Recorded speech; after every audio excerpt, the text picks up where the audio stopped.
to? Yeah, I don't think we care too much that we have lost the teams that have made it to playoffs. I think it was a big disappointment for us regardless. Obviously, we could have won some matches against Navi and Heroic. Obviously, we had a lead, so like those were the matches that we had to win. But I think we should be really disappointed about the loss to Furia. I think we also messed up big time in the veto as well, leaving Ancient open there. So yeah, it was not a great event considering how we felt before the event. Like even at the challenger stage, we felt really confident and good, like going into the legends. But then just it all fell apart after the first game against Navi, and we just couldn't find a way to dig out from the hole, I would say, and it is what it is. Now, in terms of looking at what you guys have been able to achieve with Alexi and Manasi now having 5 months under the team, what do you think is still missing in order for you guys to actually achieve the potential that people expect G2 to hit? I think there's plenty of things missing right now in the team, and I think first and most important is probably the team chemistry. We are working on it very hard to somehow fix it, but we are not on the same page while we are playing the rounds.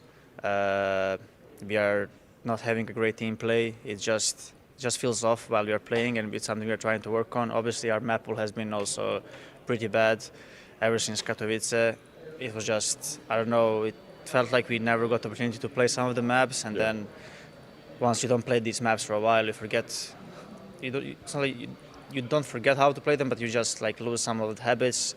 You forget some of the rounds that you're doing, the timings, and then you don't feel confident playing the map. And yeah, like if you look at our map pool, we have been playing like 3 or 4 maps in the past 3 months only. So it's also one of the reasons why we struggle, but it's also something that we have been working on. But as we said, or as I said, we never get to play it, so we never know what to expect. I think it's going to be different now for the match against Movistar. I think we're going to play the map that we didn't play in a long time, so we will see how it goes.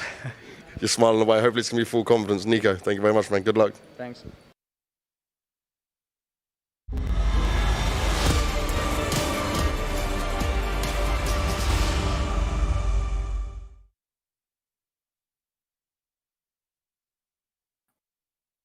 On cam na ba? Ayun! Hello and welcome back to the official Filipino broadcast ng IEM Dallas 2022. Ako nga pala si Sneaky Frog. Kasama ko si Echo. Nagbabalik na naman ang Counter-Strike Global Offensive. Pero, hindi na tayo sa Europe. We are gonna fly straight into Texas, Dallas. Nako po. Finally, CSGO comes back into NA. Alam kong medyo kulang tayo ng mga ibang teams kasi medyo naubo yata si KDN and yung ibang players yata na nasalo yata ng wala sa oras. But now, meron tayong teams na naandito sa tournament na I would say can offer really good CS, no? And especially yung mga teams na nawala. I mean, yun nga, mga teams na nawala, they're pretty big, right, to say the least. But at the same time, sumasali na yung mga up-and-coming teams, no? Especially dito sa first match, Echo. G2 versus Movistar Riders. Of course, nakita na natin yung Movistar Riders, man. They are capable, definitely, of beating itong G2. Especially G2, no? Medyo worried ako sa G2. Echo, not gonna lie. Kasi after talaga ng major, sobrang dejected ng team. And hindi ko talaga alam kung kaya pa ba nilang i-recover yung kanilang mental dito. And a lot of questions, a lot of mystery around kung papalitan na ba si Alexi B after yung medyo disaster na nangyari dun sa major. Is Nico finally gonna leave G2? Pero mukha namang wala naman umalis dito sa G2. There's still that cohesive group na nakita natin dito sa major. Ikaw, Eko, what do you think is gonna happen? I mean, kita mo naman yung mapa natin. It is gonna be new. And what's your take dito sa ating best of one? Hirap sabihin eh. I mean, judging by the map, no? Alam ko na lagi nilalaro na, well, alam naman natin na hindi na stranger yung dito ito sa Nuke na map, no? I mean, knowing all these players, marunong maglaro sa Nuke at G2, but at the same time, Movistar Riders also knows how to play Nuke. And yun nga, as you said kanina, I totally agree, I fully agree na Movistar Riders can definitely take down yung G2, especially the state they are in ngayon, na sobrang sobrang inconsistent. I think inconsistent is actually the perfect word to describe them right now. Sino ulit yung team na naglaglag sa kanila sa Antwerp? I think pinalitan nila Fuya ba? Was it Fuya? Furia, I think. Furia yata yung pinalitan. Basta alam ko there's like 5 new teams na naandito sa ating tournament. No, I mean no Antwerp. It was Fuya, no? Who eliminated them. Oo nga. Di ba? Naalala ko. Yung Sorry, it's been ancient a week, pa yata guys. yan eh. No, alam ko ancient man pa yun eh. If I remember correctly. Pero yun na nga. Uy, straight in. okay. So, straight into the game. Indeed, tayo rito. So, G2 versus MRS or Movistar Riders. And, yup, it's gonna be G2 starting on City. So, this could be dangerous no pag di sila nakascore ng marami. No? I mean, baka makuha lang din agad ng Movistar Riders yung hinahanap nila na momentum pagka second half na. But Nico, okay, Nico, 2 hedges kagad Nico, but Alexi B, 3 hedge, what? Ooh. Okay, triple shutdown for Alexi B, what an opener, and not even gonna get half, hindi man lang siya malolow dito, but look at him, no celebration whatsoever, talagang chill na chill si Alexi B dito.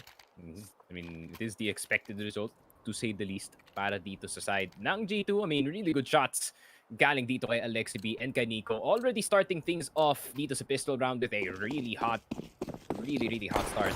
And G2, I mean, City side 1-0, that will definitely give you a boost dito sa ating game.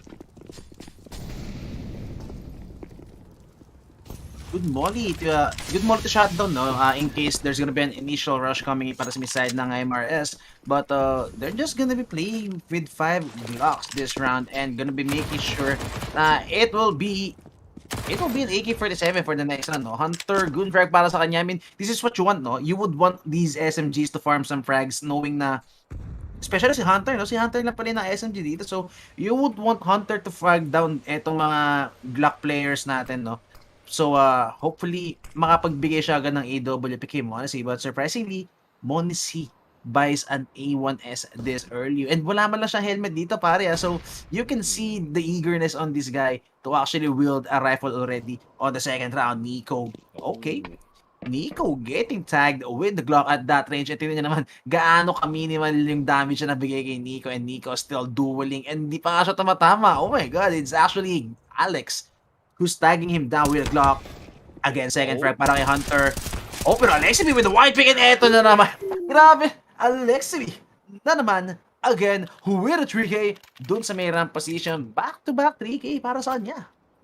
I think masyado yatang pinipilit ng Movistar itong ramp area natin eh. But at the same time, they only have pistols. So, might as well die to Alexi B. I mean, I think medyo smart galing dito sa Movistar. I mean, kung mainit dito si Alexi B, definitely it's gonna be trouble, no? Kasi you already know na, you know, he's gonna go for the push. Maghahanap siya ng farm as much space as he can. Kasi yun nga yung job ng IGL ngayon. Movistar Riders though, can he do the same pag naka-AK na sila dito? Nako, nag-downgrade pa nga si Lodi. Alexi B, okay, mukhang nga pinagkatiwala niya kay Hunter yung rifle dito. I mean, why wouldn't you, pare? Hunter is actually sick on the rifle. And alam natin kung gaano siya kasakit.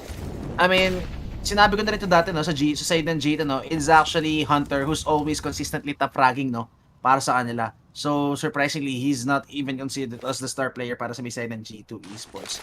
But look at this, outside smokes coming in para dito sa side ng MRS. But Nico with the next level one-way smoke. And mga alisgasya para siya dito. Oh, pero hindi nila alam. What? Oh! They don't know. Okay.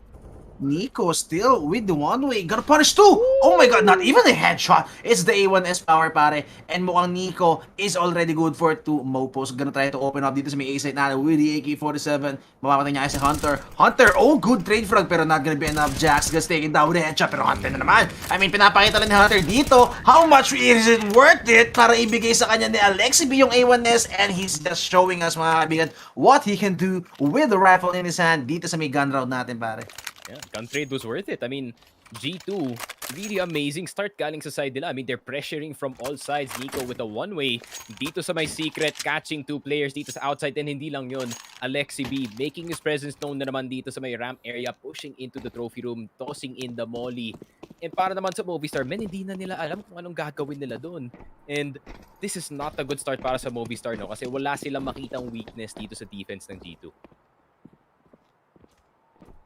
No. 3-0 na tayo para, and again, it's gonna be another E for Movistar Riders. But I think yung loss bonus yata nila rito is actually closing in, no? Sa may max loss bonus, I think they're already sitting on 2-9. So, for sure they will be sitting with Deagles and Armors in this round, or hopefully no, baka may mag-hero buy sa kanila ng Galil, I think, or even a Scout. Anything that you could use on long range duels, no? Especially dito sa map natin ninyo.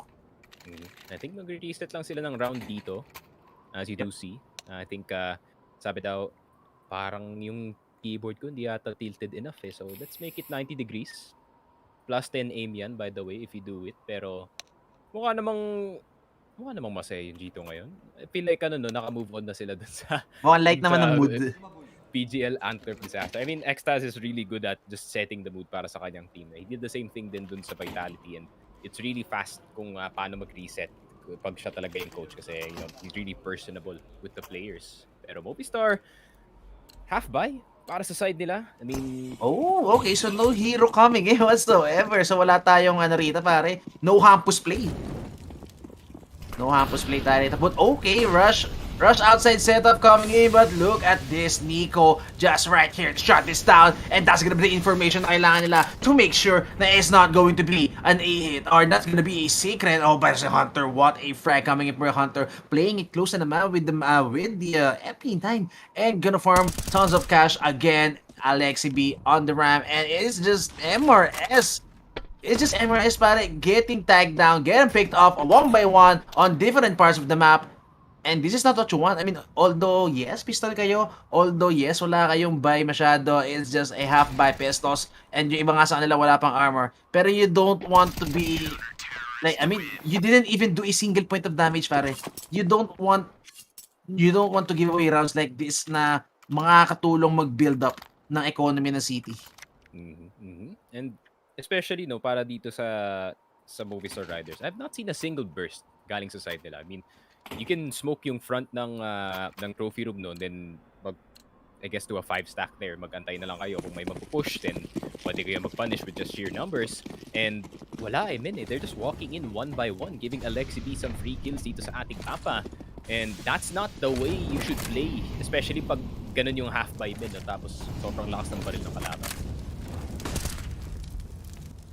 Uy, pero peak, Monacy with the EWP, but just in time leaves the angle, mga kaibigan, and now is gonna be Sanpios, who's gonna be holding a much better angle for sure, dahil iniwan na ni Monacy yung angle yan, but still Nico na naman, relentless aggression coming in para sa kanya dito sa may secret area, and now Sanpios is gonna go for a check. Nico, he can't go re-aggress, or else Sanpios is gonna be there to punish and rip its head off. 5v5 pa rin tayo, mga kaibigan, a minute and 10 seconds remaining on the clock, and si Nico kind of playing it very passively, no, feeling ko may idea na rin siya na AWP could actually be bought. Hunter spamming through the smoke. Wala siyang tinatama, but Dav1G has another thing in mind. Good resmoke para kay Hunter. Doesn't need to go for the peak. Alex, he could shut down Nico.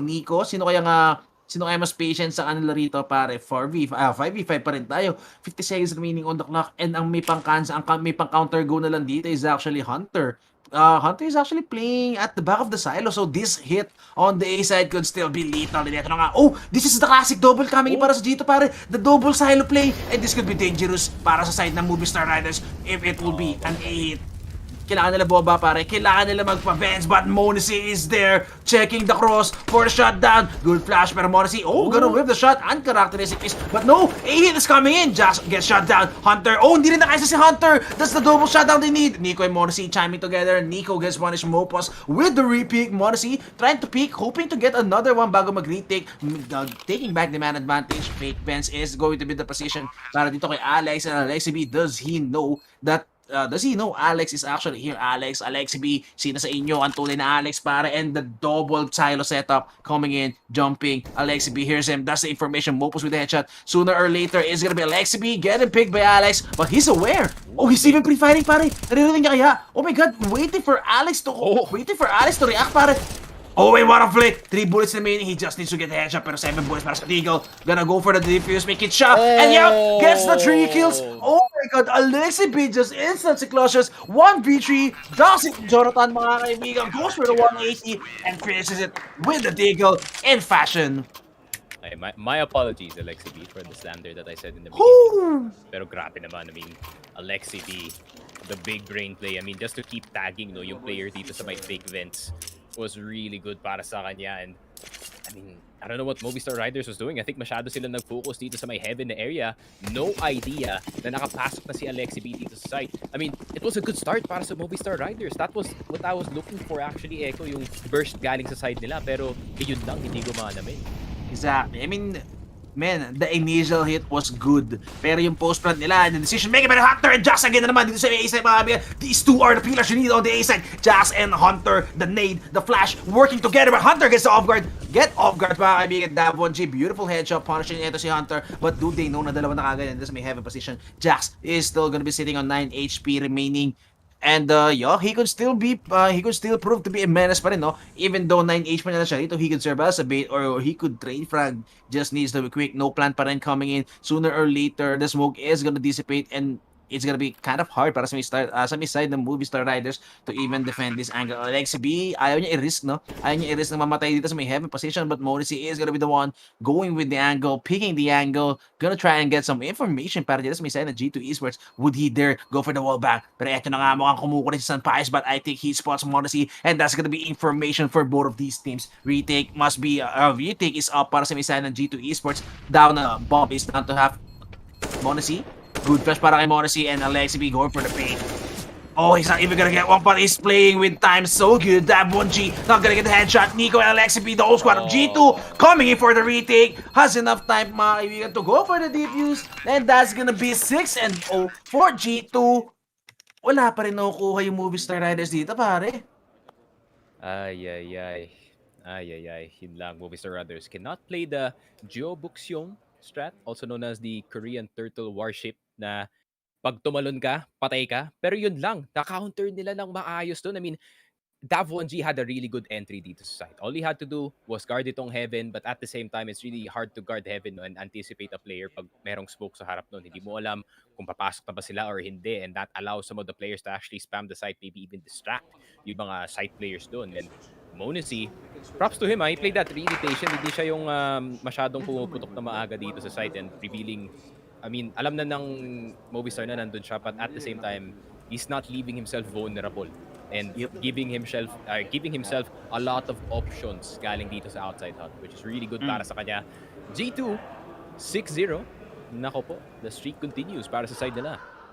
Yup. And grabe nga yung G2 ram, exactly. I agree with you. Grabe yung patience ni Morrissey naman, no? I mean, that's not what we usually see from Morrissey. We usually see Morrissey going aggro, go for the plays, I mean, getting his facing, no? But from that time, I mean, feeling ko, isinapuso niya na, yes, lamang tayo ng tao, we have the man advantage, we need to go together, and he's gonna be the bodyguard. But eto, back to the ball game tayo, Alexi B, yup, is just gonna take down Mopos easily. Doon sa may events, no? I think he was well prepared para doon sa may drop-down play ni Mopos, and man, take note, this is again a gun round or a force blind. Knowing na nakaplant sila, max loss bonus for sure is gonna be AK-47s on the board. 3 AKs-47 pa na tayo still up, and a gala para kay Dets, no? Knowing na they would prioritize any utility that they would be needing to come into this round. Alex waiting for the reload to be coming in para kay Alexi B, but Alexi B, would he go for the reload? Oh, the bait! Oh my god! The 300 IQ play coming in by Alexi B. Baits out the reload, pulls out the secondary, the deagle, and punishes. Ito si Alex and Morrissey. Yup, you can't test this guy, para. You can't dry pick this guy with the AWP dito sa may pirang position because it's just gonna be him shooting some ducks. Davon G with the lurk, pero wala ka nga abutan dyan because G2 is gonna be too smart to be giving away their lead, the guns, or even a man advantage at this point. 30 seconds remaining. Movistar Riders, they have no choice whatsoever, but they're just gonna be saving these rifles going into the next round. Man, what a round coming in by Alexi B. Yeah, I mean, etong Movistar Riders, no, they really need to figure out how to get control dito sa ating mapa kasi every time that they want to go aggressive on one side of the map, there's always a G2 member greeting them on the other side, and it just so happens na etong si Alexi B yung naandun sa secret, and it's the same result kahit si Nico or si Alexi B yung naandun. It's still damage towards the side of MRS, and yun nga, Alexi B having a field day, I mean, 13-1 para sa kanya. So far, tough fragging para sa kanyang team. Movistar, struggles continue para sa side nila, you know. I mean, Monacy hits that shot 5 times out of 10. Now, baka mamaya 10 times out of 10. Baka onting init pa. Monacy is a bit of a late bloomer, no? Pagdating sa mga games na malamig siya mag-start.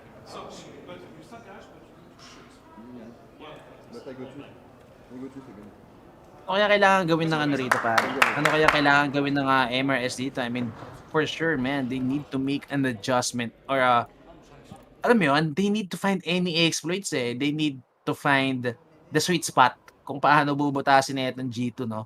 Because so far, I mean, look at Alexi B. What the 15-0? Hello? Gets one more kill, might be the score soon. Maybe. Grabe naman si Alexi B dito mga kaibigan. He's just playing with fire and MRS definitely getting burned. Look at the utility! Grabe naman yung sagot ng G2 dito. Tons of utilities being thrown on the A side, and even Nico with spam gonna take down Alice ang Pius, and it's just pure massacre on the A side. And again, look at this raining down chaos. 8-0 tayo. It's just D2 playing it perfectly, or is it on the other side? Is it MRS just playing horribly for this round, pare, for this first half? I think it's a bit of both. No? I think G2 definitely on point dito sa ating game. But at the same time, the same mistakes galing dito sa Movistar Riders. Literally just going into the site without any care, without any support flashes from the guy on the outside. And I don't know, man. Parang hindi sila nag-a-adjust sa mistakes na nakikita nila the last round. Parang naiisip nila na, okay, it's just an odd mistake. Pwede pa tayong gawin yung strategy nito ulit. But oh my God! Inulit lang eh. Nico, what are you doing? I mean, he's confident pare. Tapos pang through the smoke knowing na kung may mang gustong mag-push habang nag-reload siya is just gonna be Hunter there for the punish. And okay, good headshot pa kay Alice. But Nico for the peak for sure. Gonna try to recover this round mga kaibigan. Ayaw niyang ibigay yung AK-47 dito ni Pinsan. And yup, even gonna wait for someone to drop down pare and going full on simple mode. That's not even gonna opt to go for the AK-47 na na-drop down nito ni Hunter. And is just gonna give away yung Mach 10 para kay Davon G, waiting for the entry. I mean, they still have a minute remaining on the clock, no? But I highly doubt that G2 will actually commit any mistake of pushing. And okay, duels, that's what you need. Dahil wala siya indeed, pero hindi ka na naman nandito. I mean, Nico out for the ace. Oh, but that's the ladder for you, bro. That's with a headshot, gets that kill, even without the armor, And yup, Alexi B for the punish. I mean, kind of a huge damage pa rin, no? Na kind of a huge economical damage sa side ng G2 Esports. Pero at this point, it's kind of, alam mo yun, parang wala na eh. Oo, hindi na siya ganun kalaking factor eh. Yon, that's what I miss about IEM, man. Yung that parang yung frame wire na 3D. Parang medyo wallhack. Yung medyo wallhack dito ng IEM. That's what I want to see. Pero I don't know, man. It's just pure domination galing dito sa G2. Just smacking itong MRS and they're like, you're not even... Oh, hindi ko sasabihin. Not yet. That's a curse. A bit curse. Oh! This is Morrissey going aggro mode para sabi niya, hindi ako makapatay pre, hinuubos niyo eh. Full on pag mode coming in para kay Morrissey. I mean, look at this. He's just going around circles from the outside, going into the fence. For sure, going into the outside. But Nico, what? Grabe naman. The eagle eyes para kay Nico, mga kaibigan. And now, again, 2v4. And Morrissey, for sure, gonna go for the peak. Would he get punished or would he get one? Oh, goes for the peak anyway, mga kaibigan. But, yup. Oh, surprisingly, okay. Surprisingly for Morrissey. I mean, akala ko sisilipin na Morrissey yun eh. He's just gonna go for the ego peak, knowing na naipit na si Alex. Alex was just sitting there in the open, mga kaibigan, and that could have been an easy frag para kay Morrissey, but still, respect being given, discipline para kay Morrissey, making sure no advantage is gonna be going on para sa may side ng MRL. Is gonna be taken back para sa may side ng MRL. But the timing! Oh no! Morrissey! Davon G! He could shut this down! And ito na nga, that's gonna be shut down. They need, pero hindi. On the other side, hindi rin nila alam na nandito si Morrissey, and Morrissey, he could get activated. Pero the timing, oh, unlucky really. Oh my God, Alex misses it. Pero Morrissey, yup, that's gonna be the punish they need. Now, a real chance. This is the realest chance that they can get Alexi B. Would this be your first death? And that's gonna be the first death para kay Alexi B. I knew it. The moment I said that it is a possible 16-0, the moment, Caster's Curse once again enacting, hindi nyo may escape kahit nasa EU kayo or nasa Dallas, the Caster's Curse will follow you. Pero Davon G with a really good entry dito sa site. I mean, walang naka-notice sa kanya na nakapasok na pala siya dito. But that's just a Dav1G special, man. Pag naka-entry na siya dito, he's gonna look for more damage, and damage he did do dito sa site. And interesting, no? It's been so long na wala pang update si Santeos, and this is really concerning para dito sa MRS. Pero Monacy, galing sa kanya. Man, this is... Shooter? Oh! Shooter alert! What a goldie! Para kay Dico, mga kaibigan. I mean, ano ba? It's kind of reckless, no? I think, kind of being a reckless showing na tayo para sa Missile. G2 and Morrissey, not gonna be quick enough to go for that punish. Although, dito na rin sa Alexi B, he knows what's happening, pare. He know the jig is up dito sa may B site natin, and it's gonna be a B hit. Alexi B, he could shut down Best dito. And again, get another 2v4 advantage. Pero kanina nga natalo silang 2v4. What more dito with a 3v4 situation. But Alexi B, sobrang ganda na position niya. Morrissey is gonna be serving as a bait, and that's gonna be the first frag para kay Alexi B. But he's kind of low. Actually, he's not kind of low. He's really low, and Sunfire is there for the finisher. Morrissey na naman with the flick. And Morrissey, bro, you can't miss too many shots at this point because it's gonna be an opener. But Hunter with a headshot. Again, the headhunter is back on the game. Mga is back on the server. Sunfire siya lang mag-isa rito. Open the whiff, Jax! Punishes A1S with a running gun, and that's gonna be another round para sa G2 East. I mean, they take again the lead, stretching it out so far, and it's damn near impossible para dito sa may side ng MRS.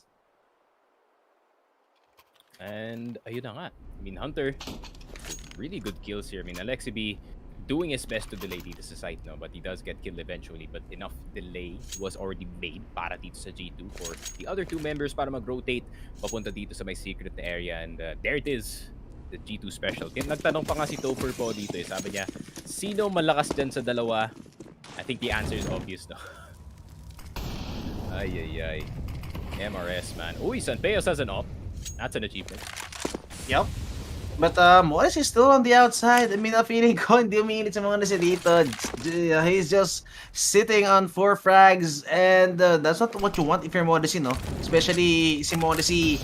Morrissey is the kind of a rhythm player, no? Pag hindi niya ko yung rhythm niya, it's gonna be, ha, pero Nico, okay. Sabi ni Nico, huwag mo na kunin yung rhythm mo. I got this. Ako nang uubos sa kanya. I'm gonna annihilate every one of them. But Morrissey, sabi niya, I want some of that action, bro. I'm gonna be picking with you. But no, galit na si Alexi B, mga kaibigan. Sabi niya, we can't give away another advantage, guys. Huwag na kayo mag-push. We just lost a 2v4. This could have been a 16-0, pare, ha? But mistakes were made. And the timing! Oh my god, a double push. Kailangan na magmambaw dito. And I love it, pare. Datulisan Gaming. Pagkapatay nila, Mambao again. Get another man advantage. 3v5. 55 seconds remaining on the clock. Sanpai is still alive and kicking pa rin siya with the AWP. But Nico, oh no, Dav1G could simply get a timing perfectly and could shut down this whole A side. Pero, oh, that's a tons of information. And nadalawa ka sila tumatalon. Oh, but he got greedy, pare. Oh no, transfers immediately. And that's gonna be Hunter with a flick. And mukhang flawless pa nga, but Sanpai is quick flick. Oh, not gonna pull the trigger quick enough. Jax with a shutdown. One-man casualty para sa may side ng G2. And again, Movistar Riders, this is a best of 1. Yep, you cannot let your guard down at all, and it seems like MRS has everything down para sa side nila. I mean, G2, they're literally not even respecting itong lobby push dito ng MRS, and they're just straight up going for all the frags para sa side nila. I mean, MRS cannot even gather a single point of momentum dito, no? Yun nga, naka 1 point sila on the board, but at the same time, hindi na sila makaka-timing ng ganun kasi G2, the way that they adjust dito sa MRS is just so fast.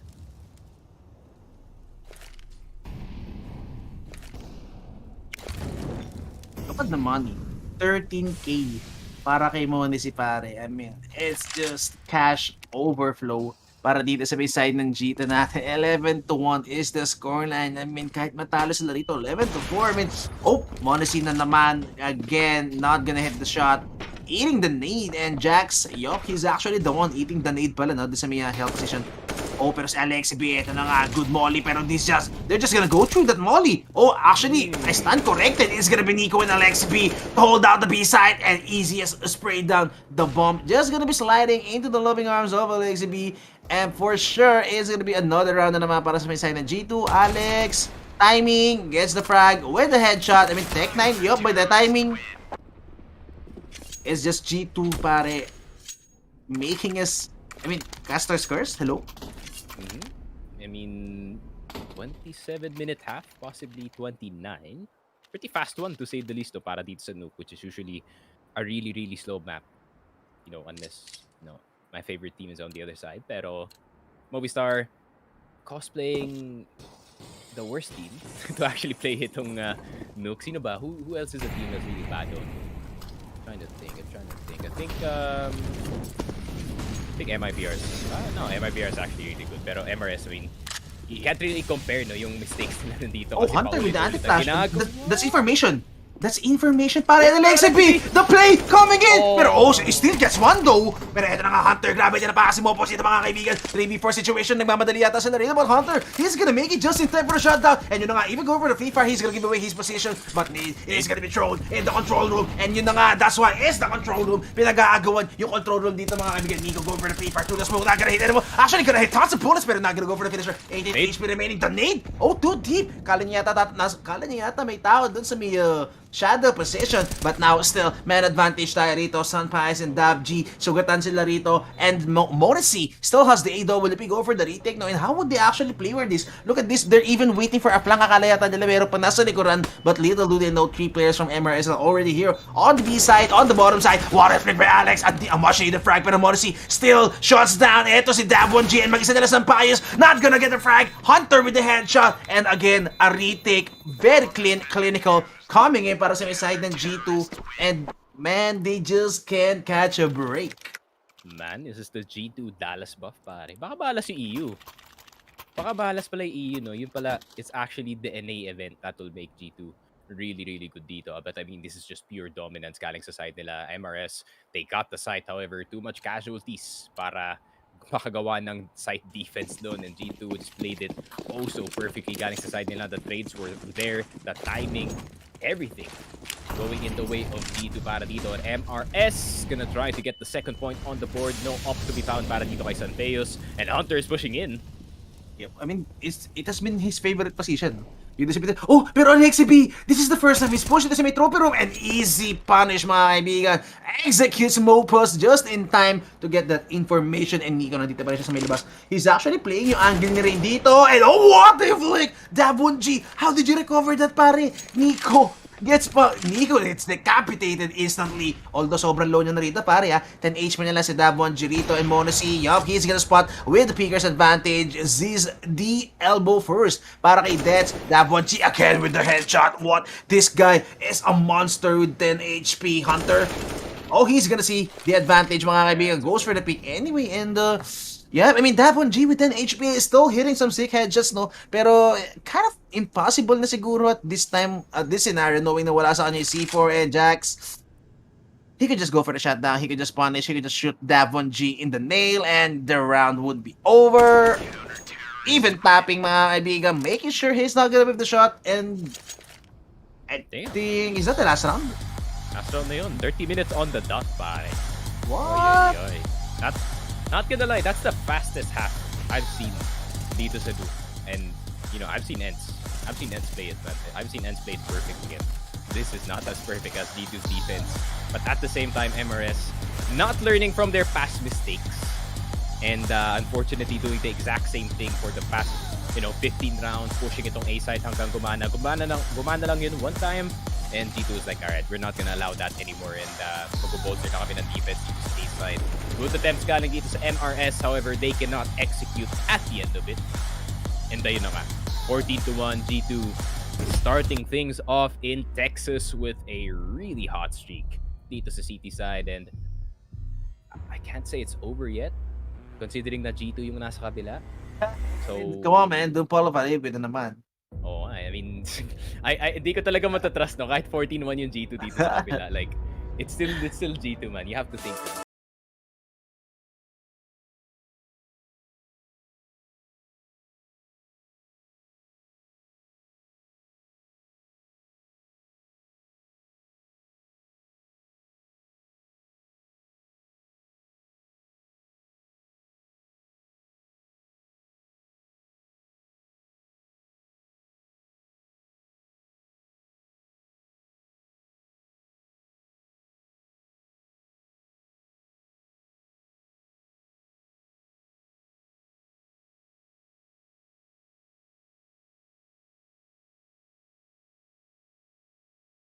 right, with their M4s out, and they're just collecting some free kills. It's not really that hard of a game para dito sa G2. Not much of a challenge para dito sa ating G2 squad mid. Exactly, pare. I mean, parang yun nga eh, now that you've said it, looking back at all the rounds, no, wala tayong nakitang set A, man. No mollies on top hut, walang mollies sa scaff, no heaven smoke. Di ba? No garage smoke with tons of flashes, no A execute. Wala eh. And yeah, as you said, G2 sitting ducks indeed dun sa first half natin na talagang nakaupo na sila ron. Naghihintay lang sila ng sisilip, naghihintay sila ng pupunta sa crosshair sila. And MRS just willing to give them all the frags dun sa first half natin. So, walang pahirap eh. No flash raining in, no smokes. Ano ba? I mean, siguro, let's not discredit yung mga flash nila sa side, pero I would say it's not enough. It could be not enough or hindi tama yung usage nila because lately, from the past rounds, no, hindi natin nakitang nag-struggle or nahirapang mag-hold out ng site. Nahirapang mag-hold out ng site etong G2 natin. I mean, they got the plant sa may B, they got the plant sa may A, pero at the cost of what? Diba? At the cost of 2 people, at the cost of 3 people, ng isang defender lang yung nandun sa may loob na side. It's not the best strategy. Or it's not really the win condition you are looking for kung kayo yung Movistar Riders. And I don't know if, I mean, you're down 1-14 and ano ba, syempre best case win condition for you is actually win the pistol, no? But True. I mean, after winning pistol, it has to be every damn round needs to be played perfectly. I think G2 is gonna go for a lobby rush here. I think yun yung... 5 armors? 5 armors? Oh, 5 wala. armors? Wala. Alexi B, bro, just go for it, man. You're Kala ko pa naman 21-4. Man, kala ko pa naman sila going full on phase mode. Phase just instantly buys 5 armors. Phase would have bought 5 and armors. rushes. True. 5 armor rush B ramp. Instant call by Carrigan, pare. Pero wala, G2 playing safely, mga kaibigan. Playing this to perfection and ayaw yata nila talaga i-throw yung lead dito. But look at this, dalawang Beretta tayo rito. 2 duelists being bought para sa may side ng MRS. And actually, it's gonna be Sanpais with the funnel. Buying a Kevlar. Buying Kevlar and meron pa nga siyang dual. Pero Alex, good headshot coming para sa kanya. And patiently tapping some heads. That's a free kill for him. And Mopos, this is a defense you want. Pero Alex be recovering one back. Pero yung dalawang natira natin sa mid-side and G2, these are the 2 utility guys para, and it's kind of going to be hard to win this. Yun na nga, Alex again with the third for this round. Easy taps coming in para sa kanya, but still, this is the big guy. This is the big man para sa may side ng G2. It's Alexi B with 22-4, but I think he's not gonna expect this angle to be coming in para kay Dabon. When he gets the timing, I think. Oh, Alex with the 4. Wait, what a 4K by Alex though. I mean, kind of free kills, no? I mean, 3 of those kills were actually free kills, but nevertheless, he didn't whip the shot. He kept composed, and tamang tapping sa siya ng ulo. So, for sure, that's some good money being made para kay Alex. Yeah, pretty big whiff galing dito kay Nico, no? Kasi kailangan talagang makakuha sila ng control dito sa credit card to get this outside crunch papasok dito sa A-side. And ayun na nga, unfortunately, Nico with the whiff, giving Alex a free angle towards some of the other members dito ng G2. And MRS, they get the second round on the board, and it is gonna be an eco para dito sa G2, and it seems like Movistar is gonna be the first one down.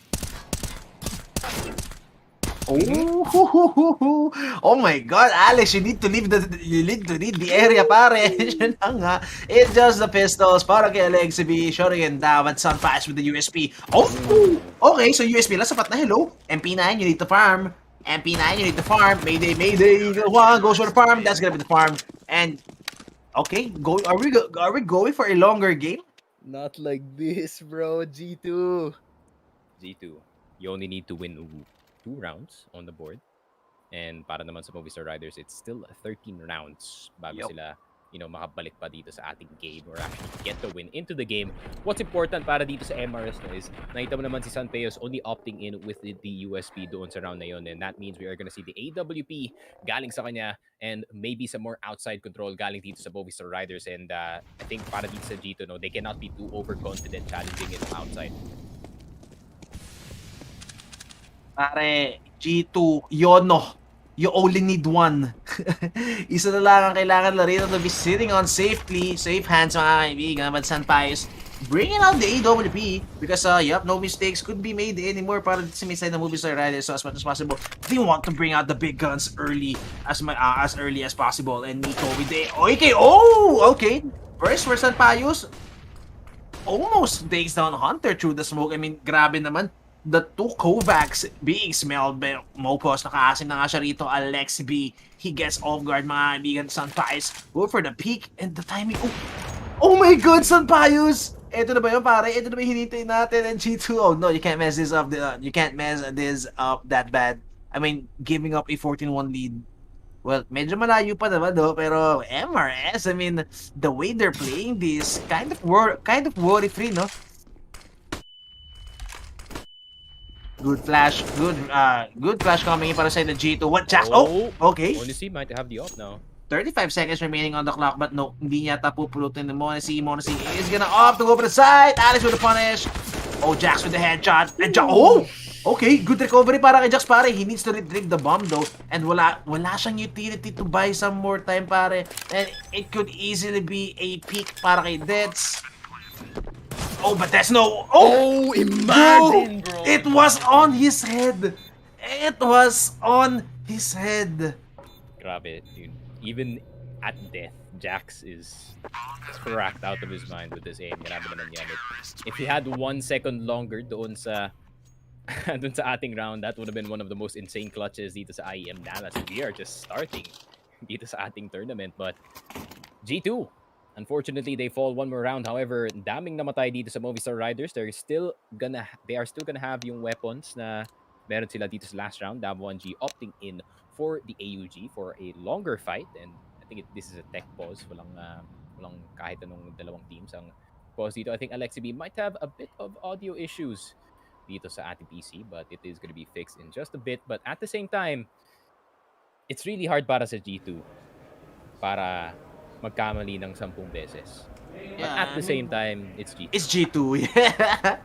Exactly, pare. I mean, come on, G2. Patnayan yung mali kami. Or who knows, baka may tama talaga kami ni Sneaky na G2 is actually the most inconsistent, pare. Oh my God. Kung natalo yung G2 dito, men, hindi lang tayo yung may tama dito. That's for sure.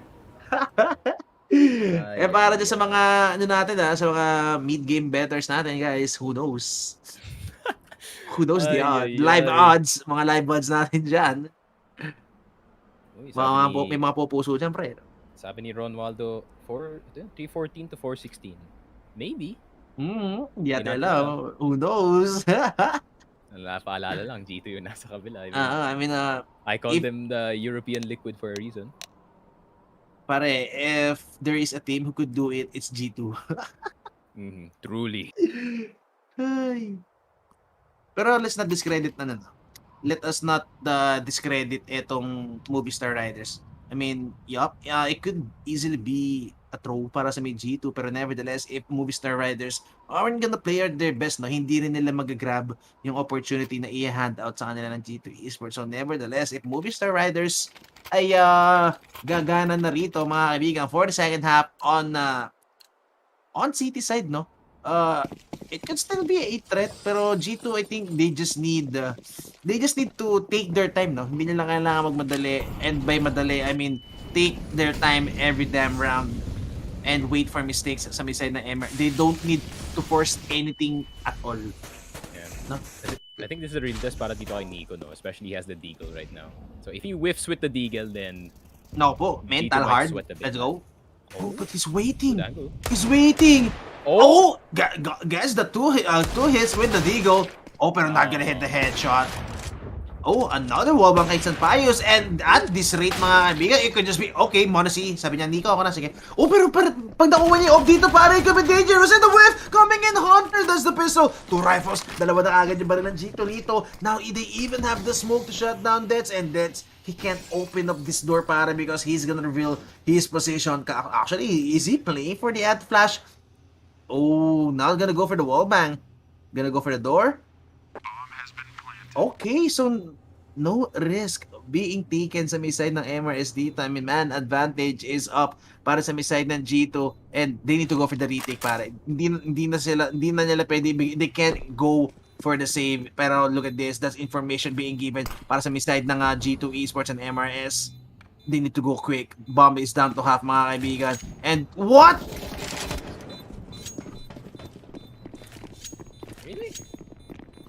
I mean, you're in desperation mode. Kung kayo yung MRS dito, I would go for it. Pero I think na-recognize nila that they have a better chance going into the next round. And maybe, just maybe, tama si Ronaldo. It might be a 416. It might be from the future. Pero, okay, G2. Kagaya nga na sinabi ko, I mean, it's really hard to make mistakes. I mean, 10 beses pa ang kailangan magkamali dito yung G2 bago silang makambakan dito. But Monisy, with a really nice shot, yoinking the op galing dito kay Santeos. And now G2 has an op, G2 has an AUG. And yung dami na nilang baril dito sa kanilang T-side. I mean, they are now set up for victory dito sa ating group.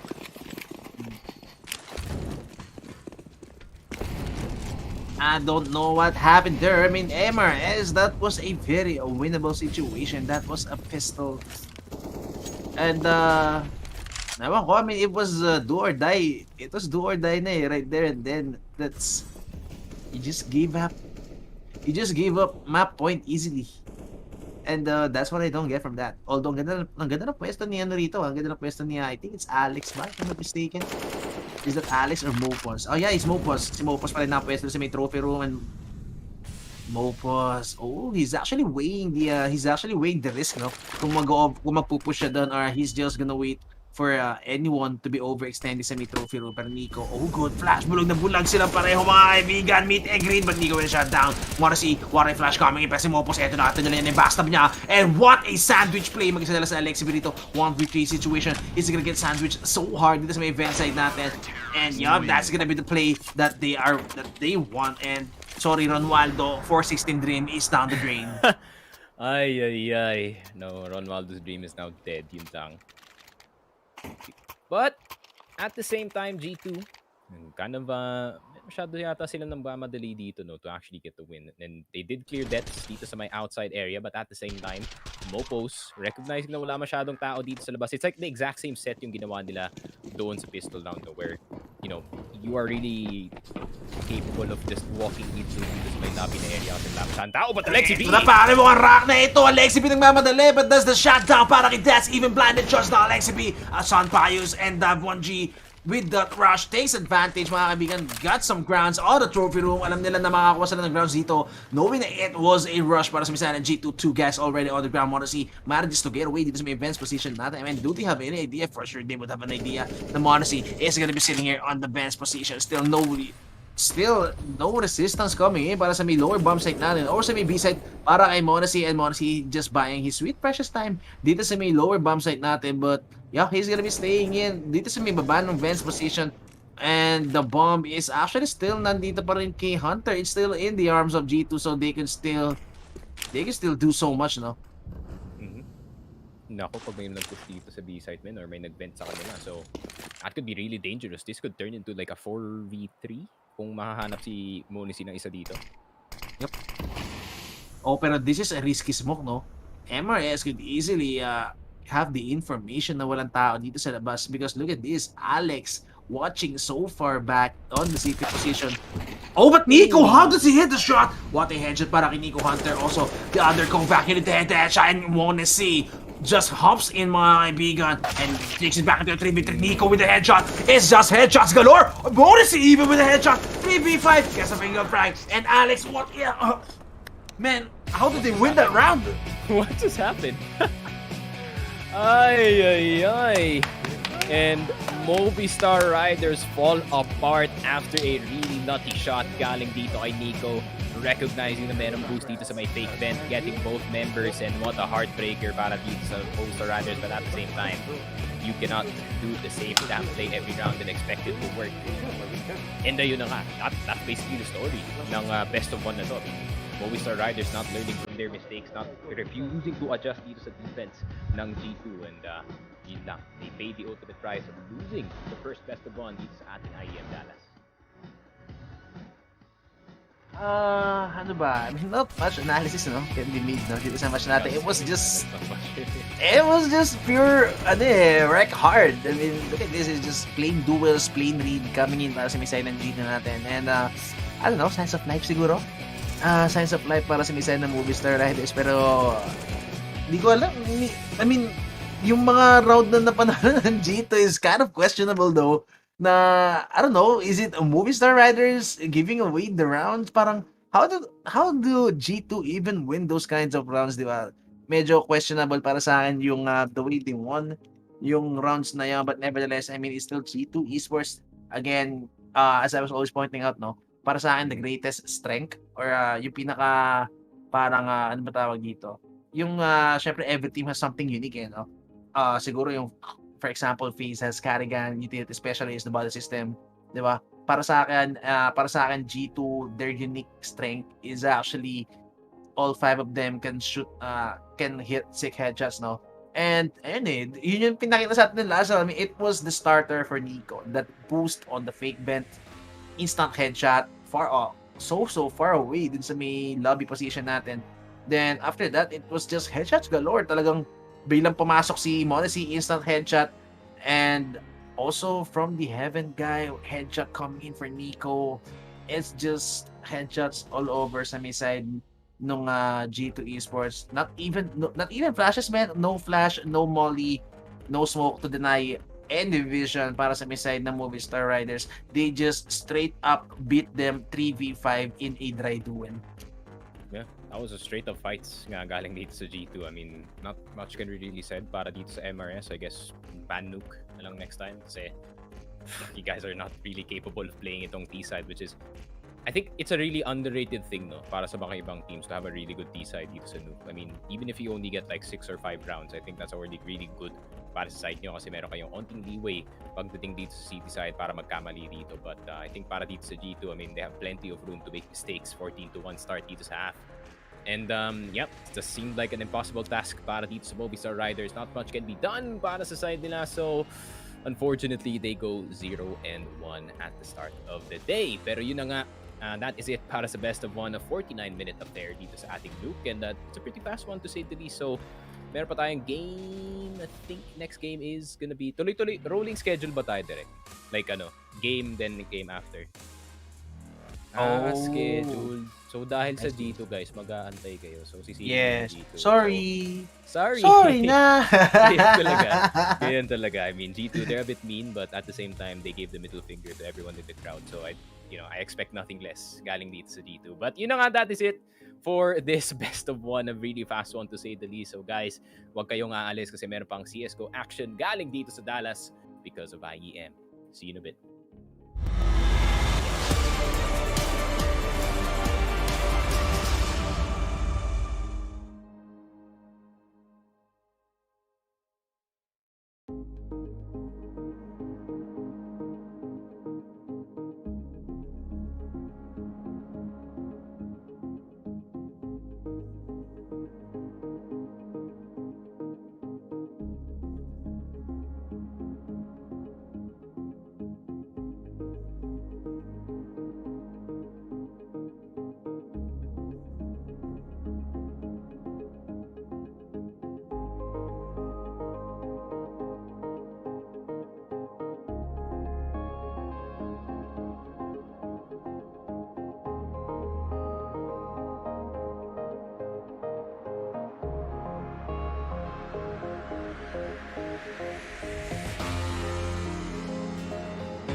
Best of what Astralis has to offer, you don't make it. So I wanted to see like what you guys made of it all and how you plan to move forward and what do you plan to improve on?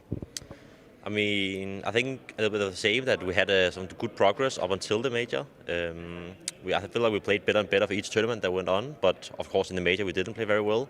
Yeah, it was just it's very unfortunate when you have a bad tournament and then it's the major, of course, because that's the most important one, right? And of course a lot of people have judged on us based on that result, which is also understandable, just because it's such a big tournament.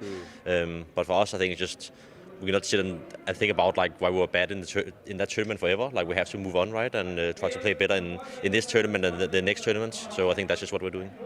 And in terms of playing better in this tournament, sadly you're here without your coach as well, right? So what does that do? Can you explain how that affects the team? Because I think even if you're the most experienced team, not having your coach here is obviously going to cause some problems. Yeah, of course it's going to cause some problems, but it's also like some other teams are missing players and stuff, and that's probably a little bit more like a little bit harder to deal with, I think. So yeah, we're missing a coach, but he's like helping from home, and then we're just trying to keep the routines going and like keep the eating routines, the working out routines, like all that stuff. Making sure that we still do all the stuff that he helps us with a lot. And you were telling me just a second ago you avoided jet lag. Yeah, I did. I just slept the whole time on the plane. Just 10 hours in a row, and I woke up and I was feeling great. So there's no jet lag for me at least. You cracked it. Nice one. Blame F. Good luck, mate. Thank you.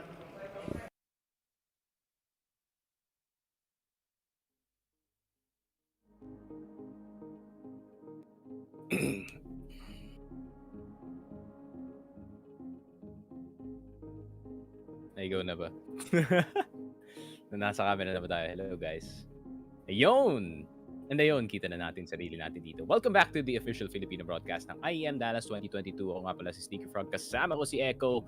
Second game or second best of one na tayo of the day dito sa IEM. Update lang, 16-5 ang G2, 16-9 ang ENCE. I think sa kabilang side, I'm not so sure. Pero ayun na nga, dito na tayo sa ating second best of one on the stream, which is gonna be Vitality versus Astralis.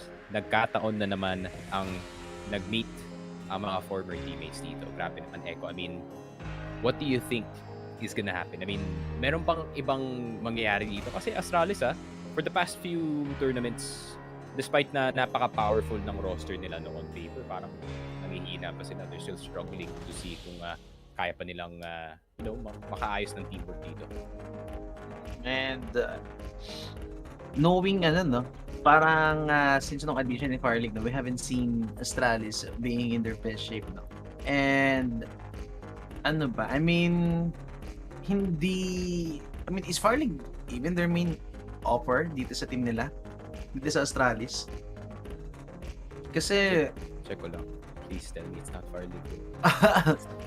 Kasi I wouldn't say Fire League is a horrible offer player, no? Hindi siya masamang player, but I don't think Farley could actually step up or he could actually fill the gap kung ano yung hinahanap ng Astralis team, no? I mean, all these four players are highly decorated and have been playing at the top tier CSGO, no? At tier 1 top tier teams. So I think they need also they need also a top tier AWP player. Siguro someone who's not Fire League. Pero siguro at the moment, no, I mean, siguro hindi pa naabot ni Fire League level na yun to actually fit. To actually fit yung playstyle, to actually fit how Astralis wants to play.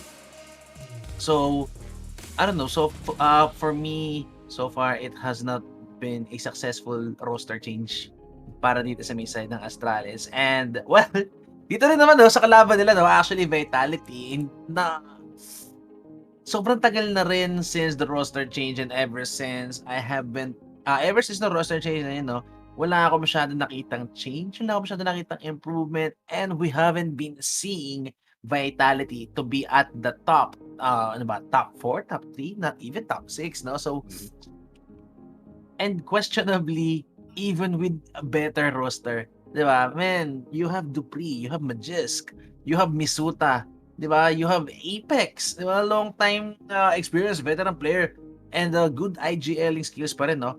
And syempre, man, for some time, arguably the number 1 player in the world, etong si Zaiwo. And what happened? Diba? I mean, look at all these 5 players. For sure, I am confident to say or to tell you guys na para sa akin, Vitality has the better roster compared sa Astralis, and yet, diba, they every damn time they fail to show up, every damn time they don't end up with something. Diba, wala silang placing, hindi sila nakakarating sa top top 6, top 3, hindi sila dumarating dun I mean, walang opportunities, parang hindi nila nakaka-capitalize or hindi nila nailalabas ang full potential nung 5 players, di ba? At first I want to say hindi nila nalabas ang full potential ng team, but then again, you can't say na hindi nila nalalabas ang full potential ng team, no? It has to be the full potential of 5 players first to make the team successful, and so far it hasn't been like that para sa Vitality. So, I don't know. For me, itong dalawang team na to kind of a battle of inconsistency for now. True. I mean, it's such a bad outing yung nakita natin doon sa PGL Major. I mean, we did not expect itong Astralis to go out sa challenger stages pa lang. Kasi Astralis is not that type of team. No? They're the type of team na, yun nga, only with the 4 players that they have, you would expect na mananalo sila up against yung mga weaker teams dito. But unfortunately, doon nga sa challenger stage, doon sila sa last 2 best of 3s nila, napanggaan nila yung Spirit, who had an amazing run doon sa PGL Major, and Team Liquid, usual Team Liquid. Pero Astralis, I don't know, man. Like, I really just don't believe dito kay Farlig whatsoever. I mean, he's a good rifler. That's pretty much it. I mean, para sa akin, no, they should really give Farlig the lucky treatment dito sa Astralis, man. Just don't have him, just don't opt. Kung mag-init siya ng opt dito, I'm probably gonna eat my words. Pero I'd rather have Glaive on the op again. Para, si Glaive na naman. Si Glaive mas lucky na treatment indeed. I mean, even si like Config or si Blamef, man. I mean, they can hold the op on their own as well. I mean, I've seen it in the past. Pero Config. Yung matchup dito, I mean, Farlig versus Zaiwu. I mean, the former number 1 player versus an academy player galing dito sa Astralis is really like a David versus Goliath matchup para dito sa ating game. And we are gonna go into Vertigo pa nga. Both teams horrible on this map. So, baka may equal chance silang, maybe an upset can be pulled out pag uminit si Blamef, pag uminit si Config, maybe Farlig gets an AK-47 and he sticks to it, then maganda yung pwede mangyari dito sa Astralis. Pero Vitality, it really doesn't take much, no, para mag-catch ng momentum yung Vitality dito, especially for the past few tournaments. It's not actually yung French side ng team na umiinit dito. It's actually itong si Magis and si Dupree, formerly of Astralis, really carrying the flag para dito sa Vitality. And Zaiwu, he's been on and off, pero nagkakaroon pa rin of best of one in our bracket play here at IEM Dallas for these two titans. Dito. But para naman sa Astralis, I mean, Glaive better has like the best stats. I mean, he is in the conversation, no, to be the GOAT IGL dito. Pero medyo questionable na ngayon kasi naman Carrigan winning the major, winning the Grand Slam. I think yung Dallas na lang yung kulang dito, no, para masil yung GOAT IGL status dito para kay Carrigan. So it's really different para dito sa Astralis, no, to see na they haven't achieved too much for the past few tournaments. Maybe something will change, no? I mean, EU, kagaya nga ng sinabi ko, EU could be cursed. Malay mo, di ba, pagdating nila sa NA, yun pala, lalabas yung Astralis dito. Yup, pero eto, let's head back into the game, and we're gonna be heading into Vertigo, and nag-knife tayo rito to determine the sides, no? And it's gonna be actually Astralis playing on the city side of these things. 2 dual Berettas being invested dito sa may side ng Astralis is gonna be in the hands of Zipnix and Blamef. I mean, these 2 hard fraggers could actually make good use of this gun, no? It's a 30 bullet pistol coming in dito sa pistol round natin, so it could easily serve as a rifle to hold down or anchor any standing site. Apex with the grenade etong sandbags natin, making sure na kung meron man tao ron, he's gonna be so low, sitting there like a sitting dog. But Execute is coming in, good counter flash para kay Glaive, and what a flash! Blamef not even gonna get a frag, gets one, pero Zaiwu with the shutdown. That Glock para kay Glaive stands in front, mga kaibigan. Pero okay, fade away, Glaive, hello! What a headshot coming in para kay Glaive. Majes not gonna hit a shot, pero Farlig, okay, Farlig chimes in with the headshot dito sa may USP niya, and hoping to catch an exit. Oh my god, huge reboot config. Glaive gets shut down. 1v2 na, actually 2v2 pa rin still, but Apex is close inside the smoke, and he could shut down Zipnix. That's the headshot thingy, pero Farlig sticking it. Oh no, that's the Farlig for you, pare. Stick it, the breakdown, bros. Sticky down na tan. Grabe naman yun. Farlig, what a good hold galing sa kanya. But at the same time, a bit reckless galing dito sa side ng Astralis to assault the site too early, knowing na napakadaming positions sa pwedeng ilaro ng mga players dito. But I almost forgot that Apex on Vertigo pala yung naiisip natin dito. So city side is gonna be a bit annoying para dito sa Astralis, but good first round galing sa side nila. I mean, they start things off with the better weaponry, but I speak too fast dito, no? Naka AK-47 yung Vitality. Gusto nila tapatan to.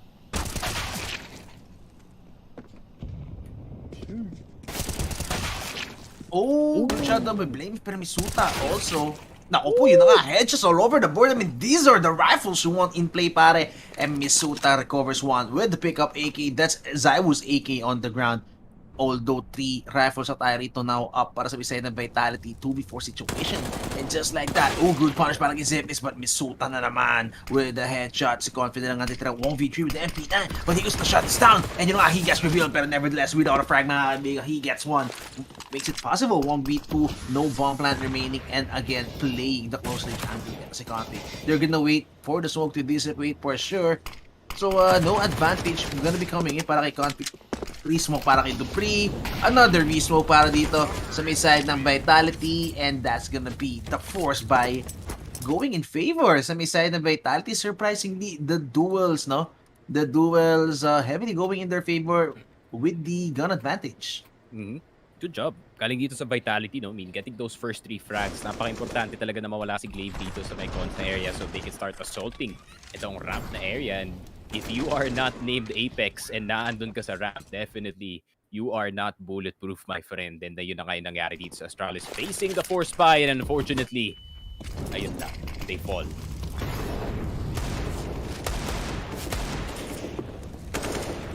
And yeah, force by 2 coming in sa misay ng Astralis. So if Vitality is just gonna ram this A site, mga kaibigan, I mean, the nade, Kabim. Oh, okay, Misuta. Misuta is on fire. Hitting sick headshots on range with the AK-47s.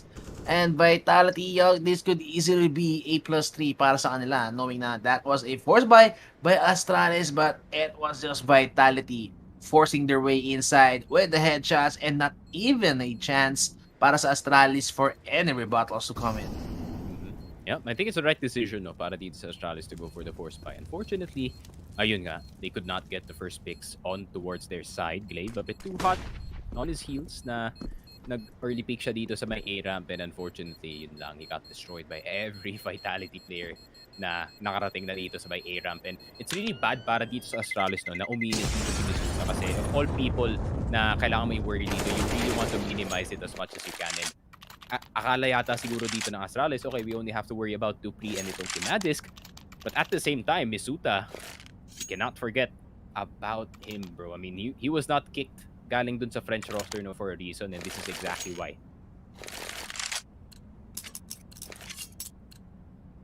Pistols tayo para sa Astralis. I mean, these are 5 USPs. Although, we've known Astralis, no? We've known Astralis to make things work with just USPs. Even with 5 Glocks, no, they made things work. So, we can't count out Astralis, mga kaibigan, in every damn round. Although, it's gonna be kind of impossible, no? If Vitality would play this perfectly or even clinically, carefully. But Molly's, yup, this is what they need to do. Kailangan nila nga dahan-dahanin to with the utility usage. But eto nga, Misuta spraying down 1, 2 with the headshot. Backs up coming in. Zywoo is here for the shutdown. And that's gonna be 2 apiece coming in para sa kanila. Zywoo siya na mag-isa rito. And actually, si Glee, makakalasan pa yata ng Magisk. Beautiful check coming in para sa kanya. Got your back, bro. Sabi ni Magisk para dito kay Dupree. And again, almost a flawless round na naman para sa misay ng Vitality.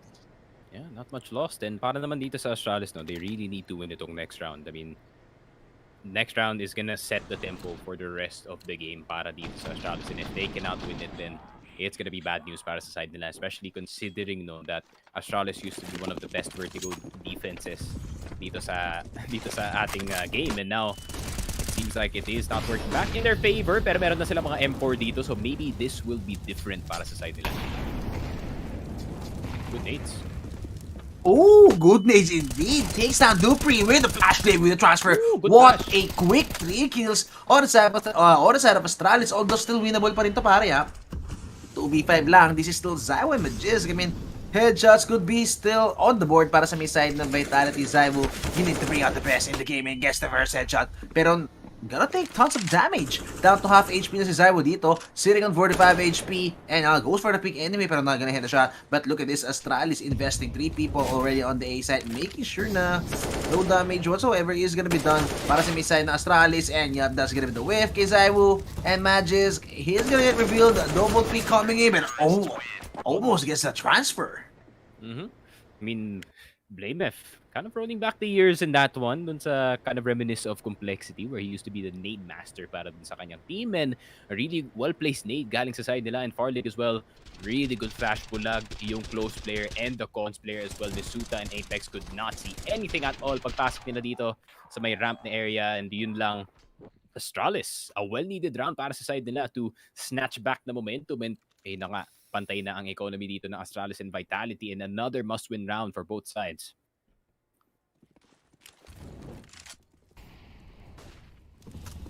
Blamef. Uy, suntukan to pare. Oh, awkward moment. Oh, pero Blamef, not even a headshot pare, but takes the Misuta also. And not a collateral. And eto na yun, man. Eto yung sinasabi mo kanina eh. They need to shut down Glaive. They need to shut down eto si Blamef. Or they need to shut down any player gonna be playing dito sa may A-ramp position natin. Kasi pag hindi nila nakuha yung mga frag na to, it's just gonna be so damn hard. And as long as A-side or the A-ramp is under lockdown, it's gonna be the other option para sa kanila, which is the B-side. And yun na nga, the other option, the other opening was capitalized by Magis, but Blamef, look at the aggression pare. Relentless aggression coming again by Blamef. He got to playing aggressively dito sa may A-ramp position natin and still pushing it so far. And would Vitality expect this? Watching the flank eto si Magis, but that timing could hit perfectly para sa may side ng Astralis, para sa may side ng Vitality. Pero Zywo goes for the check, pero not gonna expect Blamef, this could be the ace para sa kanya. And sooner or later, he's gonna get activated. Goes for it, mga kaibigan. Goes for the reload. Good smoke para kay Blamef. He's gonna sandwich etong dalawang players natin, Zywo and Dupree. This is gonna be a big round para sa may side ng Astralis. This is the up para kay Zywo. Zywo with a quick flick, mga kaibigan. Oh, they're still playing it carefully. 20 seconds remaining. Zywo na naman! Just sees the shoulder. Oh, not gonna hit the shot. Pero what a recovery. This is a 2v5. Pare, sorry, 3v5, no? Getting in a 2v4. But Blamef gonna go for the peak. And yun na nga, Dupree sees him, pare, and it's gonna be the Danish versus Danish, mga kaibigan. Who's the better Dane? Dupree going for the spray. Blamef also Borden taking it down to half HP. 26 remaining para kay Dupree. And Dupree playing with fire. Goes for the spray. And every time bullet hits body para kay Blamef. And man, you can't take credit away kay Zywo. Those opening shots, man. Yeah, I mean, lahat ng El Clasico naman lumalabas dito sa ating game. I mean, the classic Blamef aggression. Reminisce of that complexity days, no? Siya talaga yung nauuna para sa kanyang team and doing the exact same thing dito. But Zywo, you cannot forget about the former #1 player, man. He was formerly #1 for a reason. And Dupree, just being that player, man. He knows. So clutch, so good. It's so satisfying to see, no? It's so satisfying to see Zywo if he hits shots like this, no? I mean, si Zywo, pare, he has the brains and he has the reaction time, diba? And bro, the way he picks these angles so quick and so precise with the shots, this is what you want para kay Zywo. This is what you want from your main AWP player on Vitality. You want him online. Again, pre-game pa lang sinabi mo nga kanina na Zywo is actually on and off, no? And, well, in this best of one, pare, hindi pwede yung on and off. You would want Zywo to be online dito sa best of one natin because there's not gonna be any chance at redemption pag natalo sila rito, mga kaibigan. But okay, back to the ball game tayo. 1 minute and 30 seconds remaining on the clock still, and eto na naman yung boost. Sneaky, eto na naman yung boost na feeling ko hindi na naman natin makikita na mag-work. Ay. Such a good boost as well, no? Hitang-hita yung cons doon. And unfortunately, I think Vitality, they're like, okay, they're gonna try to go for something really risky dito sa A side, but you know, might as well go B na lang dito. And even though kahit 4 yung mga players dito sa B side, I mean, it's a more of a manageable site, no, with just AKs and straight up gunfights para sa side ng Vitality dito, and they're about to enter a B side. Oh, config, that must have been gutting para sa kanya, no? I mean, the timing isn't really in his favor. Pili ko bababa pa yata siya sana ron to get I don't know, a much more decent angle with the deagle. Feeling ko he would want to get some more isolations with the Deegan instead of facing 4 AK-47s all at once. But yup, that timing is not in his favor. And sa Zipnix na lang here with the P250 is, I think, I'll go for the any exits. Dupree.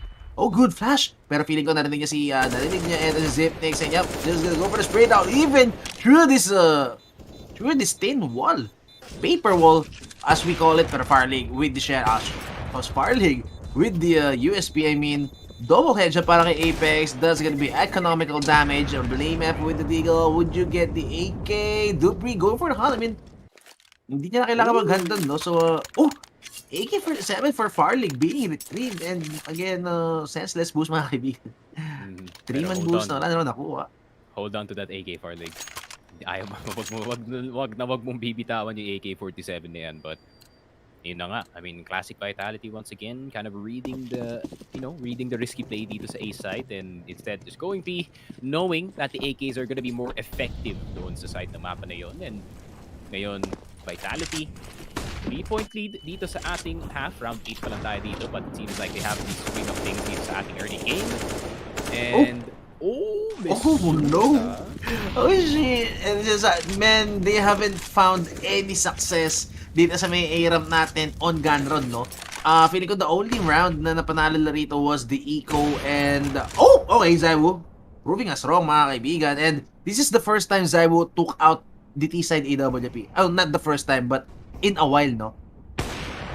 Pero Farlig, good trade by Misuta. I mean, that was a small window of opportunity, no? Para ma-punish Enter si Farlig, and Misuta hits it perfectly, mga kaibigan. But still, nandito pa rin si Blamef, and he's still sitting on 100 HP. He could shut down easily. Eto push na to. Pero Macheska is gonna spot him, mga kaibigan. Now, Blamef is gonna get sandwiched for sure. Misuta, loses the fight. Blamef, pero off guard is gonna be coming in. Blamef with the fire, with the flames here on the lanes. And good flash by Blamef. Still, Zywo hit him some 6 shots pa rin. Zywo na naman with the third. Zywo with the fourth. And that's Zywo with the AWP for you, the former #1 player in the world.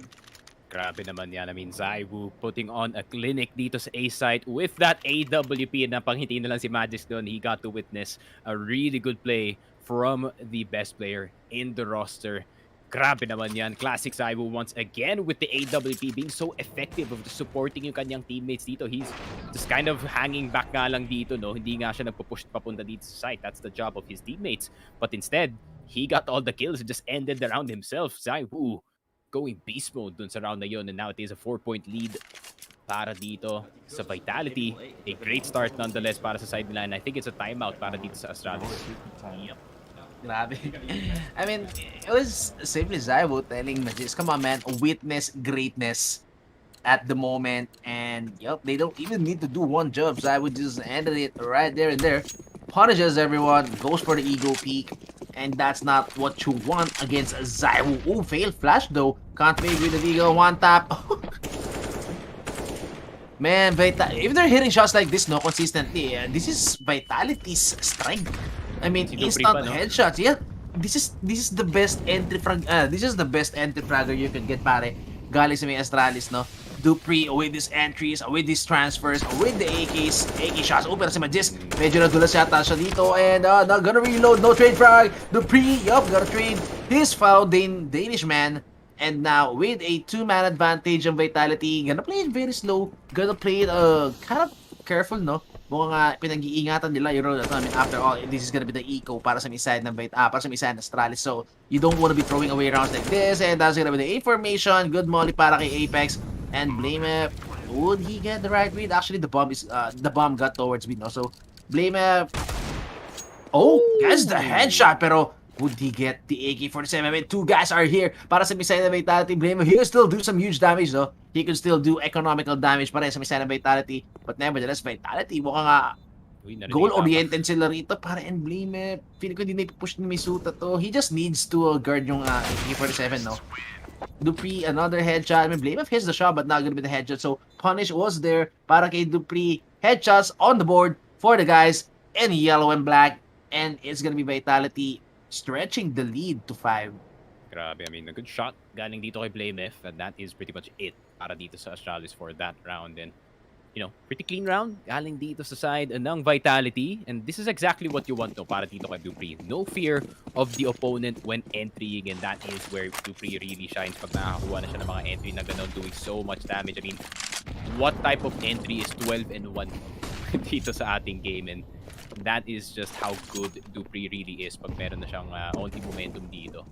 Ooh, need not much damage being done para kay Misuta tsaka kay Apex. Kasi may hirap position natin. But Dupree, okay, he gets that shut down. Too confident. Yeah, too confident indeed. I mean, if you're Astralis, no, that's what you want. Pero, oh, Majisk, another Danish man. It's been a Danish showdown, pare. This is may B-site natin. Who's the better Danish man? And, yo, it's just Vitality coming out on top every time. I mean, it's a 4v4, no? Pero every time you have an even count sa may matchup natin dito, it's always favorable para sa may T-side players natin. Knowing na CT side players are actually gonna be split up into two sides. So, man advantage could still be, be taken advantage on this side ng Vitality. And another headshot para kay Apex. I mean, Apex also, sa mga hindi nakakaalam dyan, guys, if you don't know, no? Apex has been an anti-fragger sa may side nung nasa G2 Esports pa siya. Exactly. What is Farley doing, pare? Nakatayo na siya sa may gitna and he's open to all kinds of angles. Ay. F1 reference sa mga nakagets. I think Farlig is the Latifi of this tournament, bro. I don't know, man. I mean, it's what type of play yung ginawa ni Farlig doon, standing out in the open, fully knowing na meron ng 4 na nakapush dito sa may ramp na area. Not the smartest play galing sa kanya, but it is what it is. I mean, it's classic. I want to say it's classic Farlig. That's too mean. Even for me. I mean, Vitality. Good entry para sa side nila. That, it's an interesting fact, no? Echo na tatlo yung entry fraggers dito sa Vitality. There's Apex, there's Dupree, and there's itong si Magisk. So much entry power para dito sa Vitality, no? And para sa Astralis, who's currently struggling dito sa CT side, which is surprising, no? Kasi CT side talaga yung special dito ng Astralis. But it seems like having 3 entry fraggers on the other side is gonna make the Danish team struggle dito. And 8-2, 6 rounds ahead para dito sa Vitality.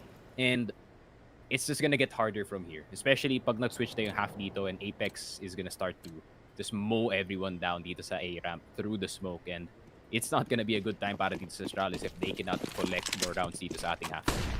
Actually, man, Team Vitality reminds me of Cloud9. Diba? You have Napani, diba? Mga entry natin dito. I mean, every single one of the Cloud9 members could actually hit some entry shots, no? So we said about the Vitality, yun nga, we have 3 people, but Farlig, okay, so far, Farlig has been making a difference para dito sa may side ng Astralis, no? I mean, headshots are being given to us by Farlig, pero on crucial times, no, medyo sala yung mga decision making ni Farlig. But yeah, Farlig, he could hit some stage shots, man. Don't buy the op, man. Wag ka na mag-op, bro. Please. Maawa ka na sa Astralis. Ay. Oh, Misuta, good shot down, and I think I has Blamef dito. I mean, Blamef was walking all the way, and still Misuta with a shot down. 4v4 pa rin tayo dito. Again, good first pick, eh. It's always good first pick man advantage for Astralis, but Vitality always managing to get back the man advantage, putting it up to an even 4v4, mga kaibigan. But look at this, Astralis going for the gamble, mga kaibigan, placing 3 people on the A side, and this could just be what they need. Blamef, what is he doing? And he's playing the anti-flash. Oh, pero Jaiwu, what? Goes for the pick anyway, and Majestic, ito na nga, yung rifle is empty, mga kaibigan, coming into fruition. Blamef also goes for the flick with the headshot, and Dupree, the entry god, the 12-2, mga kaibigan. Oh, he spots one, goes for the nade, and that's gonna be the molly for Dupree. He's gonna flash out Glaive for sure, pero not gonna hit the shot. Sobrang low na rin ni Blamef dito. He needs to shut down Blamef first, pero wala na siyang oras. 10 seconds remaining on the clock. I think he's just gonna go for any economical damage para sa isa ng Astralis. He could even get yung AWP ni Zaiwo dito, no? Pag naubos na yung timer. But I think he's just gonna wait for any punish. Config, I mean, retrieving the retrieving the A1S and goes for the punish anyway. And kung na kaya yung op, I mean, it would be a huge boost in their bank pag nakuha niya yung op dun. Is it? Is it? Echo, to be honest, I mean, oh, he did it. He got it. Okay, Farlig, if you can hit some shots, Gian. Pero, I mean, it's a good attempt galing dito sa Vitality, no? The round started off well. Naka-dodge nga ng flash dito sa may Conce, pero medyo naging disaster yung A-push dito when they ran into the one-way smoke. And Astralis taking full advantage. Minahan-mode lang nila. Okay. No. Oh. Not Zaiwu, bro. Not Zaiwu. Di siya maluloko niyan. He thought he was quicker, pare. I think Farlig thought he has the better spawn. Pero, man, Zaiwu was just there sitting, waiting for the frag to happen. Even catching the nade unfazed, pare. Yeah, okay, sige, batoyin mo ako nade. I don't care. I'm gonna stick with my angle. And now it's a two-man advantage para sa Misaya ng Vitality. At the back of two beautiful shots coming in para dito kay Zaiwu. And still, headshot. Oh! What? It's just Vitality showing up with these huge frags, with these beautiful shots dito sa may round na to, pare. And okay, kind of a whiff coming in kay Dupree, pero nevertheless, he doesn't even need to force the fight. This is a 2v5, pare. Kailangan lang mag-regroup ng Vitality rito and force themselves inside the site. They need to they need to use their numbers. And yun na nga, that's gonna be another man down para sa may side ng Astralis. And it's just Vitality simply picking off Astralis apart. Oh, okay, akala ko mag-one-tap na naman siya rito, pero man, look at this. It's just Blamef who's been what? The glue? Holding Astralis together? Ay. Sabi ni Blamef dito, not this shit again. Ay. Parang nagpa-flashback talaga dito si Blamef, no, sa kanyang complexity days na he really has to hard carry the team para makakuha ng panalo dito. And it's not gonna work against Vitality. That's for sure. Kasi yun nga, Blamef, you could be the top frag para sa team mo, pero meron ka namang kalaban na Zaiwu dito who's gonna do the exact same thing, really capable of just carrying his team single-handedly dito. And Blamef, he needs some help, man, dito sa ating game.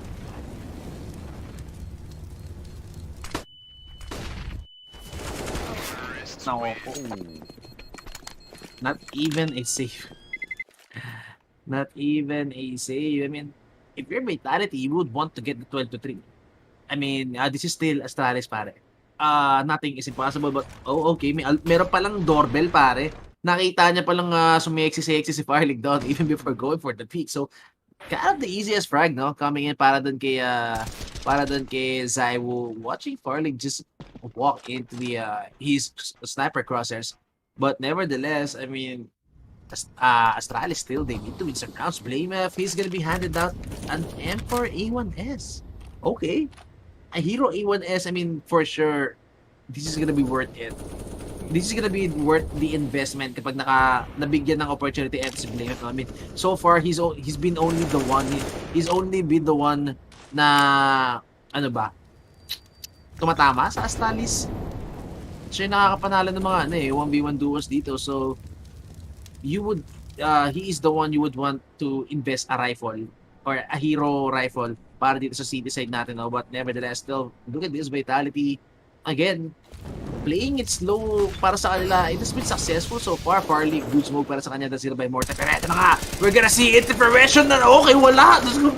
Hindi na naman tumama. No frag. We converted. And look at the damage. Not much was done. Blamef, 89 HP, Apex 74 HP lang. I thought makikita na natin gagana yung boost na yun, but still hindi pa rin gumana. And now they're gonna be forcing their way into the B side against what? The Deagle of Config. Config, you need to go online, pare. 3-10, this is not what you want from Config. He's the big star para dito sa misay ng Astralis. Pero ito na nga, raining in, the utilities coming in, mollies and everything. Flashes also, bulag na bulag, Dupree with the second flash, and whoa! Glaive with a shot, Jiggle peeking with the up. Okay, it's actually Zaiwu with the up. I mean, ito na nga, Zaiwu with the AWP, making the difference. Farlig 1v2 situation. And Zaiwu, he needs to plant the bomb. He needs to stick it. And alam nila to, Farlig now closing in. Zaiwu picks up the AK. Not gonna hit the headshot. And Farlig, you don't need the AWP. You just need a pistol to get this round. Alright, Farlig, just stop hopping, man. That's pretty much it, bro. You can hit everything else with every other gun. Basta wag lang ang AWP. Pero yun na nga, a bit of a mistake galing dito sa side ng Vitality, no? I think they really got into the side too slow. Naka-escape pa kasi Config dito sa may aircon area natin, and that's not really what you want kung kayo yung Vitality dito when the flashes hit. When the flashes hit, You really want to get into the site as fast as possible, and yun na nga, hindi yun yung nangyari para dito sa side ng Vitality. Unfortunately, naka-rotate na pala si Blame F dito doing damage, and Glaive with a really nice shot dito sa backside. And Astralis, after a huge drought of rounds, nakakuha na sila ng isa pa dito. Again, sabi ko nga kanina, if you are Vitality, you want to get the 20. Kasi pag naibigay pa nila tong 9-6 half, man, it would just be the best comeback para sa Astralis. Even though City side, no? Kahit lamang yung score ng Vitality on T side, I mean, getting the final rounds streak para sa may side ng Astralis, that could just be, I don't know, the catalyst to go for this comeback sa may T side nila, no? So, I mean, sabi mo nga kanina, Glaive proving to be the GOAT. No? He's arguably the GOAT IGL, no? This event will be the difference, pare. This event will be the difference kung sino talaga ang tunay na GOAT dito in between these two players. And papaisip ko na lang talaga, no? Like, is this finally time for Carrigan to claim his rightful throne?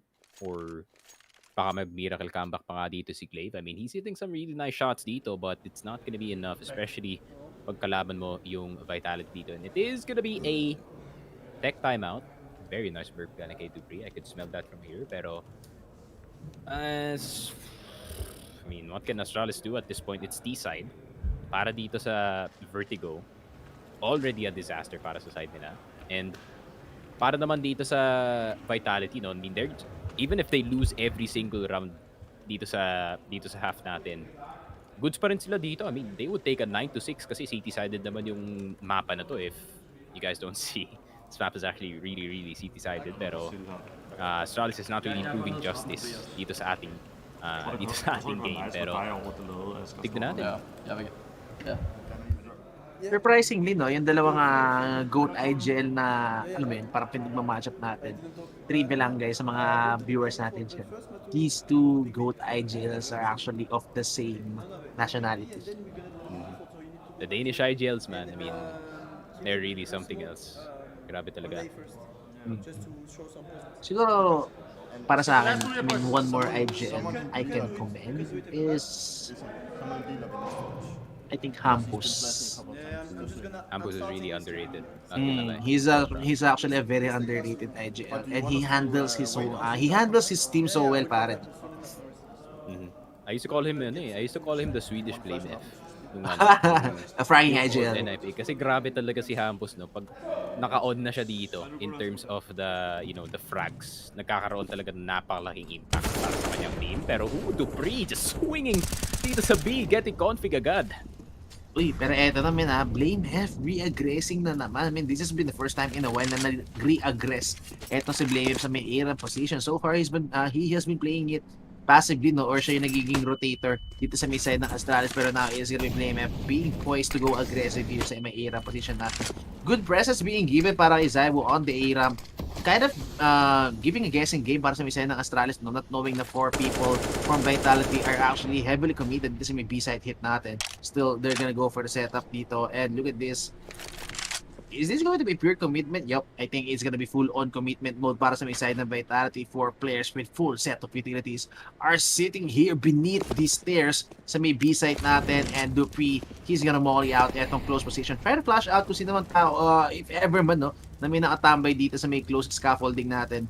But now that it's clear for sure, I actually love this coming pa sa Vitality, pare.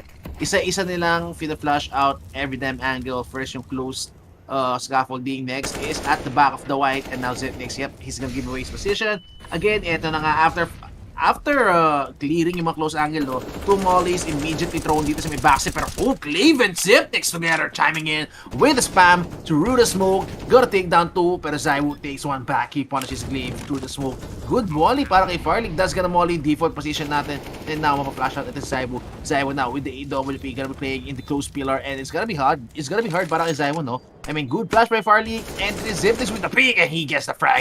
Pero Zywo, he needs to hit some shots. Ipit na siya rito, and yun na nga, that's gonna be Farley with the punish. That is the easiest shot Farley could land, knowing na naipit na sa Zywo sa loob, pero Magis, 1v3, winnable para sa kanya. But Farley, with the double scope, gets the one way, gets the 3, and gets another round para sa Astralis.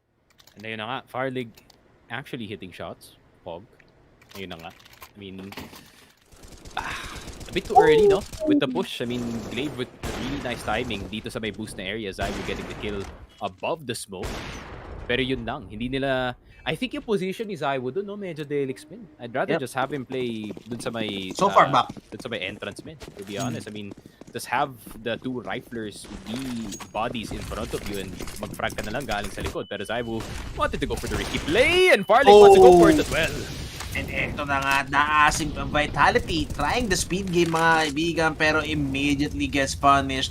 Immediately meets the AWP neto ni Farling, and Farling with that flank gonna punish Dupree and Misuta. Nandun din si Glaive also to chime in mga kaibigan with the utility and the backup from the heaven, but Apex now he could get some headshots dito. Goes for the flank, not gonna hit it. Repeat para kay Blame him. What a beautiful frag para sa kanya. Zywo and Majesty need to recover this round. Pero Zywo with the up-def mga kaibigan. Too quick for you. Farling fires the shot but not gonna land it anyway. It's gonna be Zywo getting that shot. He takes out the AWP. Pwede niya pang itapon na pare but yep, I think they're even gonna go for an attempt, no? 2v5 now turned into a 2v4 and Glaive going for the boost, pero feeling ko alam na nila na nakalagpas na yung Vitality players natin dito, and Zywo again recovers another one. Pero mag-mamba out sila. Pero just as they were getting away, bilang bumagsak sa boost, eto sila Glaive and would get the timing again. Majes, not gonna hit the headshot, pero Zywo with 3. Zywo, is he up for the ace? He needs to get the ace clutch para dito sa Vitality to get their double digit against the last round. But Config with the best angle, beautiful angle being played by Config, gets the headshot,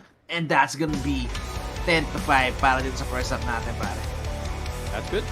Pretty good, to say the least. I think it's a 9-6 actually. I think it's a 9-6. It is a 9-6. Bit of a correction, pero yun lang. I mean, if your Vitality though, dito sa situation na to, I think you're pretty satisfied with this half, to say the least. I mean, 9 points, so close to 16 kumpara dito sa Astralis, who still has to fight back the next few pistol rounds dito para sa side nila, and also they have to suffer the wrath of Apex. Yung nga kagaya na sinabi ko kanina, Apex spamming through the smoke dito sa A-ramp, the Apex special as we do call it, and ayun na nga, Astralis, a struggle at first dito sa kanilang city half, but now medyo nakakatch nila yung momentum dun sa T-side dito ng Vitality. I think it's a bit too late para sa side nila. Taas ang konti, pero I think it's a bit too late para sa side nila, to say the least, na makadiscover yung kung paano yung rhythm dito ng Vitality, and I think it hurts. It kind of hurts a bit para dito sa Astralis, especially knowing how good they used to be dito sa city side, especially dito sa Vertigo. So yeah, I mean, it could have been played better, but at the same time, yung entries lang talaga ng Vitality dito is too good. Just like I said, I mean, they have 3 entries on the team, and so far, it's been working out para sa kanila. But still, Astralis definitely capable of doing a comeback dito sa ating game. Farlig hitting some shots and a really nice flick dito sa A-ramp, actually, surprisingly. So maybe, just maybe, if he could do the same thing dito sa T-side, and maybe hit some off shots as well. Kung makatch nga si Zywo, that's a big bonus. Pero man, Zywo is on a tear dito sa ating best of 1, dude. He is just really back in his form, no? I mean, hindi natin nakita masyado yung Zywo. It was actually on and off dun sa PGL Major, no? Yung the peak Zywo na lagi natin nakita. And ngayon, I think Zywo is finally back. I think he's like, okay, PGL, it was a disaster of a tournament para sa amin ng Vitality, especially para sa standards ng Vitality, no? 9-11 is not a good achievement para dito sa Vitality. I think para kay Zywo, he really expects at least top 4 para sa kanyang team, and now he is really performing like a top 4 player dito sa ating series. Actually ako, man, yung sinabi mo kanina, no, na Astralis, they used to be good. Dito sa may Vertigo natin, instantly popped in my head was Device. Diba? It was Device is actually a very key player dun sa success nila, no, sa Vertigo. Para sa akin lang, I'm seeing Device as a key player into the Vertigo play nung Astralis era pa. I mean, Device has proven it to us, no, so many times na hero up on CT, hero up on T side, kaya niya mag-ace, he could bring back rounds, he could turn around impossible rounds. It's just the device factor pare. And well, nakita naman natin also, di ba, nung lumipat din siya sa NIP, it was also the device factor. So ayun nga, still the same problem. Well, not a problem though. I think siguro a small issue para sa may side ng Astralis na yun raise ko kanina na concern na they don't have that offer. No, kasi galing na sila kay Device and Device is arguably one of the best AWP players, especially nung era nung Astralis, no. Smart player, hitting some shots, he knows when to take risks. So, alam mo yun, when you have that caliber of a player already in your team and napalitan siya, it's kind of hard replacing or filling the void na naiwan na Device. I mean, it's so hard to know to fill the shoes of Device of all people. No, one of the best Danish offer, if not the best Danish offer of all time. If you're Farlig, man, the pressure is really on your shoulders na para ma-fill yung shoes na yan, especially Astralis in such a prestigious org. And, you know, they had their own era as well. So, I mean, taas talaga na standard para dito sa Astralis. I mean, that's why I'm flaming Farlig kasi mataas talaga yung standard ko dito sa Astralis. But let's talk about the gold standard next time kasi magpupush na yung Astralis dito. Yup, and look at this. Oh, Misut and the crossfire. Eto na pare. This is Vitality's crossfire in the B side. Config, go for the Gita. Pero na siya tatama mga kaibigan. Oh, goes for it anyway mga kaibigan. Recovers it just in time. Sinundo niya pa nga si Zipnix, but he's gonna get punished for that. Blame if now is gonna be the one left alone with 1v3 situation. Although, he's gonna get faced with 3. Kailangan niya magbambaw dito, pero he's gonna get trapped down 98 remaining. Apex even falling down from heaven. Mga kaibigan, raining down chaos with the USP is gonna take down Blame F with the 3-man alive. And man, that's, ano ba, is that the last chance or last hope para dito sa comeback ng Astralis? Baka maybe. I mean, there's not even a plan, pre.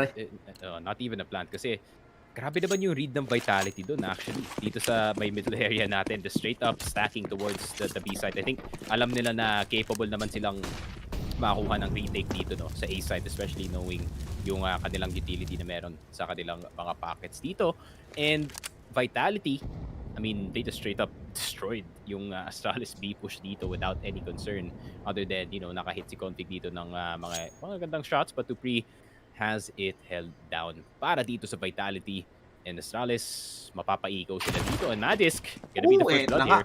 Nako, this is gonna be the farming game para kay Magisk. Gets 3 anyways, pero alam mo yun, okay lang mamatay si Magisk. You know, he did his job with the farm, with the MP9 and Zaiwu. Yup, therefore the punish also. So, again, you want these MP9s to be getting some frags. So, go Zaiwu. Go for the hunt. I mean, well, at least not give Zipnix any cash at all, pare. So, still, kailangan niya mapatay si Zipnix without giving up any frag because still, this is an SMG in the hands of Zipnix. But Zaiwu, with a better angle, Zipnix, he's a specs, pare. This is Zaiwu, but would he go for the full check? Okay. You need to listen to tens, pare. Yup. Always check the corners, man. Don't half check anything. That is for sure. Pero, ayun na nga. I mean, 3,000 money, tol. Just from the kills alone. And meron pang bonus dito yung Vitality after that one. So they're gonna be swimming in cash dito sa ating next round. And para naman sa Astralis, they are gonna have the AK-47s and Farlig does not have the op. That means there is a possibility na makuha ng Astralis yung round na to. And Vitality, if you do not go for a very cheeky play, no, gamit yung mga MP9s, then it's gonna be a hard time para sa side nila. Uy, pero lumaban na suntukan na itong Vitality, pare. Zaiwu with the MP9. Look at this close range. Run and gun gets 2. Oh no. Retrives the AK. He could still do so much damage, pare. Ang laban na HP niya rito, taking down to 35 HP. But Config, oh, would he get timing? Zaiwu iniwan niya just in time and Config. Oh, on the other side of the map. And that's the punch they need. And goes with the flick. Config, what? Snapping heads. Farlig also right there and there, mga ability to punish. 3 guys from Vitality are down for the count. Dito sa may A-side natin, Config. Good smoke, good molly. That's gonna be what they need to get some space going into the side. Zipnix hawak na ng backside dito. Magic, he's gonna turn down the volume. Oh, pero Farlig gonna be staying alive on 10 HP. Dupree, is he even gonna go for this? I mean, I think they have info na low na sa Farlig dito and si Config. So, Dupree is just gonna try to go for the damage or even go for the clutch. Pag napatay niya sa Firing and si Config dito, it would just be a 1v1 para dito kay Zipnix and kay Dupree. Pero still, utilities and time being bought sa really side good ng nade. Astralis dito. A good nade will kill one. That's for sure. Exactly, pero it's kind of hard, no? Medyo hiwa-hiwalay sila rito. Dupree going for the smoke. Hindi niya pera malalalat niya dito. Goes for the retake anyway, but the nade, lumagpas. But they know. They know they don't even need to go for the hunt. What are you doing, Astralis? Oh my God! Oh, kaba. I was kinda nervous para dun sa Astralis, not gonna lie. I mean, tatlong low para sa side nila and they went for the push papunta dito sa my city side. However, ayun na nga, crisis averted para sa side ng Astralis dito. A good starting play galing dito kay Zaibu, no? That's what I like about Zaibu. Alam niya talaga na urgency. May urgency ang kanyang MP9 dito and he had to push papunta sa my cons area. Unfortunately, a bit too hot on their heels. Itong Vitality going for the straight up push dito sa A ramp and unfortunately ready pala ang Astralis on the other side of that smoke and Vitality lose the first round or lose the first point of the half. Yep. And look at this pare, this is also not the best situation para sa Misay na Vitality. You still don't have Zaibu on the AWP and he gets stayed down with the molly. Kailangan na mag-smoke dito and yun na nga, he's gonna get shown, he's gonna get revealed with this position. Another nade, Zaibu, that's gonna hurt! Not gonna hurt, but that's gonna end his life immediately in Zaibu. Apex. Not even gonna pull the trigger, but yeah, Apex, what is he going for the huge flank? Oh, Apex. Oh, Misuta, this is actually a double play. And yun na nga, Apex. Oh no, Majes with the A1S retrieves it just in time. And eto na nga yung you wouldn't expect Vitality to have 4 guys there. Ayun na nga. I mean, Vitality, man. Apex. When it comes to the CT side, this man is so good at reading itong T side talaga ng kahit anong kalaban nila. And when it comes to Vertigo, Apex has got to be one of the best callers around. I mean, he did die dito sa may sandbags na area. He did not have to go for the peak. I think kung mabibait niya pa nga yun 2 or 3 people dito sa may ramp na area. But I don't think he cares too much as long as they do get the win in the round. And Misuta with the FAMAS, man, on the side, getting 2 people really popping off para sa kanyang team. Oh, but look at this. 1 loss para and Astralis. Wala na sila agad pera dito. It has been the result. Yung mga pass rounds sila, yung mga eco, yung economical damage na ginagawa ng Vitality rito, it has been a full rebuy kami dito sa Misay ng Astralis. Oh, Hero AK-47 down kagad para dito sa Misay ng Astralis. It's gonna be firing, retrieving the AK-47. Zaibu also go for the wallback. Dito sa may aiming position natin. Gonna be clearing out with that molly, making sure na wala na nagtatago doon sa may right side natin. And now they're pre with the aggro, with the punish. It's gonna be the bomb. That's the headshot. And doesn't even need to go for the peak. That's the AK for you. Farley gonna pull the trigger. Trigger happy indeed. Good molly para kay Dupree. And now he's gonna be annihilating all of this, mga kaibigan. Not even picking up the AK-47. It's just gonna be the A1S. Making sure para dito kay Dupree taking good measures into his hands. Yeah, Zipix getting redder the more rounds they lose. Bad sign, that's for sure. Pero, I mean, Astralis, dude, they're just a bit reckless, no, with the pushes, especially pagdating dito sa A side. Hindi mo basta-basta mapupush itong si Apex at si Zaibu, eh. Kasi, just like I said, Apex and Zaibu, the best A defense pagdating dito sa Vertigo nila. I mean, kahit dalawa lang sila, madami talaga silang damage makukuha dito. And if you get these 2 members, that's a huge pick na para dito sa Astralis. Pero pag di mo sila makuha, men, matakot na yung Astralis dito kasi kailangan pa nila hinapin yung dalawang defenders dito sa A side. Pero Apex na naman. I mean, this is classic Apex pare, no? Dito sa may lane, no? Sa may lane side natin. Oh, what a nade by Apex! Landed heavily on the feet of Glaive and Farley. And these are rifle rounds pare. This is a gun round para sa may side ng Astralis. You can't lose this round or else it would just be Vitality sitting on map point. Good molly for Misuta and para dito sa Vitality, no, mollying yung A-ramp position natin to buy more time. Misuta, I think, is gonna go aggro pare for this moment. And eto na nga, flashes are raining in. Misuta going in close, goes with aggro. Oh, flicks for enemy. Actually, that's what side with the headshot. Pero Zipnix recovers 2 with the headshot. Farlick also 1v4 para kay Magis. Magis, would you even go for this or would you just go for the save? Magis for sure. Yup, he's gonna be marking down his territory dito sa mid, making sure no flank is gonna be coming in the form of Config or Blame. I mean, we've known Config now. We've known Config to be lurking in the middle. Yun yung classic playstyle ni Config, but nevertheless, man, sick headshots coming in by Zipnix. Kailangan eh. And the Clutch Minister, not out just yet. para dito sa Astralis and Vitality. I mean, they really have to look at this, this Vertigo map especially. I mean, they're playing really well dito sa city side, but at the same time, if this was like any better team, kagaya nga ng like NIP or ayun nga, FaZe Clan, nakikita ko talaga na merong ibang times na easily punishable yung mga ginagawa ng Vitality dito. So they really need to fix these problems now before they face a stronger team down the line dito sa ating bracket. Paalala lang, nasa bracket na tayo. Wala nang group stage min. Tama ba ako, Direk? Ibang bracket na agad.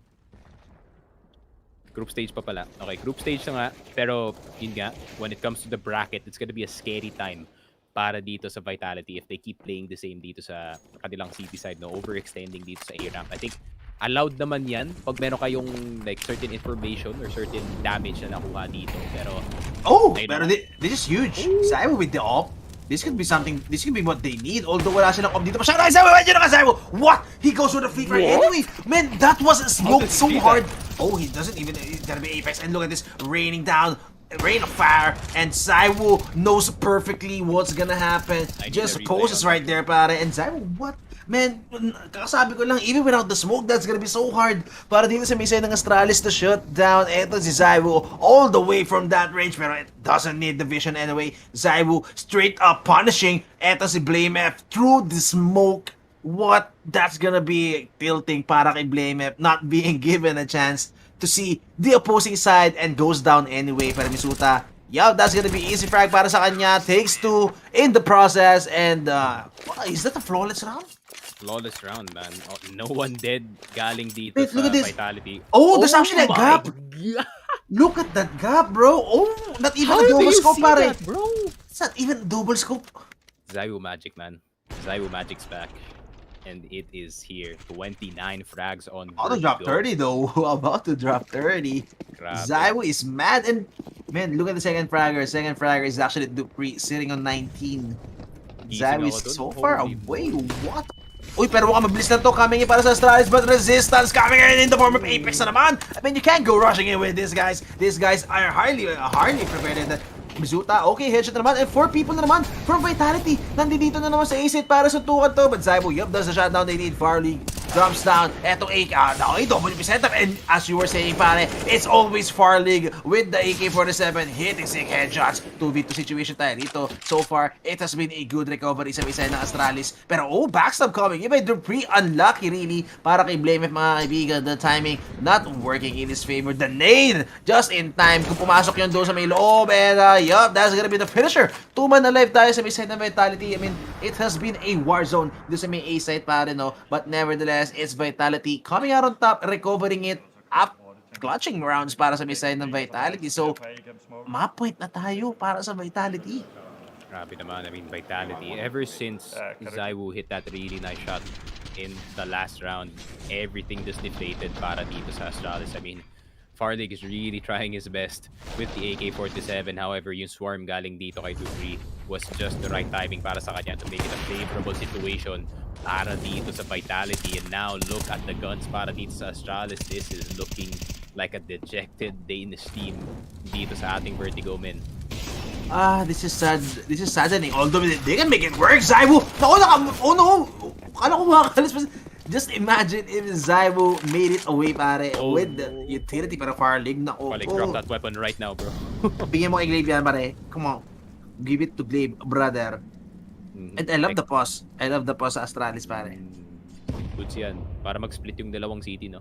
Exactly. Oh, but Glaive, he could still even go for openings. Good information para kay Apex. Well, a must-needed round, must-needed frag para kay Apex not take back some man advantage. Although eto na nga si Dupree, masusubukan siya the anchoring prowess from the sky, whipping the shots, bring out the USP. Kailangan niya magbabaw dito, pero the Majes coming in, mga kaibigan, for the backup with his other Danishman. But okay, kind of whipping the shots yung Vitality rito, Misuta, and eto na nga Farley, good quick flick. Apex, would he end this round, pare? Would he end this map right now? But Farlig says no. Farlig with the up 4-2, mga kaibigan. And man, just when they're about to go to the finish line, nag-choke pa nga etong Vitality natin. Yeah, bit too antsy galing dito sa Zywoo, no, to go for the A-ramp push. I mean, it usually works, pero yun na nga, the flashes And the swarm galing nga dito sa side ng Astralis was a bit too much for an AWP player, especially with a gun that shoots every 2 seconds or every 1.5 seconds nga lang. And Vitality at the finish line, pero yun nga, nadapa pa sila ng onti dito. So kailangan pa nilang ng onting asim dito, no? Ooh, 3-man boost dito sa B side. This is really nice if they can catch one player, no? And that's a free AK para sa side nila.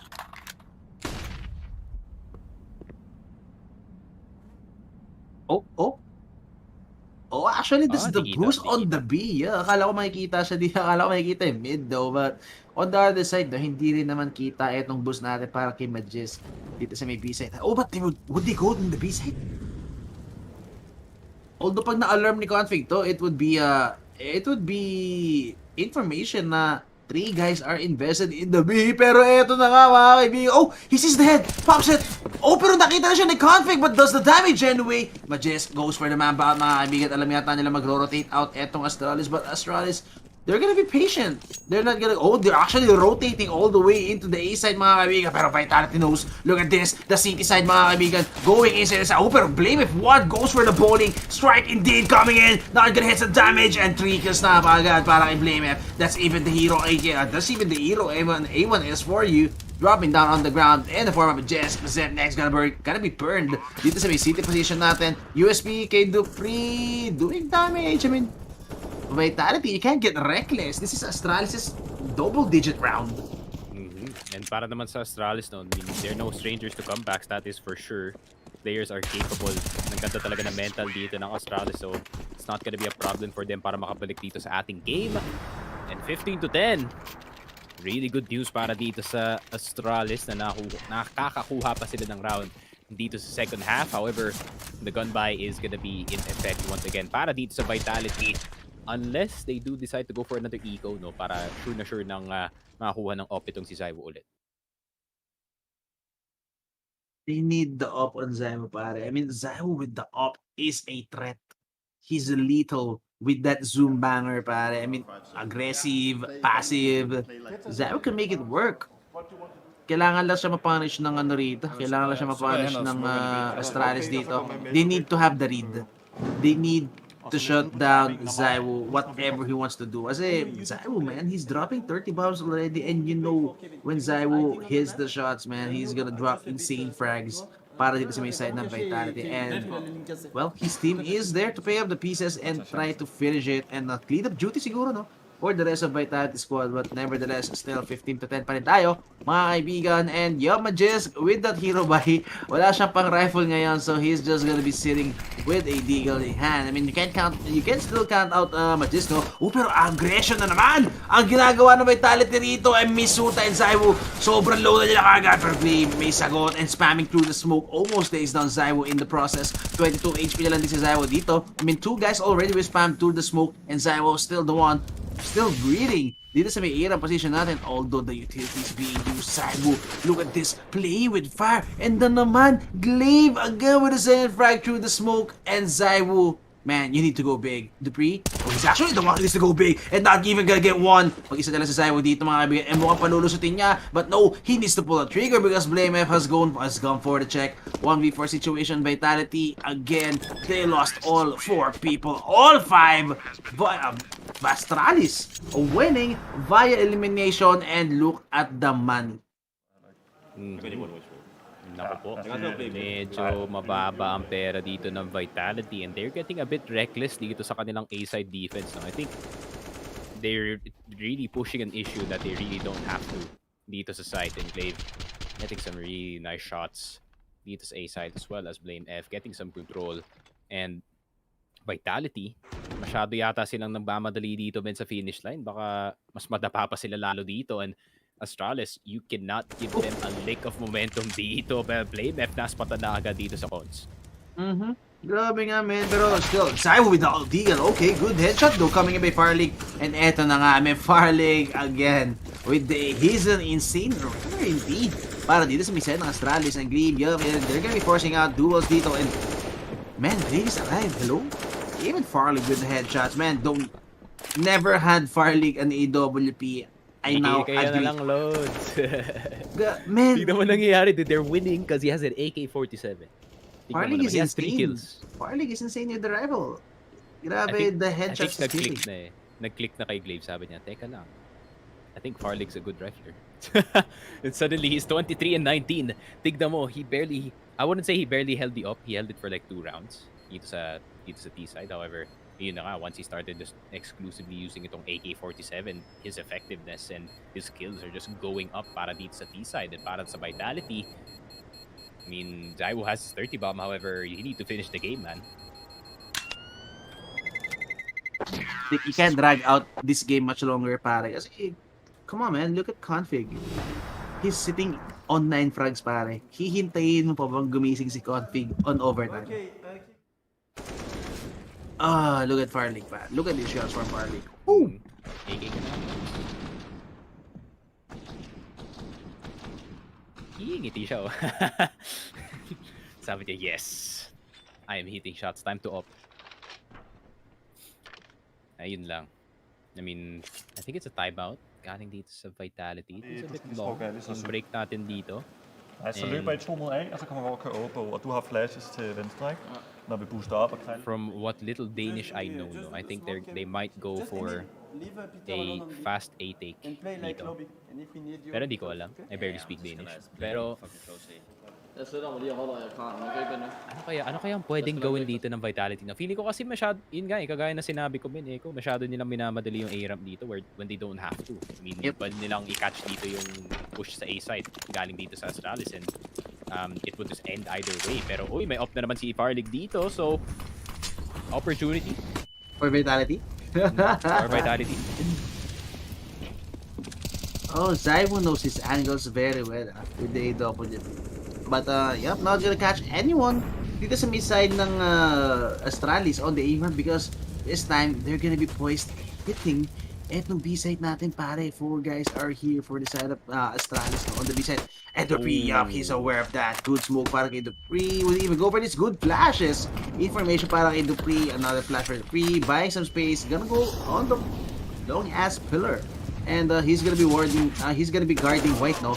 Pero Glaive, what? He jumps, man! What are you doing, Glaive? What are you doing indeed? Bakit ka tatalon doon? I mean, you would just give away your position and you don't even have precise gunplay at that time. And now, it's a 2v5 para sa misa ng Astralis. Farlig, man, is still alive. But, on the downside, he has the AWP. 2v5... I mean, it's kind of impossible or so hard. Man, he shoots Dupree, and Dupree reacted, pare. Oh my God, it's just Farlig and Zipnix making things happen, making magic happen. Although di ba si Zaiwu and Apex 2v5 pa rin to. Open time, what with the flick indeed. And yup, Zaiwu and the rest of the squad, the rest of Vitality, gonna end it with a 16-12. I mean, it might took a little longer para sa may side ng Vitality, no? But nevertheless, they still ended it up with a bang, and as expected, just when things were popping up para kay Zaiwu, it was Vitality coming out on top. Yeah, I mean, Vitality, it took them a bit, no? It took them a bit to say the least, but they did get to 14 first, and itong Astralis, they really tried their best to get back into this game, and ayun lang. Off of one bad play, galing dito kay Glaive, who was really carrying the offense, no, para dito sa T-side. But once CT side started to roll around, it was a bit of a struggle para sa kanya, other than some, really good control, really good entries galing sa side niya, and Vitality will take over na lang yan para sa side nila. As soon as Dupree got that pick, I mean, it was just a hard time para dito sa Astralis, man. Farlig top dragging the board as the best rifler for his team. Ironic, to say the least, no? Yung sentence na yun. Pero, yun nga, I'm really feeling na Farlig should just really go for the full conversion papuntang rifler. I mean, he's a really good rifler. Nakita naman natin, dude, he's a beast of an AK player, no? And I think, para dito sa Astralis, if ever, they do want to make, I'm not saying they're gonna make changes, pero if ever gagawa sila ng changes, no, I think you just put Farlig in like a support or like a, support position, then maghanap na lang kayo ng isa pang offer from your academy team. Maybe there's a guy named Lucky that's a free agent, di natin alam, pero ayun na nga. I mean, that is it. Para dito sa series, Vertigo went expected as the way Vitality. It was one-sided at one point. Nakahabol pa yung Astralis, but ayun na nga. Vitality closing it out with some really good shots. Dupree with a really good defense dito sa B side, getting that first pick, and the rest, nag-unfold na lang doon sa side. And I mean, Echo, may masasabi ka ba sa match na to? I mean, it was a really close one, actually. It was a really close one, no? Although, not really something na, not really some big showing, no? Coming up from both teams, medyo classic fragging lang tayo rito. Hard frags para kay Dupree, hard frags para kay Zaiwu, and not much of a big strat or being thrown dito sa may laro natin na to. And close game. Akala ko makaka-comeback pa yun eh. Akala ko mag-OT pa tayo, or not OT, but max 30 rounds. Feeling ko it would I actually thought we would end up with a 16-14 scoreline, pero right there and there, I mean, Dupree waking up at the perfect time for that B hit. So, well, he has been he's been awake since no early first half pa lang natin. He was entering so hard para sa may side ng Vitality. Then medyo nag-fall off siya, but that last round, man, it was just Dupree holding his own dun sa may B side natin, buying all the time they need, no, para makarating yung backup niya, and thus winning yung 2v5 dun, or the 5v2 with 3-man advantage. So, I mean, it was just, para sa akin, feeling ko 50-50 pa rin sila. Yung match-up was even, but it was just this time na Vitality was the better team. Vitality was the better team this time, pero in terms of strength, in terms of level, and for me, in terms of ranking, for me, they're pretty much the same. I think hindi yata in-expect ng Astralis, no, na Zaiwu would actually pop off dito sa ating game. I mean, 32 and 16 para sa ating star offer ng Vitality dito, which for the past few tournaments, man, we have not seen, that big of a performance other than the odd game galing dito kay Zaiwu. But now, he seems to be awake. First game pa lang dito sa ating IEM Dallas, and panalo na nga ang Vitality dito. Update na rin dito sa kabila. FaZe Clan winning up against Encore, which is the Australian team representing, of course, APAC. It is APOC Sterling Hazard, not the same AZR, man. AZR is APOC. AZR is in Sweden right now, bro. He's chilling. And Leaky ENCE Savage from the old RNG squad. Pero AZR? Azir? Renegades? No. HAZR. Kala ko si I don't know si Azir eh. Kapatid nila or something, kasi halos pareho talaga yung pangalan nila. They're both Aussie, pare, ha? They're both Aussies. They're both Aussie. So, kala ko si Azir. a lot of things definitely the same para sa side nila. Hopefully, hindi pangalan niya, no? Haza. Parang ganun. Kay Aza. Parang ganun. Pero yun na nga, that is it para dito sa Vitality and Astralis. Unfortunately, Astralis, better find an offer, man. I mean, you have a really good rifler named Farlig dun sa team mo, and if you can pair someone up with itong si Farlig, then it's gonna be a good time para sa kanila. And now, the upper semis matchup para dito sa Group A is gonna be FaZe versus Vitality. And kagaya nga na sinabi ko, Echo, they cannot play the same Vertigo or they play the same way as they did now. Kasi ang daming mistakes ginawa dito ng Vitality. It's a good game para sa kanila, but still, kung FaZe Clan yung kalaban mo dito, I mean, they'd get wrecked hard, pare. They're gonna get wrecked hard, that's for sure. Pero yun na nga, tignan natin kung kaya ba ng Vitality mag-progress dito sa ating group stage and make it out dito sa ating IEM Dallas. We're gonna find out in just a bit. But guys, we will be right back. Meron pang mga games after dito. I think we still have 2 more best of 1s before we go into the best of 3. So guys, don't go anywhere. When we come back, more CSGO action coming at ya. See you in a bit.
And ayun, hello and welcome back to the official Filipino broadcast ng Intel Extreme Masters Dallas 2022. Ako si Sneaky Frog, kasama ko si Echo. Third game of the stream na tayo. It's still a best of one. It is Liquid versus Cloud9. Both NA orgs, yet not both NA rosters yung nakikita natin dito. It is the, the former, ano ulit tawag sa kanila? Players, di ba tawag sa kanila doon? It's really a forgettable name, to be honest. Pero yun nga, Cloud9 have themselves a really good roster. That's for sure. Acquiring them after. I think after ng major sila na-acquire ng Cloud9. So, yun na nga. Really good pickup galing sa side nila. Pero Liquid, Echo Ben, can they really prove na kaya pa ba ng Liquid na gumawa ng damage dito sa international stage? I mean, they have Shox as the IGL and meron silang OC dito. A very, very young player, yet very, very good so far sa mga nakikita natin performances galing sa kanya. What's your take dito sa ating matchup? Is it Shoxy? Akala ko si Nitro, no? Isn't it Nitro who's IGLing para sa may Liquid natin? I think it's Nitro yata. Wait, let me check. Okay, Liquipedia check muna. Liquipedia check muna, boy. Sorry, we need to get our facts straight, mga kaibigan. Oh, yeah, it's Nitro. Really? Si Nitro ngayon nag-IGL dito. So, pero feeling ko, they actually share yung, they actually share the decision making. Parang si Stewie tapos si Tarik dati. Sa may C9, Boston Major.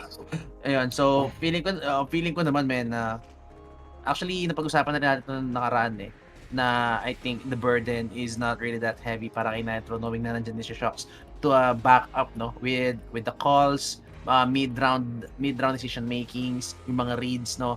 And again, yun nga, I mean, so para sa akin naman, no, I think in my own personal opinion, the addition of Shoxy dito sa may Team Liquid has been not the best, not really granting them the result they want, no, yung well, at least not yet top tier team, parang ganun, not your best NA team, but I can see tawag dito, I can see potential, and alam mo yun, may improvements di ba? May mga improvements tayong nakikita sa performances ng Team Liquid when they first, compared to when they first came out with this roster, no? Especially si OC, no? When this roster first came out, OC really isn't fragging that hard. Medyo kita natin na hindi pa siya ganoon ka-comfy playing with the AWP with this team, no? I mean, we know OC to be a sick AWP player, pero syempre playing for Team Liquid and you have to play with four of these amazing people. So, with four of these amazing players from NA and well, arguably the top NA players, no? Na top CSGO NA players. So, habang tumatagal, para sa akin, I think they're kind of improving and showing, parang nag-level up yung performance nila unti-unti dito. And I think that is something to watch out for if you're NA. You would want to see this seed grow. And I think they have huge potential to make or to deal damage, yung tanong mo niya na to deal damage in the international scene. But against Cloud9, I doubt. I highly doubt. Especially this roster has been up for so long dito sa may Cloud9 roster natin, no. Well, the Russian Cloud9 though. I mean, looking on paper, na if this was like 2016, 2017, you would easily know this is going to be an NA showdown. Pero this time, mga kaibigan, I mean, Cloud9 roster, this is not an NA team, mga kaibigan, although it's an NA banner, no? But nevertheless, sa mga hindi nakakilala, Cloud9 roster is actually a squad of Nafani, sila Shiro, and sino ba mga nandito? I think it's si Inter's Axel, and siyempre makakalimutan ba natin the veteran himself, the major winner Hobbit. So I mean, it's kind of well, siguro let's not take away yung fair chance sa may side ng Team Liquid, knowing that this is a best of one series, no? So still, tons of possibilities are still up, and alam mo yun, sobrang daming pwedeng mangyari sa best of one series natin. So again, these are well, ako Shox fanboy ako, but I don't think in the best of 3 series they would I think siguro kung lalagay natin sa numbers, it would be 10 to 15% winning chance on a best of 3, no? Pero on a best of 1, I think scales could I could bend the scales until 60-40, I think, at least. Pero I would never give a 50-50 kasi for sure Cloud9 is on another level compared dito sa may Team Liquid natin. True. And I think an interesting fact galing dito sa Gambit side, no. Ever since let me just make sure that this is correct. Ever since the 1st of March of 2021, they have never been outside of the top 10. That's scary consistent para dito sa side ng Cloud9 dito, and it just goes to show, no, despite how young these players are, and Hobbit being the glue guy, pero yung 4 players natin para dito sa para sa side ng Cloud9, it really is just amazing, no, how consistent itong mga players dito ng Cloud9 are when it comes to these types of events. And you really have to credit itong roster nila for staying on for this long. And let's not forget about the brains, man. I mean, Nafani has been a beast for his team, thinking so much para sa kanyang team, and it's been working. Pero A-Rush para sa C9. Okay, Aussie, eto na nga. Uy, pero we've seen Aussie shine pare dito sa may position na to. And 2 headshots was given sa Vicena Cena. And eto na nga, Nitro. Look at this, Allegiant Nitro together. And does he know actually na sobrang low na Inters dito that even a scratch, mga kaibigan, sa may tuhod would actually take this man down. Inters 1v2, 17 HP remaining. And, well, man, this is gonna be so hard para kay Inters. Although not impossible, no? It's not impossible. I mean, this is still the pistol round. And if Inters could actually hit some sick headshots dito sa may pistol round natin with the Glock, I must say, still, this is gonna be a winnable round para sa kanya. But look at this, Shoxy, man, pushing the issue.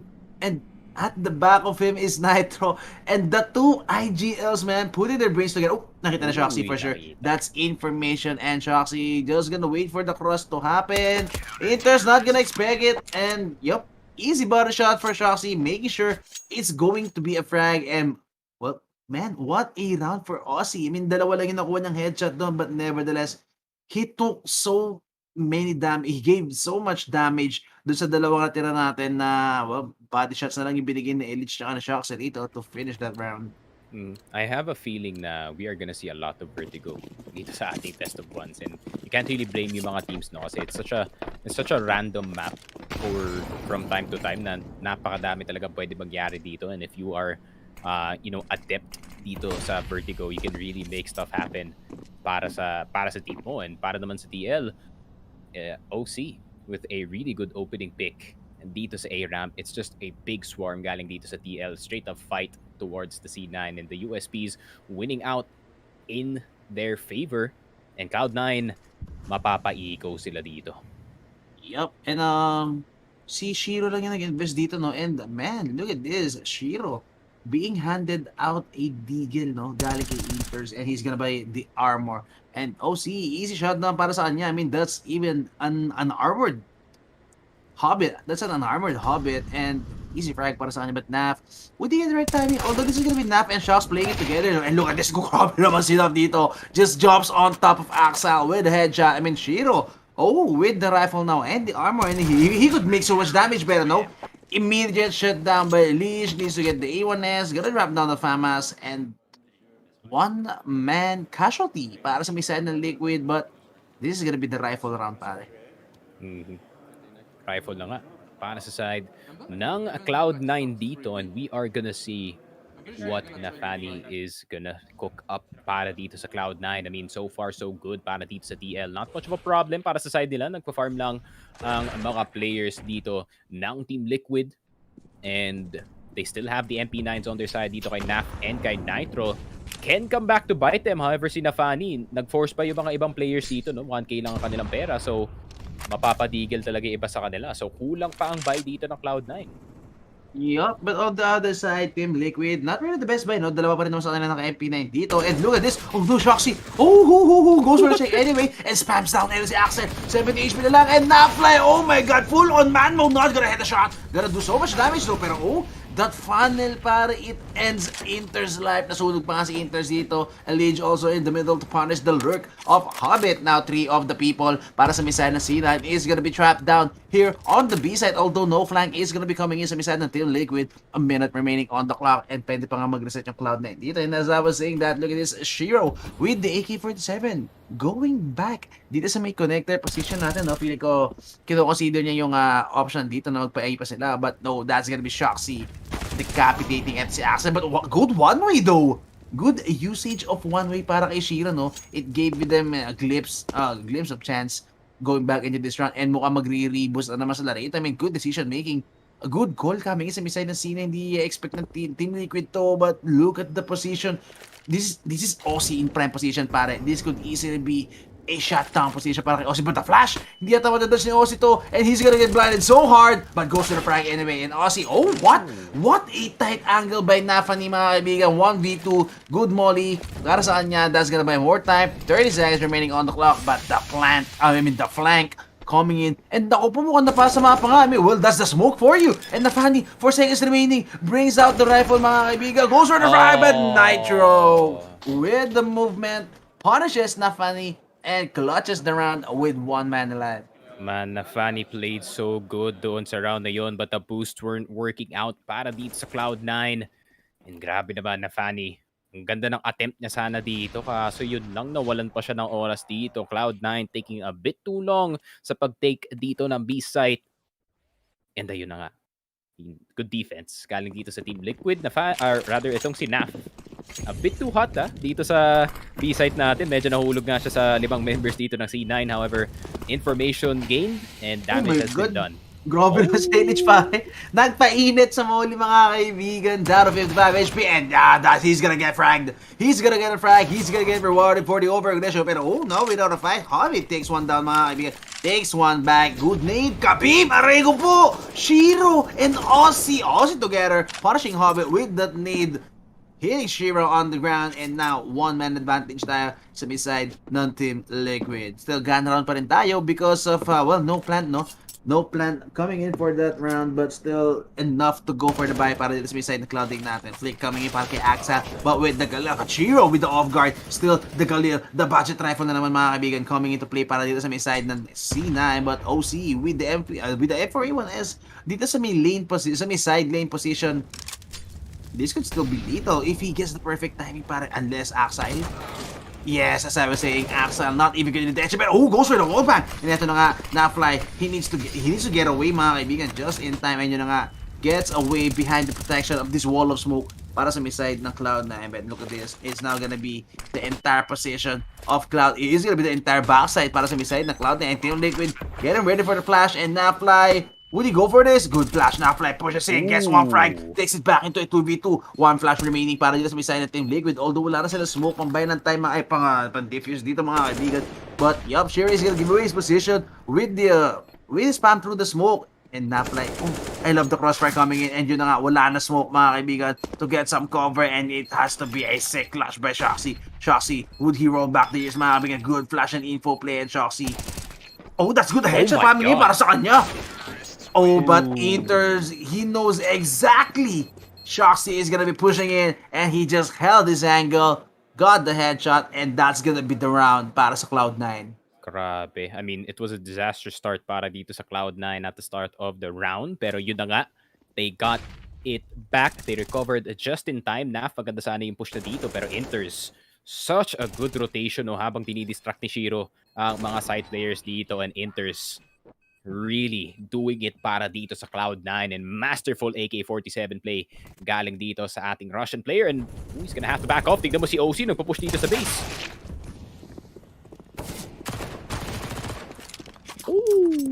Nako, yun lang, walang rifle. I think Naf can maybe recover a rifle dito, no? Kaso mahirap, man. I mean, pag nag-push dito yung Cloud9, magpupush sa kabila yung C9. Yeah, or yun nga, TL pala. Sorry, parehong NA team pero yung isa kasi. Yeah, pero Nitro with the molly. Kaso kailangan niya tulong dito para he's gonna get dunked so hard, and half HP lang siya rito. Baka mangyayari dito yung Zywo treatment na naman para nangyari kanina. I mean, he was punished without even pulling the trigger with the A1S. Still, Nitro, he needs some help. Kailangan niya ng flash, kailangan niya ng tao. And yun na nga, Aussie with the pig. That's gonna be Nafani with the punish. Oh, Nafly with the headshot. Oh, not gonna hit the headshot. Eto si Nitro, but Inters, man. Insane entries coming in from this guy. And now it's gonna be Shoxy left with a 1v3. I mean, I think there's not gonna be any attempt at all para dito sa may side ng, well, para kay Shoxy. And yeah, that's gonna be the AK-47 being taken into the next round, no? I mean, looking at the money for sure, this AK-47 is gonna be proving to be, I don't know, the best weapon they could have into trying to win yung next round natin. Baka gagawa sila ng play around that AK-47, no? Na baka gagawa sila ng flash play dito sa A, or maybe even go for a B-side flash and baka mag-aggro pick na doon si Shox. Pero Cloud9, medyo delikado para dito sa TL, no? Na uminit si Inters na sobrang aga dito. That means the entry power is gonna be really high para dito sa Cloud9. And TL, they're gonna have to weather the storm dito kasi pag mainit na ang Cloud9, especially dito sa Vertigo, and when Inters is really working dito sa ating mapa, nako, napakahirap talagang i-stop yan kung kayo yung Team Liquid. Pero nakikita natin sa replay na Inters so precise gamit ang AK. Team Liquid, I mean, it's been, what, round 6 already and hindi pa natin nakikita yung AWP ni Aussie dito, and we know Aussie, pare, with the op here on Vertigo, proving to be a force to reckon with, pare. And Nitro with the USP, just gonna go for a simple info play. Tamang jump pick lang siya doon sa may A-ramp position, making sure na presence is being made on the A-ramp to make sure na C9 is not just gonna force their way inside, no? So, presence by Team Liquid on the A side, but nevertheless, still looking at the radar, is gonna be a 4-man stack on the B side. Good one way. I mean, they've used this time and time again para sa mid side ng C9 and Astralis. He's just waiting for the rotation, hoping to punish eto si Naflame, no? But yep, this white position is gonna get cleared so hard by Hobbit. Good molly para sa kanya, and Naf, he's gonna get flushed out, and easy play for Hobbit. Actually, it's Hobbit taking the frag that outside, but Shoxy is like 47. Shoxy double nade in deep at the molly. Okay, mollying the close. Is it a misclick? Oh, good frag para kay Shoxy, pero that's just gonna be good for one. That's the AK-47 for you. 3 pistols pa rin tayo in hand, mga kaibigan. And the post Inters, what with the punish? Mag-isa na nga lang dito. And si Nitro and Shiro, and with the flicks. Easy spray down coming in para sa C9, and Shoxy, well, he got one with the AK-47. Not bad, but you're gonna need more than that with that saved rifle. Yeah, I have an odd feeling na magbubuhat dito si Inters. That's for sure, man. I mean, 9-3 from this man. He is just really popping off para sa kanyang team. Inters, the entry, really hurting itong defense ng Team Liquid. At the same time, naka-pistols lang sila doon, but that could be a preview of what's to come para dito sa Team Liquid, no? Kung hindi nila aayusin yung defense nila dito. Shiro, spotting itong si Nitro, yet no kills just yet. I mean, it's such a contrast, no, sa nakita natin dun sa first Vertical game natin na, you know, wala masyado nangyayari dito sa A-ramp. And Shiro, look at this, looking at this very tight angle, making sure na any overpick coming in sa side ng Team Liquid, no, could be punishable by the AWP of Shiro. Although this is, ano ba tawag dito? This would be dangerous by, no, para sa may C9. I mean, just imagine Team Liquid winning this and handing out a free AWP para dito kay Aussie. I mean, so far, Aussie is being punished without, well, not saving enough for the sniper rifle, which is the AWP. So, pag nabigyan ng C9 to, it would just be the opportunity para kay Aussie to go big and, I don't know, use his favorite gun in this game. Oh, slow play. 50 seconds na lang ang natitira dito, mga kaibigan. And, man, look at Team Liquid. Look at the utility. 2 flashes in 1 smoke na lang dito. And C9, they still have tons of utilities left to go for an execute. And yeah, for sure, it's gonna be the B hit coming in. Dalawa na lang, it's gonna be Nafly and Shoxy here on the B side. But Nafly, what? He stays so far back, maybe because they don't have mid control, no? So, Nafly is kind of getting, is being cautious na baka may mangyaring flank dito sa mid. But now that Ozzy is in the middle, it's gonna be Shoxy and Nafly playing it together inside the side. Shoxy playing it close, mga kaibigan, but just in time, dodges the flash. Nafly still holding the angle, but manages to get away, mga kaibigan. Pero Ozzy with the spray, trade frag by Nafly, trays all over the board, and Leech, headshots everywhere. 8 seconds remaining, goes for the spray. Shiro with the plan, goes for the fake na naman, and look at this. Nitro doesn't call, Nitro calls the bluff. Oh no! And Shiro, oh, he gets the frag anyway. I mean, it's a win for Liquid, but damn expensive round para sa side ng Team Liquid. That is for sure. Pero Nitro, tinamaan ng veteran na moves itong Atab spin. Yun lang. Nako po. He called the bluff. That is for sure. Only veteran players know whether it is a buff or not. Good attempt galing dito sa C9, no? I mean, they got almost full control of the site, pero yun lang. The spams through the smoke with the M4A1S doing a bit too much damage. And Shiro, ayun lang. I mean, he had no choice. He either just has to get the kill the last 3 seconds or kailangan niya i-hold yung plant and risk itong si Nitro na i-push siya dito sa side. It's just a hard situation para dito sa Cloud9. However, good news para dito sa Cloud9, no? Yun nga, namatay lahat para dito sa Team Liquid. That can really reduce ang kanilang economy dito. So, merong opportunity ang Cloud9 na baka makakuha pa sila ng odd round after this. Kaso, I don't know, man. I mean, actually, Team Liquid pa nga yung mag-i-eco dito. This is unprecedented, man.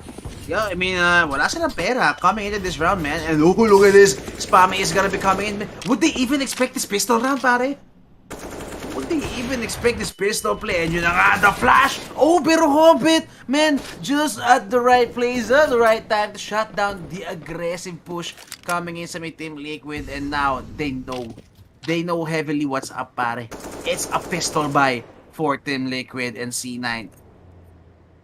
Kailangan nila mag-damage ang Liquid dito, but now Fanny, what a headshot coming in. Shiro again with AWP, and bro, it's just C9 with the buy, with the better guns, proving to be the better team dito, mga kaibigan. And Shoxy, not even gonna hit the shot. Old Shoxy would have hit that. Yeah. Old Shoxy indeed. G2 Shoxy would have hit that. Truly. Pero, yun na nga, I had to rub my eyes a bit, no? Kasi I was making sure na hindi pala kabilang beng-beng yung kinakas natin. Kasi Team Liquid yung nanalo doon, pero sila pala yung nag-eco. And that's just the damage that you can do if you have zero economy dito sa city side and namatay kayo lahat. Cloud9, despite losing yung last round, I mean, nakuha pa nila lahat ng kills doon. So, na-force yung kamay dito ng Team Liquid to go for the eco round. And Cloud9, their frags at the end of the day was worth it. Again, wala pa rin tayong off kay OC, pare. And because of that last round, yung pistol buy nila, no? It even went to a flawless round para sa C9. So, just looking at the bank, the last round kanina, wala na silang pera eh. That was their last buy. And dahil naka-flawless round sila, they're now good for another 2 buys, I think. So, C9, good boost though.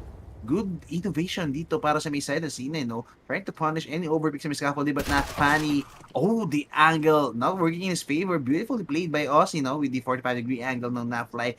Look at this. He's gonna abuse the sandbag position and even go for the AD. Mga kabig, while spray so hard with the A1S3 bit. The situation is now up. Although sobrang low na ni Hobbit dito, 39 HP remaining, and Shoxy, look at the angle being played by Shoxy. It's a headshot angle, and he could punish someone. Goes for the pick, goes for the timing, goes for the pre-fire, and sobrang low na nga ni Axel. Ends his life, mga kaibigan, ends his misery. Shiro with 10 HP remaining. I mean, if you're Liquid, you wouldn't go for the hunt dito, pare, for sure, no? You would want as much rifles as you can, but nevertheless, still, this is an op, and you would want to get your hands to an AWP, pare.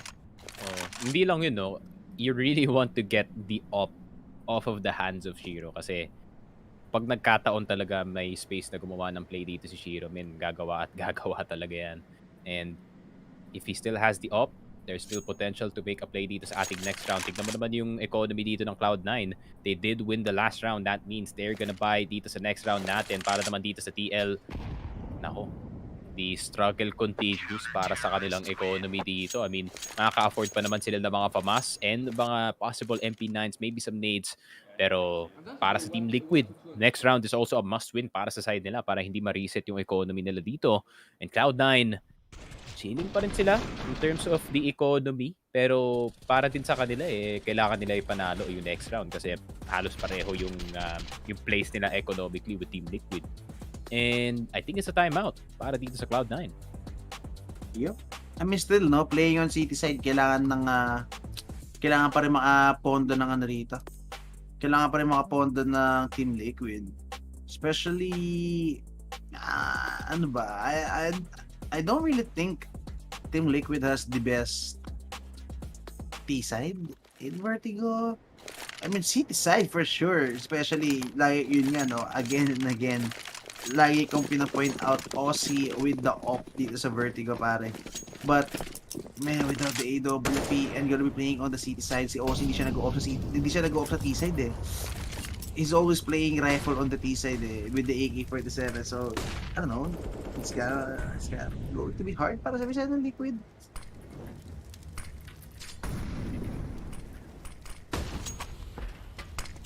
Oh, good flash play though, pero Shoxy wala yata siya makikita rito.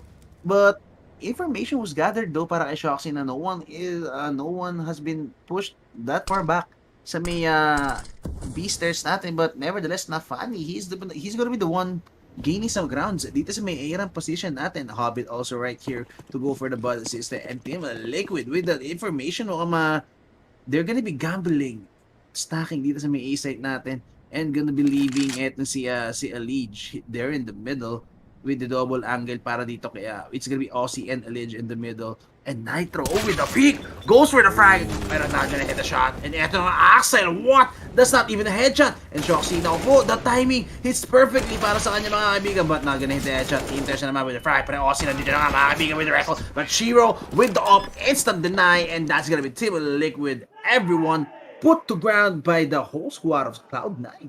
And si Axile pa kayo nakakuha ng kill doon. That means the entry plus support combo para dito sa Cloud9 is finally online para sa side nila.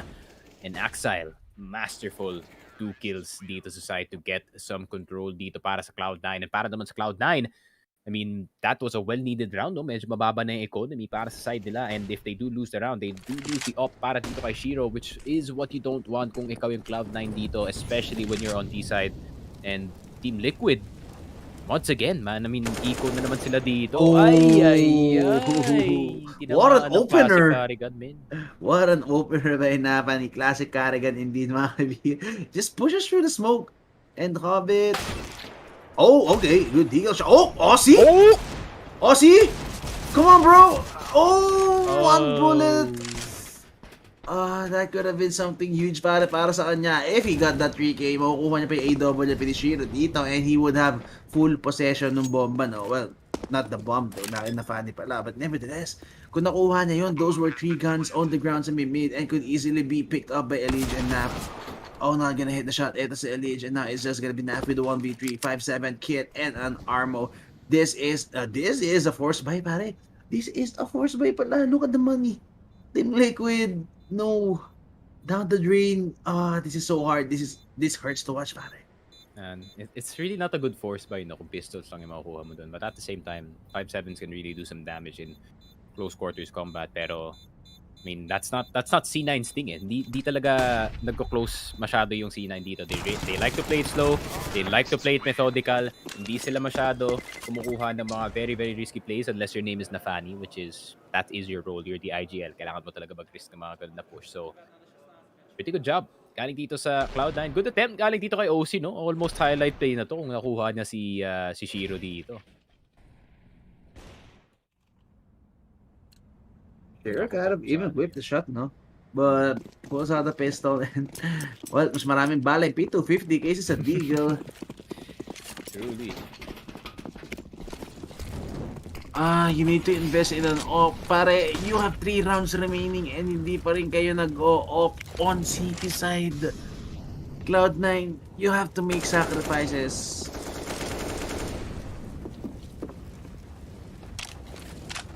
Only if James was here.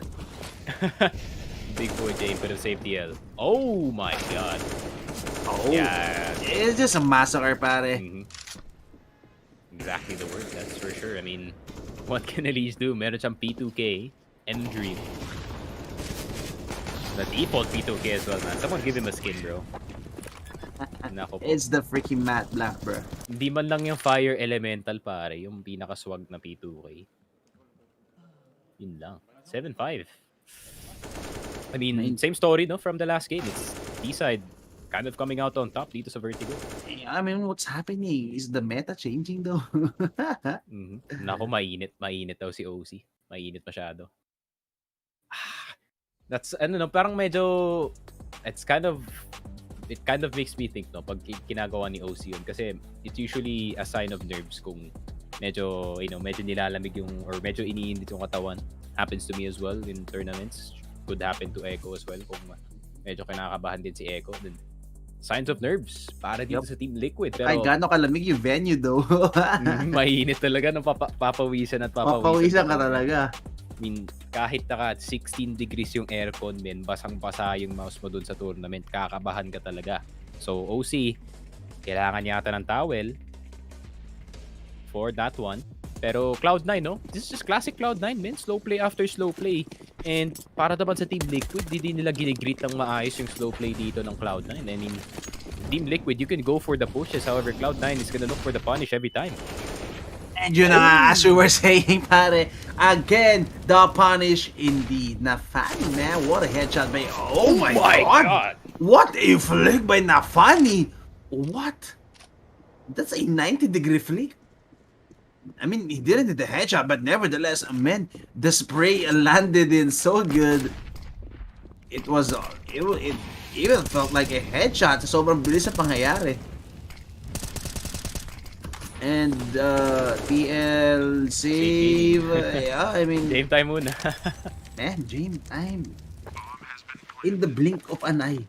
Natapos yung round. I mean, you've saved for 2 rounds for a round like this. Nabigla din sila no kasi hindi nila in-expect na ganun kabilis mag-take yung C9 sa site. So, they really thought na kaya nilang makakuha pa ng pick dito sa may cons na area. Unfortunately, Nafani is there to surprise you, my friend. And the Russian IGL para dito sa C9 really doing in work. He does die, pero 13-10 positive KD pa rin para dito sa ating IGL.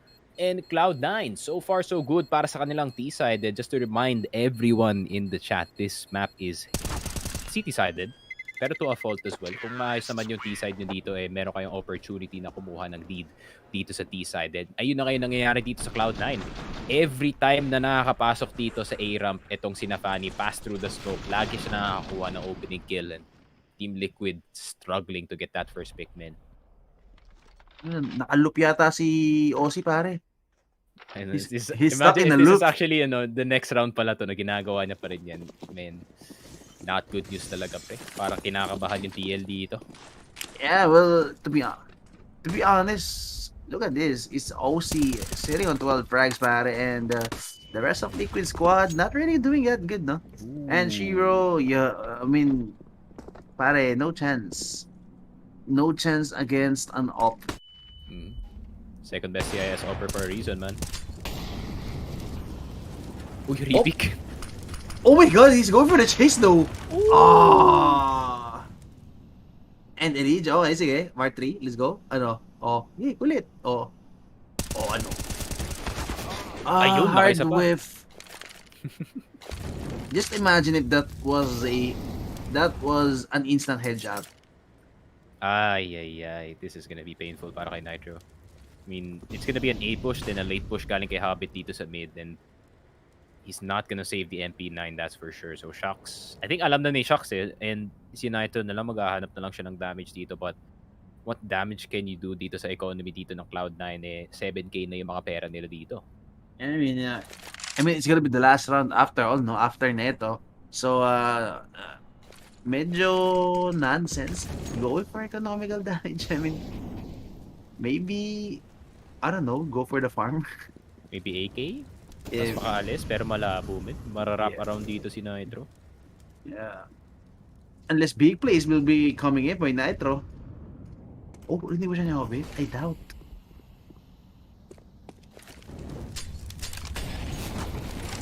Oh, good molly. Pero eto, feeling ko nga that's the information, pare. Really, Hoxie with one though. Pero eto na nga gumagano na si Hobbit in the middle. Nitro with the MP9. Oh, he's even the one getting 2 frags already, mga kaibigan. Actually getting 1 frag. Oh, he can take the Hobbit. Oh my God! Almost though. Uy, kinabahan si Navani doon. Kinabahan si Navani doon, pero nonetheless, it's still a win para dito sa Cloud9. Plenty of utility, plenty of money, plenty of everything. Economy is bountiful para dito sa Cloud9. So wala talagang problema kung madami na wala. Dito sa round na to, Shiro, with a good finishing shot dito kay Nitro. And Cloud9, can they close this half 10-5 and make it a really hard journey back para dito sa Team Liquid? And TL, meron pa naman silang full buy dito. Last chance to do some damage. Yep. And man, for the whole first half, they never let out an AWP para kay Aussie. And para sa akin, that's a huge game changer. And oh no, Shiro doesn't even need an AWP to get multi-frags like this, mga kaibigan, to get openers like this. And it's just gonna be the AK-47s playing the roles, punishing over-aggressiveness, mga kaibigan. Not even gonna be headshots, but nevertheless, frags on frags. And Aussie, unlucky really with the timing. And it's just Cloud9 on the board, on the round, on the game. And Team Liquid, another 10-5 scoreline. Nako, Delix na to para sa TL, min. Ayun na nga, Nafani with the 1 tap, and that is it para sa ating half. Cloud9 with a dominant double-digit score dito sa ating first half. I mean, overall, displayed really well para sa side nila. The slow plays were exactly what they needed dito. I mean, even ticking down the time dito sa round before the last round na down to 4 seconds pa nga yun. And it's just that Team Liquid, hindi nila ma-keep up. Every time na nag-burst yung Cloud9 dito, around like 70 or 80% of the time, sila lagi nakakakuha ng first pick. And para naman sa TL, they were in desperation mode dito sa City side. However, wala talaga hindi gumagana yung asim dito ng Team Liquid. So, Cloud9, domination could continue dito sa ating second half considering how good ang City side dito ng Cloud9 on Vertigo especially. I think para dito sa Team Liquid, no, I think I'd rather have them play Mirage na lang siguro kung ganito. Ang daming teams na gusto talagang kumuha ng cheese dito sa Vertigo, no. And you can't really blame them kasi Vertigo, I would say it's a really, yun nga, kagaya na sinabi ko, it's a really hectic map if played right. And para naman dito sa Cloud9, the opposite of hectic happened. Napaka linis. I would say, sobrang linis, no. Pero it's a really methodical, slow, and it works para dito sa Cloud9. And para naman sa Team Liquid, opposite is true para sa side nila, men. I mean, wala talaga. Every time na gusto nila makakuha ng opening pick dito, na Fanny is right there to greet them. And every attempt that they try to do dun sa mga losing rounds nila, di talaga gumagana. I mean, nothing going in their favor, pare. And ang hirap kasi minsan duel eh. And that's actually the biggest problem if you're Team Liquid. If you can't manage to win duels against Cloud9, you're in huge trouble, pare. Kasi, I mean, that's gonna be for me, if you're Team Liquid, no, that's kind of going to be your main weapon against Cloud9. Because again, di ba kanina nga, no, nandun pala sa laro nung Astralis versus Vitality, I kind of pointed out yung sinabi mo na may 3 entry sila, no? Samantalang itong Cloud9 actually has 5 entry people. All 5 of these people could entry para dito sa may side ng Cloud9, and that just says na every single one of them could win a 1v1 duel. So if you can't win a 1v1 duel, or if you can't out-frag anyone from Cloud9, no? I mean, you won't even have a chance against Cloud9 on any side at all, pare. Yep. Yeah, that is definitely true. I mean, kung yun nga, mainit si Nafani, kung mainit si Axile, kung mainit si Inters, even just those 3 players, no, para dito sa Cloud9, that's practically enough para ma-beat yung Team Liquid dito. I mean, parang bonus na lang na mainit din dito si Shiro at si Hobbit. And I mean, para dito sa Team Liquid, really everything is just falling apart para sa side nila dito sa kanilang defense. And this is just gonna get worse para sa side nila dito, especially dito sa City side, which is even back then nung hindi pa Cloud9 ang Cloud9, this is one of their maps na pagdating sa city side, take it as well. And lahat talaga ng gustong gawin ng T-side, it's actually really hard para sa side nila kasi hindi mo mapre-predict kung ano yung setup nila dito sa city eh. That's one of the specialties of Nafani.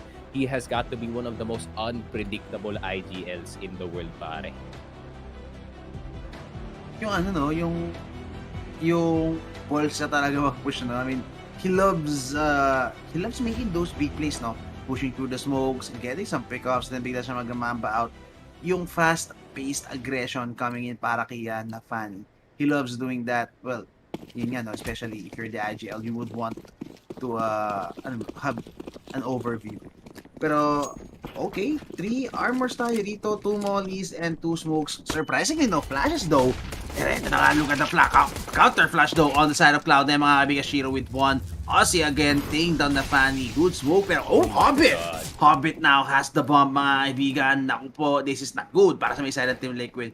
They now have the C4 in the hands of Hobbit and now full on rotation coming in para sa Cloud9. Now they win straight up, they need to win straight up duels or else it's just gonna be the round, and who knows, might be the end of this map para sa may side ng Team Liquid. C9 still with the man advantage, and ito na nga, it's gonna be so hard para sa kanila. Look at the crossfires, look at them playing it together dito sa may A-ramp natin. 3v4, man advantage is already one of the things going on para sa may side ng Cloud9, and but the position, pero Chassis, oh my god. Nagpalit pa nga ng USP yung tropa natin na wala ng bala, but it does not matter at the end of it. And yun na nga, 2 flashes and this entire push was over. I mean, medyo underrated yung ginawa ni Shiro dun. I mean, that's how you should play itong sandbags area natin. I mean, just threaten as much as you can but do not overextend your position kasi napakaganda na ng position mo dun. They spent 2 mollies just to clear you out, and Team Liquid, ayun na nga, napa-eco sila dito. Really great shots galing dito sa Cloud9, and kagaya nga na sinabi ko, once Cloud9 goes to city side dito sa Vertigo Mins, suffering is just gonna come para dito sa Team Liquid. This boost though, naku po, this could just be pure annihilation, mga kaibigan. But the A1S, and ito na nga, look at this, the rifles, the MP9s, gonna farm some heads dito sa middle. And yo, that's gonna be a quick round para sa side of C9. And well, judging from Team Liquid, I mean, not much was invested going into that round, but nevertheless, it's going to be the rifle round para sa kanila ngayon. But I think, kind of going to be the last hurrah for Liquid. Pagkatalo sila rito, it will be 13. Pagkatalo sila rito, it would just be 13 para sa Cloud9. Then they would be put on an eco, so that could easily be 14. So, I mean, it's just the lead stretching it longer and longer para sa may side ng Team Liquid, sa may side ng Cloud9, no? As much as possible, Cloud9 would want to end this map right here, right now, because Team Liquid, I mean, this is still Team Liquid, no? I mean, you still have Shoxy, you still have Aussie. Kailangan na nila hintayin uminit yung mga tropa natin dito, and Nitro sitting on 3 frags. Nitro really not having the best game, no? Mga kaibigan, I mean, he can't win frags so far. But the fan, oh, look at this. He's playing it close with the MP9, and this could still be lethal, no? Against the AK-47s. Oh, time. Gonna dodge yung molly natin dito. And even making some heavy presence sa may lane position, making sure na he's gonna be checked so hard para sa may side ng Team Liquid. Aussie, taken down to half HP, mga kaibigan, pero still mint, naku po, oh my god, 50 seconds, so 50 seconds remaining on the mollies. clock, and look at the mollies indeed. 3 molly pa to pare, pero eto na nga, overextension was made by Shiro, and no headshots coming in. Sobrang low na nga ni Nitro, and yun na nga, that's gonna be the finisher. Hobbit needs Naf still sitting on half HP, even Aussie, 4v4 tayo dito. 35 seconds remaining on the clock, and now there's 3 guys from C9 na nandito sa may side. Utilities are reading in, double flash para kay Aussie, pero that's not gonna face out Nafani. Nafani is playing it close, even Hobbit, early resistance coming in, and Nafani, yup, it could just be the shutdown they need. Nagtatago pa ka sa usok si Nafani, what? Uy, di nakita. Naku po, man, it could just be the shutdown. Nafani getting activated for sure. Yun na nga, guess the planter, pero hindi niya makikita si Leech. 10 seconds remaining on the clock. Leech needs to plant the pop, but oh, I think he got stuck. Oh no. Nah, that's just the Cloud9 special right there, or we used to call it the player special. That's just classic galing sa kanila. I mean, the delay is so good. Galing dito sa Cloud9, and this is what I expect galing sa kanilang city side. The perfect execution ng kanilang utilities dito, and at the end of that initial push galing dito sa Team Liquid, meron pa silang tatlong molotov zone, and Team Liquid was forced to walk through yung mollies na yun, and lahat sila boss doon despite Cloud9 having demand disadvantage. Team Liquid, wala na silang health para pumasok dito sa site, and it was as easy pickings, and Axile already starting things off dito sa ating 19th round with a pick dito kay Naf. Oh, and still si Elish. Oh my God! Nukes were thrown dito sa may A-ramp position natin, pare. It was just Team Liquid getting punished, getting nuked down, getting bombed out of their way, mga kaibigan. And mag-isa nila si Nitro, and ilang kamay na ang pinaghawakan, ilang kamay na ang pinagpasapasahan nito scout na to, and not even gonna take one down, mga kaibigan. So, man, ito yung sinasabi ko, it's now 14 para sa Cloud9, and this is gonna be, eto na talaga yung huli. Eto na talaga yung last gun round para sa may side ng Cloud9. Because after this, they're not gonna have any money at all to force us into an overtime. So, Cloud9, this is gonna be the best chance they get, no, to actually closing out this map. Yeah, this is so good, no, para dito sa Cloud9, especially if yun nga na-close out nila yung game na to na maaga. Then it's gonna be good news for them, so they get to rest early. Even maybe oh, never mind, the Imperial versus Furia game natapos na pala, 16-9. Furia getting the win. So if manalo yung Cloud9 dito, they are gonna face Furia in the upper semifinals. And pag natalo dito yung Team Liquid, then ayun nga, makakalaban nila yung Imperial doon sa lower round 1 bracket natin. And I mean, para naman si Imperial, no, they're hungry for revenge, and parang parang prey dito yung Team Liquid, Ben. Parang deer tapos may lion na naghahabol. Pero yun na, man. Up by Aussie. This is gonna be the first time we are going to see Aussie's AWP, pare. And that's gonna be on T side. Pero siyempre, may sagot din kagad sa Shiro dito.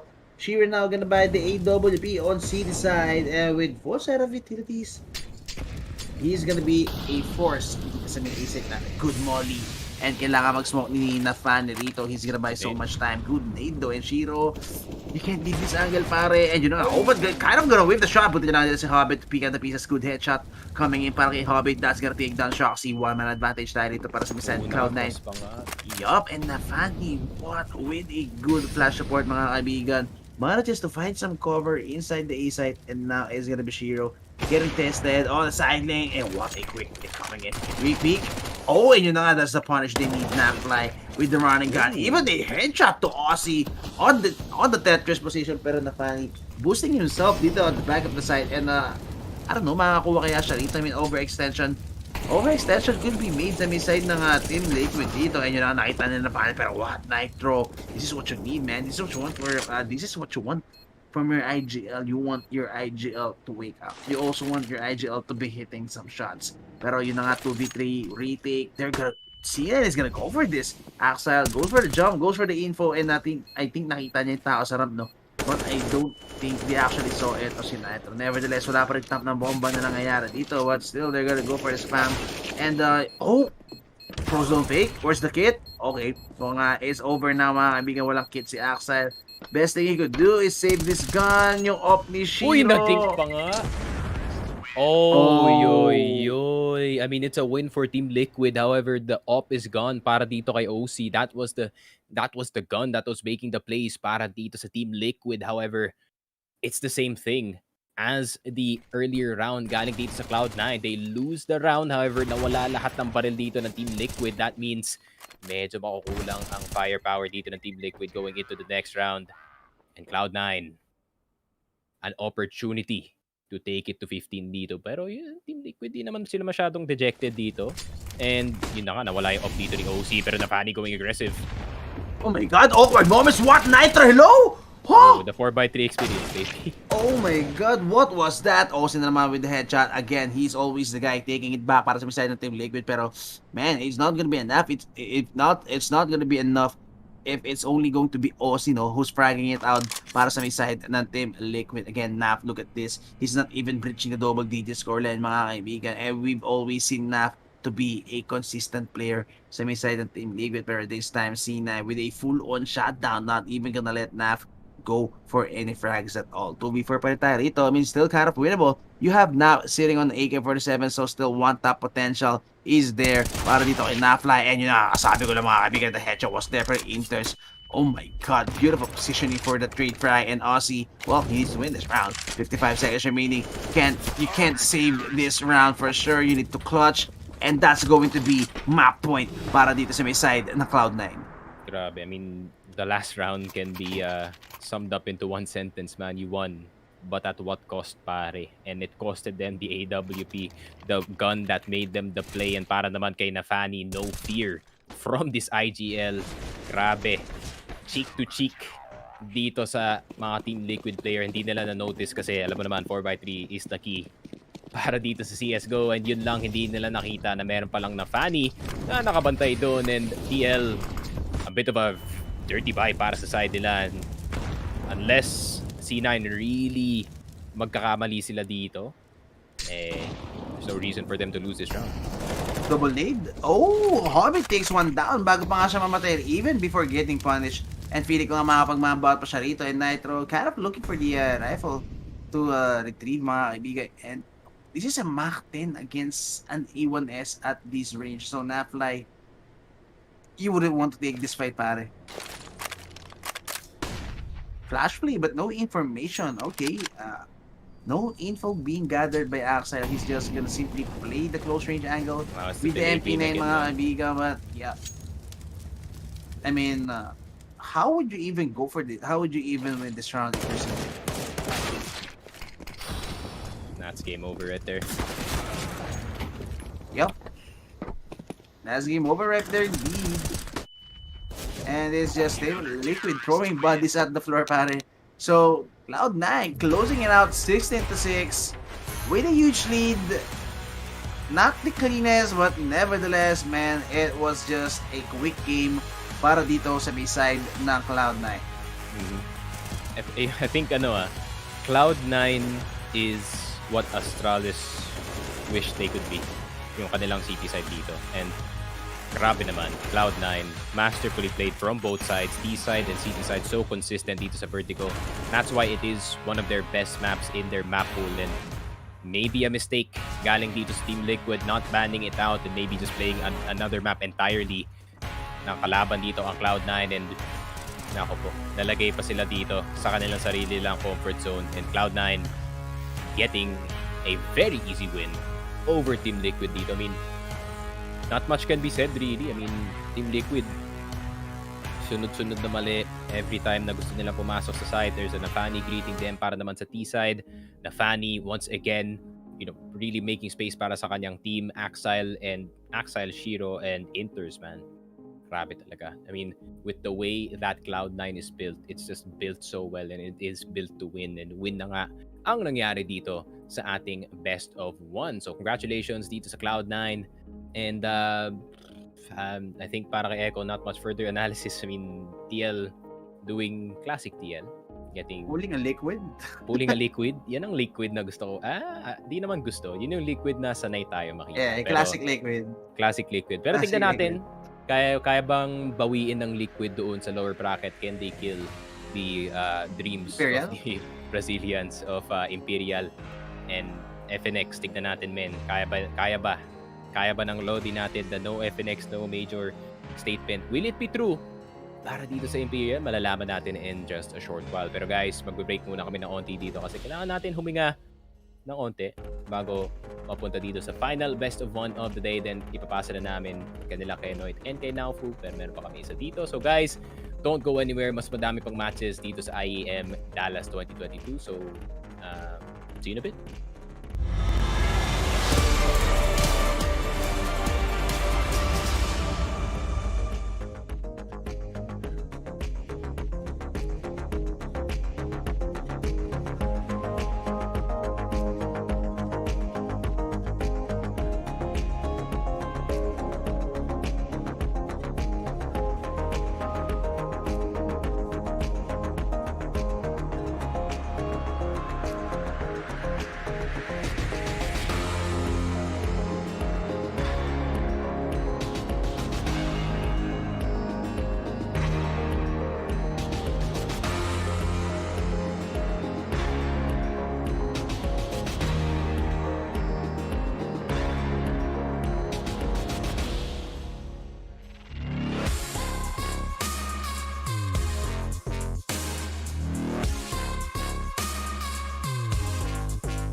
And yun. Hello and welcome back to the official I got Filipino MIBR's broadcast ng exit with me IEM here as they do Dallas join us in 2022. Dallas. A little bit Kasama unexpected. But ko before we talk about Dallas, si mate, Echo. I want to And last game para sa amin dalawa. Kailangan na ni Echo matulog din. He's almost there, man. Lumalaban pa, guys. If you guys don't know English para sa mga international viewers. If you guys don't know, it's 3:52 in the morning here in the Philippines. So it's a bit of a struggle for some of us to be awake, except for me, because I'm a degenerate. Echo isn't, because, he actually has to go outside and I don't. So, nga,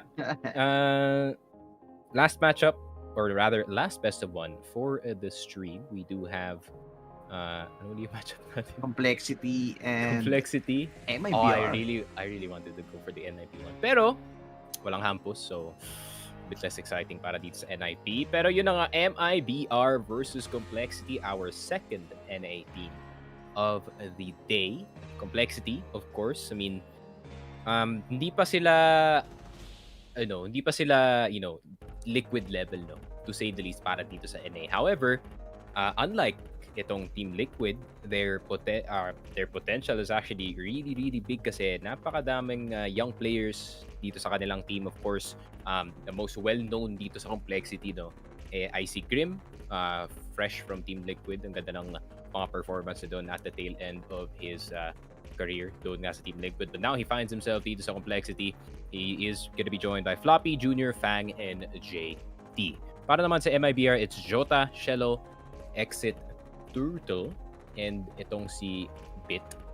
Not the same Bit, man. This is the Brazilian Bit this time. And actually, halos pantay lang yung Brenzan? ano naman. How do you read this though? Brenzan, I guess. I mean, from naman MIBR Academy though. Okay. Oh, so fresh na fresh from MIBR Academy. And Itong si actually dito sa HLTV, I think it's actually Bit playing instead of si Burnzan, fresh from 9Z team who had a bit of a run dito sa ating major, no. I mean, they were there. I mean, they had some good wins, pero yun ka, challenger stage, it's a bit hard to get out of kasi ka, mahirap talagang matalo ang mga top 20 teams pag kayo'y medyo baguhan pa. Pero bet he's gonna try to prove himself dito sa ating matchup. Ikaw, Echo, MIBR or Complexity, who do you think is gonna have a bit of an edge over each other? Ano pala ito, parang battle of, Americans eh. South America and North America. Ano ba?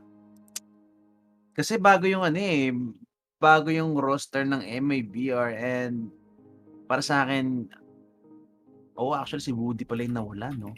Yung kanilang main offer. So, I think si Brenzan dito, kung ano mabasa dito sa pangalan niya, would actually be the main offer, no? I mean, I just checked out his Wikipedia profile and man, he's young. He's just 18. Mhm. So, feeling ko ito yung magiging off player siguro nila. But yeah, I mean, just with the current roster, no, feeling ko Complexity might have the upper advantage. Again, Dream coming in latest from Team Liquid. And alam naman natin what he could pull off. This guy, no? I mean, he's arguably one of the best any anchor players na dito sa CSGO at sa NACS. And yep, I think yung also Fang, no? I almost forgot kung gaano kasakit mamarleto si Fang. And we've seen Complexity have mga may times of brilliance din sila. Ganda ng mga frags sila. Minsan, they even win 2v4 situations. 2vxs, 1vxs. They win those kinds of situations because of sheer talent and sheer potential. Pero when it comes to mid-round decision-making, when it comes to the long game, when it comes to the long con, doon medyo hindi nag-strive etong Complexity. Although, well, this time, that might just work in their favor, knowing that we're just gonna be having a best of 1 series, no? So, I don't know, all the luck in the world, and pag mainit ang Complexity, it might just be a shutdown for MIBR, knowing that this is just a new roster, no? That is true, pero it is a classic North American versus South American matchup dito. Cello, Bit, and Jota instantly nakakuha na ng tatlo dito sa may ramp area. Hindi man lang nakadaan ng maayos ang Complexity dito and nabuhay lang dito. Icy Fang, 36 HP on him. JT gonna try to see if he can get some kills dito sa may ramp na area, but I think the effort is in vain unless Fang and JT nakakuha sila ng dalawa doon, pero si Turtle galing sa likod. Nakuha niya na si JT and it is gonna be the crouch peek galing dito kay Fang, and it is gonna be 1-0 MIBR. That was brutal dito sa ramp. Grabe. Almost takes it back, do. Kinabahan ako. Kala ko marerecover pa ng MIBR yung round na yun. But, nevertheless, what a round coming in. Ng Complexity pala, I mean. But nevertheless, what a round by MIBR. Grabe. Is that a 3-man crossfire? 2 ramp, 1 dun sa may, sa may hell? I think there was one more dun sa may gilid, no? Pero hindi lang yata napansin kasi he died instantly. Classic blocks, very close. And ayun na nga, that is the end of it. And ayun na nga, we don't see Burnzan, unfortunately. Medyo malungkot si Echo kasi gusto mo talagang i-pronounce sa kanyang pangalan. Pero JT hitting itong si Jota with the 1 dig across the map. Grabe naman ang shot na yun. Pero si Exit, hindi na pina-exit ang Complexity dito papunta sa may secret na area. And 4v4 situation, Jota, medyo malayo pa naman ang kanyang M4 dito. So, walang mauuha ang Complexity in terms of the weaponry. Bit, nilabas na ang USP and gets 3 dito sa labas. Nope, it is gonna be 2 para sa kanya and 2 as well para dito kay Turtle. Pretty quick round, to say the least. Who's not playing though? Si Brenzan? Brenzan, baka naiwan. So si Coach, so si Coach na naglalaro ngayon. I see. And it's not pretty, no, to say the least para dito sa Complexity losing these first 2 rounds with MIBR having a coach on their team. So they really need to step it up dito sa kanilang T-side especially. They need to get as much rounds as possible. And yun nga, hindi nila nagawa yun. Then MIBR is gonna have a field day. Plus, ito Echo nun, MIBR is known dito sa North America, South America scene, no, as that one team in Brazil that's actually good at nuke. Which is surprising, no, to say the least. And MIBR doing a great job sa kanilang mga win rate dun. However, when it comes to yung mga harder teams kagaya ng FaZe, they kind of struggle a bit. But fortunately, kalaban nila yung complexity dito. A bit of a younger team, a bit of a more unpredictable team, a bit of a more 50-50 type players sa kanilang team dito. But MIBR, medyo napabigay nila yung outside control dito. Ibig sabihin, JT, makakapasok na siya dito sa may credit card na area. Nope, he does decide to stay in there. I think mag-delay push yata ang outside player dito. Good smoke just to block off itong door area natin. Pero yun lang, niratrat na si Grim through the smoke. What a smoke bang galing dito kay Turtle. Pero yun na nga, magpupush na si JT dito, trying to push itong si Bit na nandito sa base. Alam ni JT na meron tao dito sa base, and now meron ng access ang complexity dito sa may heaven area natin. However, good decision galing dito sa MIBR. Pasok tayo dito sa lobby, maybe even try to get some control. Low si Fang dito pero nakuha niya na si Jota. 3v4 situation pero pasok sila galing dito sa outside, pero Floppy nakuha niya dito si Turtle, pero exit nakuha niya si Junior. 2v2 situation possible para dito sa MIBR, but it's the same situation for both teams. Merong isang low, merong isang full HP flashes for both MIBR members. Merong utility pero nasa ground para dito sa complexity. Nowhere to be found ng kanilang mga flashes dito. So, 2 well-placed flashes and this one could be over para dito sa complexity, and this is the round that they need. Cello closing the distance dito sa site habang nakabantay yung si ENCE dito sa may heaven na area, and Cello, nakuha niya na yung push dito. Cello is gonna go for the defuse. Medyo triple defuse pa nga dito, and exit! What a shot despite being 9 HP. And MIBR denied the third round galing dito sa complexity. Grabe, man. You'd love to see the adjustment coming in sa MIBR, no? Yung outside control, yung outside presence coming in sa may complexity. And it was immediate reaction sa may side ng MIBR. Just imagine nung nakuha nung complexity outside control, JT with the punish dun sa may city position, no, sa may labas ng lockers natin. Immediate response dito sa may mga tropa natin ng MIBR. They immediately push sa may lobby for another map control, which for me, no, was very crucial. Feeling ko yun yung nagbigay sa kanila ng win to actually holding out the A side fan, no? They did have to be careful there, men. Naspatan yata siya dito sa may secret na area, so 5 smokes? Those were 5 smokes. What the hell? Dito sa labas? Really interesting. Pero Turtle, grabe naman, minaan mode na dito si Fang. Pero JT getting the quick trade with the Tech 9. Floppy, nakuha na rin si Exit dito. Maybe makakakuha na sila ng mga M4s. And just like I said, the M4 is gonna be the death of Cello. And MIBR facing their possible first loss dito unless gusto nila mag-retake. Jota trying to size them up dito sa A. However, it is a lost cause para sa kanila. And one straight rush galing dito sa complexity. 5 smokes used and 1 burst. They win the round. Grabe naman yun, ha? I mean, I didn't expect complexity to actually win yung round na to, considering that play was a bit sus, to say the least. Pero I love the call, no? Yung pag-change of pace la, it really hit a surprise para sa MIBR, or was it just a mistake doon sa may side ni Turtle? Oh my God! Jota! Oh, Jota gets all 3! Grabe naman yan, Jota. And just like that, he eliminates all the guns that they saved doon sa round na yon, Jota. Flashbacks to that Cloud9 game na ubos lahat ng members. They could not save any of the rifles except for one. Good shots galing dito sa complexity, yet they lose so much dito sa round na to. Possibly MIBR. No, not the better guns. However, tignan mo naman yung economy dito ng complexity. 458.50 men. Oh my God. I mean, that could have been something good para sa complexity, pero instantly shutdown para kay Jota, and man, that's a full-on rebuy para sa may side na complexity. Mabilisang nakakuha ng secret itong si JT, but Grim, nasabugan yata ng grenade ang ating tropa na si Grim. 48 HP.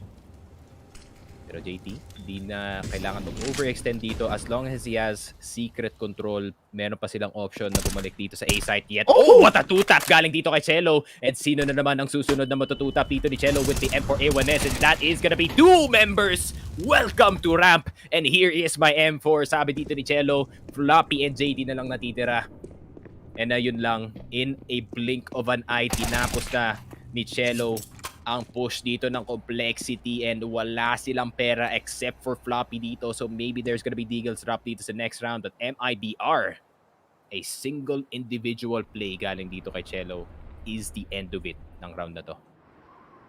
I mean, it's been Cello sa it's been Cello time and time again para sa isa ng MIBR. Especially nung nasa Antwerp pa tayo, nung PGL Antwerp Major. We've seen how devastated Cello is nung na-eliminate sila, I forgot kung saan nag-eliminate sa kanila, but he was so devastated knowing na all throughout nung best of 3 series na yun, Cello played his heart out.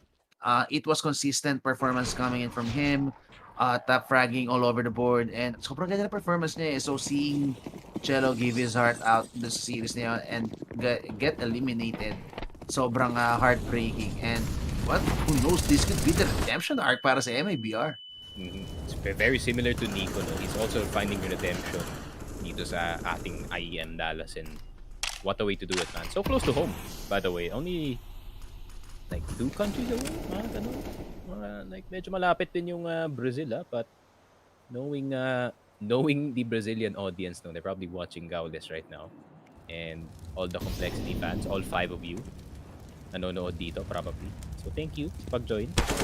Pero bit on the outside, Cello nawala na agad, and nako po, this is one of the shining stars dito ng complexity, si Junior with the AWP can really offer those opening picks, and hindi lang pang-aggressive itong si Junior, marunong din siya mag-hold with the AWP, so he is a multi-level threat para dito sa MIBR. And what an in and out galing dito sa complexity, but it's not gonna matter kasi si Jota getting the outside control dito. Junior 10 HP na lang siya dito, pero tignan mo naman yung spam through the smoke. The CSGO special, grabe naman yan. Exit, nagpasabog ng dalawa with the granada, and Fang na lang natitira, the Canadian.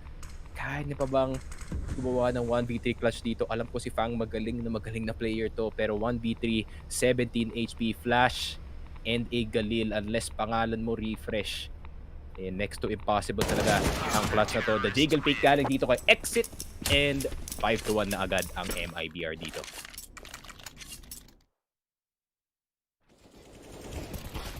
It's pure on chaos this round, pare, and again, look at that, grabe, on point. Pero yung reaction, both teams dito nagre-react accordingly. Yung nung nakita nila na there were actually 2 guys already on the outside taking control, it was an immediate hit coming in on the A side, and also dito naman sa may side ng MIBR, they knew exactly what will happen and immediately spam dun sa may metal door natin, thus making tons of damage. And yun nga, yung need ni Exit, that ends the push right there para sa may side na complexity. So man, both teams having perfect reads, but it's just MIBR coming out on top dito sa first half natin. Si TC pala yung coach nila. Shoutout to TC, man. Kinas ko rin siya doon sa ESL South African qualifier. One of the better players doon sa ATK. Pero yun na nga, he has to do 2NA para samahan niya ang tropang JT dito para hindi siya yung lone South African sa kanyang team. Pretty good talent, to say the least. Pretty good pickup galing dito sa complexity, yet it needs to be a bit better kasi 5-1. Tignan mo naman, MIBR with a huge lead. This is individual plays talaga making the difference para dito sa MIBR. It is only one person doing the work, and si Bit naman, it's my turn to make the play para sa aking team, but it's not gonna be enough. One-way smoke, effective at first, pero nakita agad ni Floppy, and they know that they can do some damage. Pero Turtle, bumababa na nga dito. Kaya na bang gumawa ng damage galing sa mid area? What a good angle galing sa kanya, but what a better shot galing dito kay Floppy. And a 4v3. MIBR stuck outside of the site, and I think the smart play para dito sa MIBR is to go for the save. B-site, pretty hard to retake mid kung kayo yung MIBR dito, and at this point, you can just go for the exit frags, Grim. Naspatan pa nga dito, -1 AK ang complexity, but it's not gonna matter kasi mananalo naman sila dito sa ating round. However, they really want to save as much AKs as possible, no, para dito sa complexity kasi tignan mo naman yung pera nila, Echo. If you would want to catch up, no, dito sa MIBR, as much as possible, T-side, gusto niyo mag-build up ng bank. And, well, kanina, supposedly, no, dapat marami silang pera, but again, that huge play coming in from Jota, almost, well, not almost, but he said, oh, is this a wallbangable? Hello? Nope. Pero, yun nga, no, I mean, as long as they're keeping the economy down para sa side of complexity, it's still a good save coming in para dito sa MIBR, no? Samantalang, if your complexity, you would want to get perfect rounds, or, well, on the other side, you would want to break the economy para sa may side ng MIBR to, I don't know, get an easy way back into this game. I think the sad thing, no, para dito sa complexity is walang off dito si Junior. That means na walang insta-pick dito sa outside na posibleng mangyayari para dito sa complexity. So they're gonna have to take it a bit slow dito sa outside. Bit, you're gonna have to look above you, but what a shot through the smoke, taking down the South African. And JT out of the picture dito sa ating round in complexity, has to play with 4 members on the board. Smoke up na naman galing dito kay Bit. Not the one with the one, but an actual eye. So, complexity, tamang slow play lang sila dito sa outside, and ito talaga yung struggle, no, kapag wala ka talagang op, yung pag mag-outside play kayo, sobrang hirap kumuha ng control because there's so much threats na pwedeng i-present dito ng MIBR na kailangan i-clear dito ng complexity. And that's just the struggle of the T side ng Nuke dito. You really have to play it next to perfect. Pero Bit, almost getting caught out. Pero si Junior, 16 HP na lang siya dito, and Cello gonna be taking over yung spot dito sa outside. Cello, can he find one more? Naka-wallbang pa nga through the rafters. Nate. Pero 65 HP si Fang. Okay, nakalis pa nga siya dito. Pero si Grip, nakuha pa nga si Bit. Taking down the low player para dito sa MIBR. But look at this relentless aggression galing kay Turtle. And what a swing galing sa kanya. Grim is gonna get taken down. Definitely not having a good time dito sa ating game. And complexity, mapapa-rotate na lang sila papunta dito sa B-side. And Jota, yun na nga. Nag-aantay na si Jota dito unless makakuha pa itong si Junior ng isa pa. Nope! It is gonna be Jota! What a timing galing sa kanya before the Molotov spreads. Pinush niya na ngayon and hindi in-expect ng complexity na may manggagaling dito sa control room because of that Molly and Turtle. Grabe naman yan. Describing exactly itong defense ng MIBR. It's like a turtle, man. It's really hard to break. It's lucky shot coming in by Bit. And yun nga, no, babalikan ko lang yung sinabi mo kanina, no. Hanggang walang op si Junior dito, it's gonna be hard for complexity.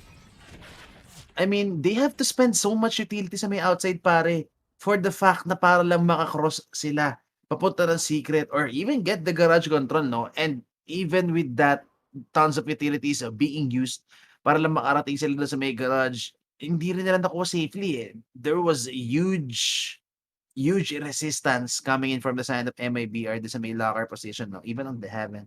So, alam mo yun, unlike pag may op si Junior on the outside, he could easily go for picks, hold out angles on top of red, making sure any picks could be punishable by death, no? Kapag may kumuha ng information sa may side ng MIBR. But as long as Junior doesn't wield a sniper rifle on T side, man, there's not gonna be that much of a threat. Truly, the sniper rifle, the AWP is so important, especially dito sa outside where the long-range battles really do matter. But speaking of how it matters, we are gonna come close dito sa A side and it's not gonna matter. Exit, not even gonna let them enter the site and they're gonna have to exit back into the way of their spawn. Pero Junior, napakagandang shot with the Tech 9. Nakakuha pa nga siya ng isa dito, pero he really hoped na si Cello yung nagpupush doon. He could have gotten a free AWP and a possible clutch para sana dito sa complexity. Pero Junior, Tech 9 and you're going outside, not the best combo, that's for sure. Pero bomba, nakadrop na nga dito sa A. Hindi kailangan gumalaw dito ng MIBR. And just like one of their members, taking this turtle dito sa A side. And unless, maybe, Tech 9 from that far? Hindi na. Sabi ni Turtle, wag kang papasok sa site. Not with a better fight. 2-7. MIBR going as expected dito sa City side, men. Just like I said, this is one of the few South American teams na alam talaga yung movement.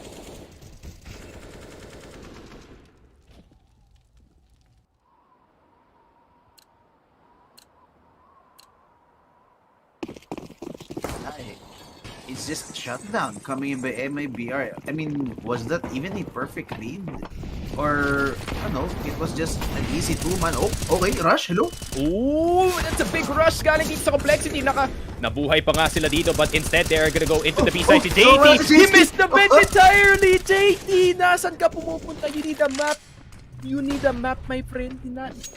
Baka fake bed pala yung hanap niya doon, pero yun lang, si JT na andito pa and he's gonna get a kill dito kay Turtle, and this could be the rotation pabalik nga dito sa A side, pero si Cello nakatapat na ang kanyang op dito sa may vent area, pero magpaplant pa sila papunta dito sa B side. JT, inaantay na lang dito si JT na makapasok sa vent and they are gonna go for the retake, pero Cello nag-miss yung shot but is gonna be good for the second no scope. And Junior, meron siyang AWP dito. Do not pick that with a Glock, my friend. Do not pick that with a Glock. 14 HP si Junior dito. Napaka-low and madedelay pa si Junior. O yun, natap pa nga with a USP and Fang nakakuha ng dalawa. And this is what we expect galing kay Fang. Cello na lang natitira dito with a USP, and the USP is so inferior compared to an AK-47, and complexity get the third round on the board. Pretty chaotic to say the least, no? Hindi ko alam kung mag-A or pagbibiba sila dito, pero napanalo naman ang complexity. Grabe, I mean, sobrang chaotic indeed. Hindi ko alam kung kanino in favor yung nangyaring hit na yon. JT, man, he lost his way going into the vents, and in return, he got 2 frags. Napaganda pa. Walang Diyo. Grabe.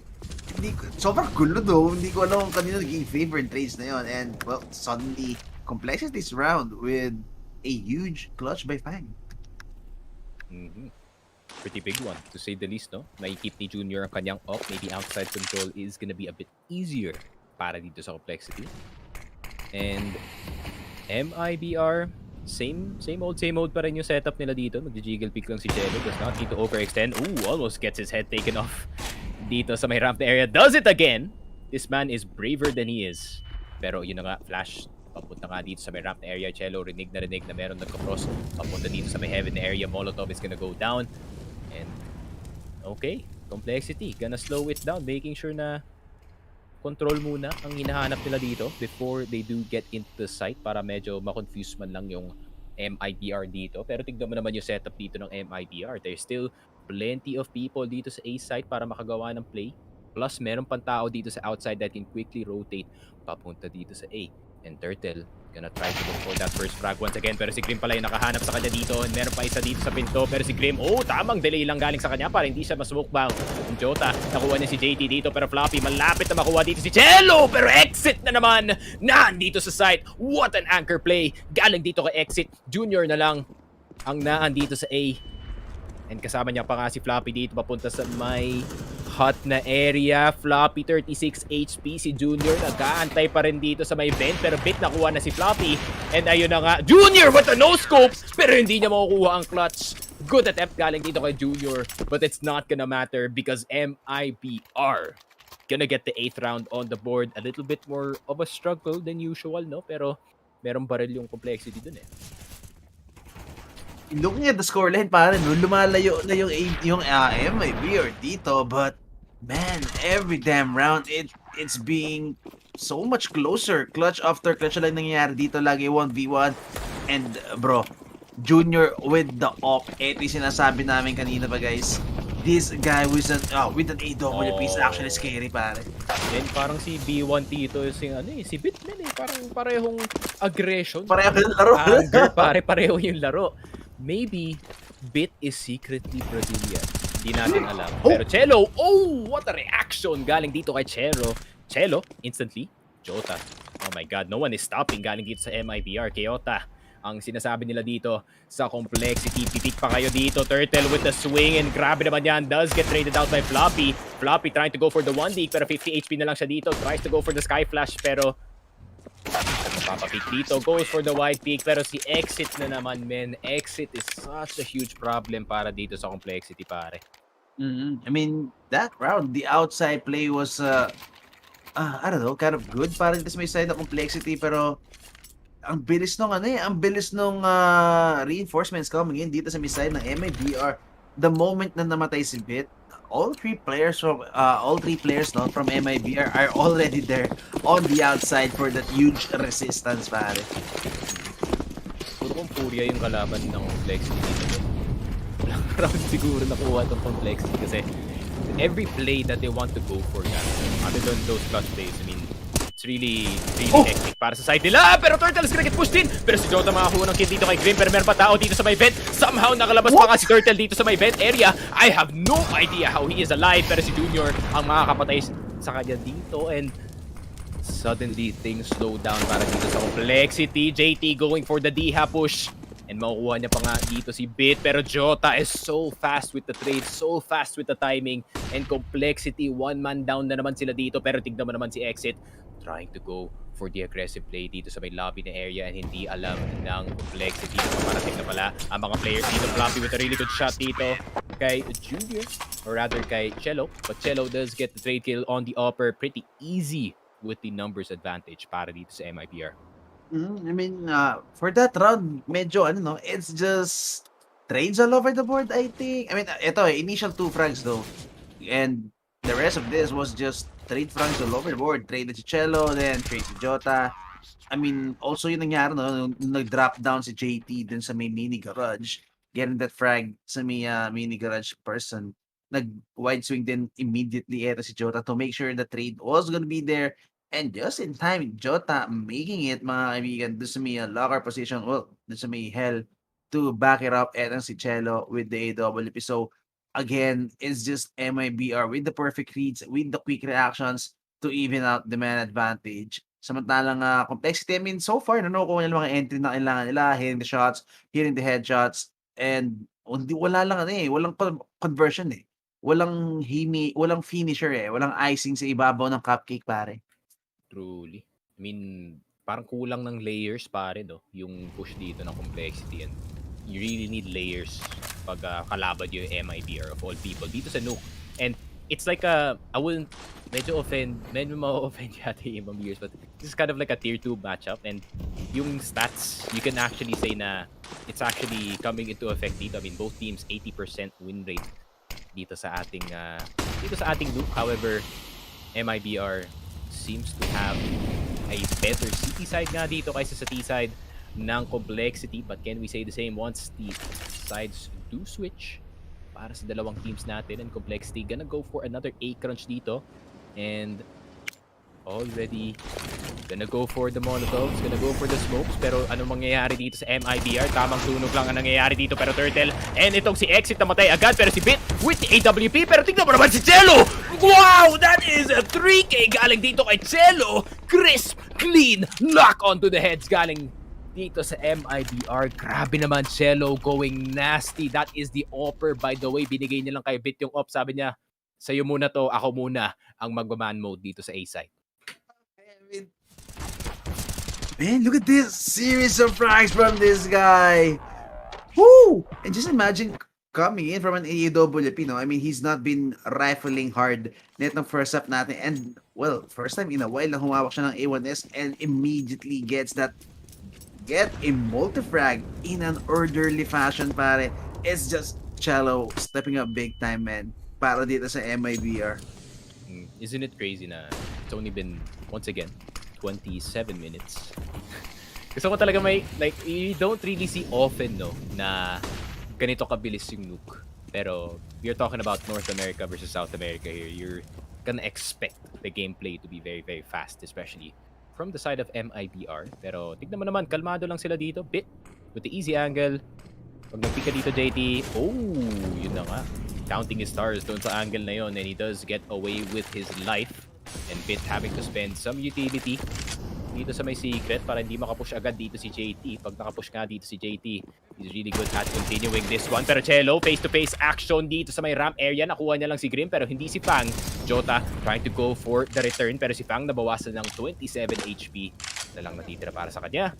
And 4 versus 4 MIBR, the healthier team dito. However, in terms of positioning, merong advantage dito ang complexity. So, exit, gonna have to be careful na may manggagaling dito sa ilalim. And the ladder, oh, okay. JT is not even gonna challenge itong ladder. Dediretso na lang ang B-site dito with the rest of the team. Si Bit lang ang defense dito for MIBR. The rotations are gonna start. Grabe naman yan. Nakuha niya si JT and the guy behind him actually dies para dito kay Fang. And medyo swerte yung tropang entry natin dito from Canada. Pero si Jota, he's gonna try to poke from behind. Pero missing the shots dito. 3 HP na lang si Fang. Isang hinga na lang siya and mamamatay na siya dito. And retake definitely possible. Meron pa namang nade si Exit. Maybe could get the kill dito kay Fang. Ay. I think he was asking for the nade. No? Sabi niya, akin yung nade mo. Merong low dito sa site pero magpupush na nga ang MIBR dito. Turtle, what a reaction galing sa kanya from those shots from Fang. Pero si Junior, meron siyang off dito. Pulls it out and grabe naman yan. What a transition galing sa kanya. And Junior on 9 HP. He doesn't really have to do anything dito sa round na to. And 4-11. What an explosive round galing dito sa complexity. Getting itong outside play. However, MIBR, malaki pa yung lead nila dito. Oh, it's a huge lead no, indeed. Pero ano ba? It's not that good yung 11-4. Obviously, 11-4 scoreline is not the best or what you would want, no? Not the ideal score you would want if you're complexity or if you are any team playing on T side. Pero man, nevertheless, 11-4 is still a very winnable hack pa rin, no? Or very comebackable na scoreline going into the second half, especially if natatalo lang kayo by clutches, pare, no? You're not getting wrecked hard. You're natatalo kayo with what? 1 man alive, 2 man alive, clutches 1v1, and all your guys are hitting some sick shots, no? Man, it's still possible para sa may complexity. True. CT side is gonna make the difference para dito sa complexity, pare. Man, yung offer ng complexity, gising na. I mean, Junior is hitting some insane shots with the AWP on T side, di ba? I mean, compared to, well, I think it's safe to say na MIBR doesn't really have that much of an explosive offer. I mean, nakita natin na si Cello actually yung I think nag-fill ng shoes ni Woody.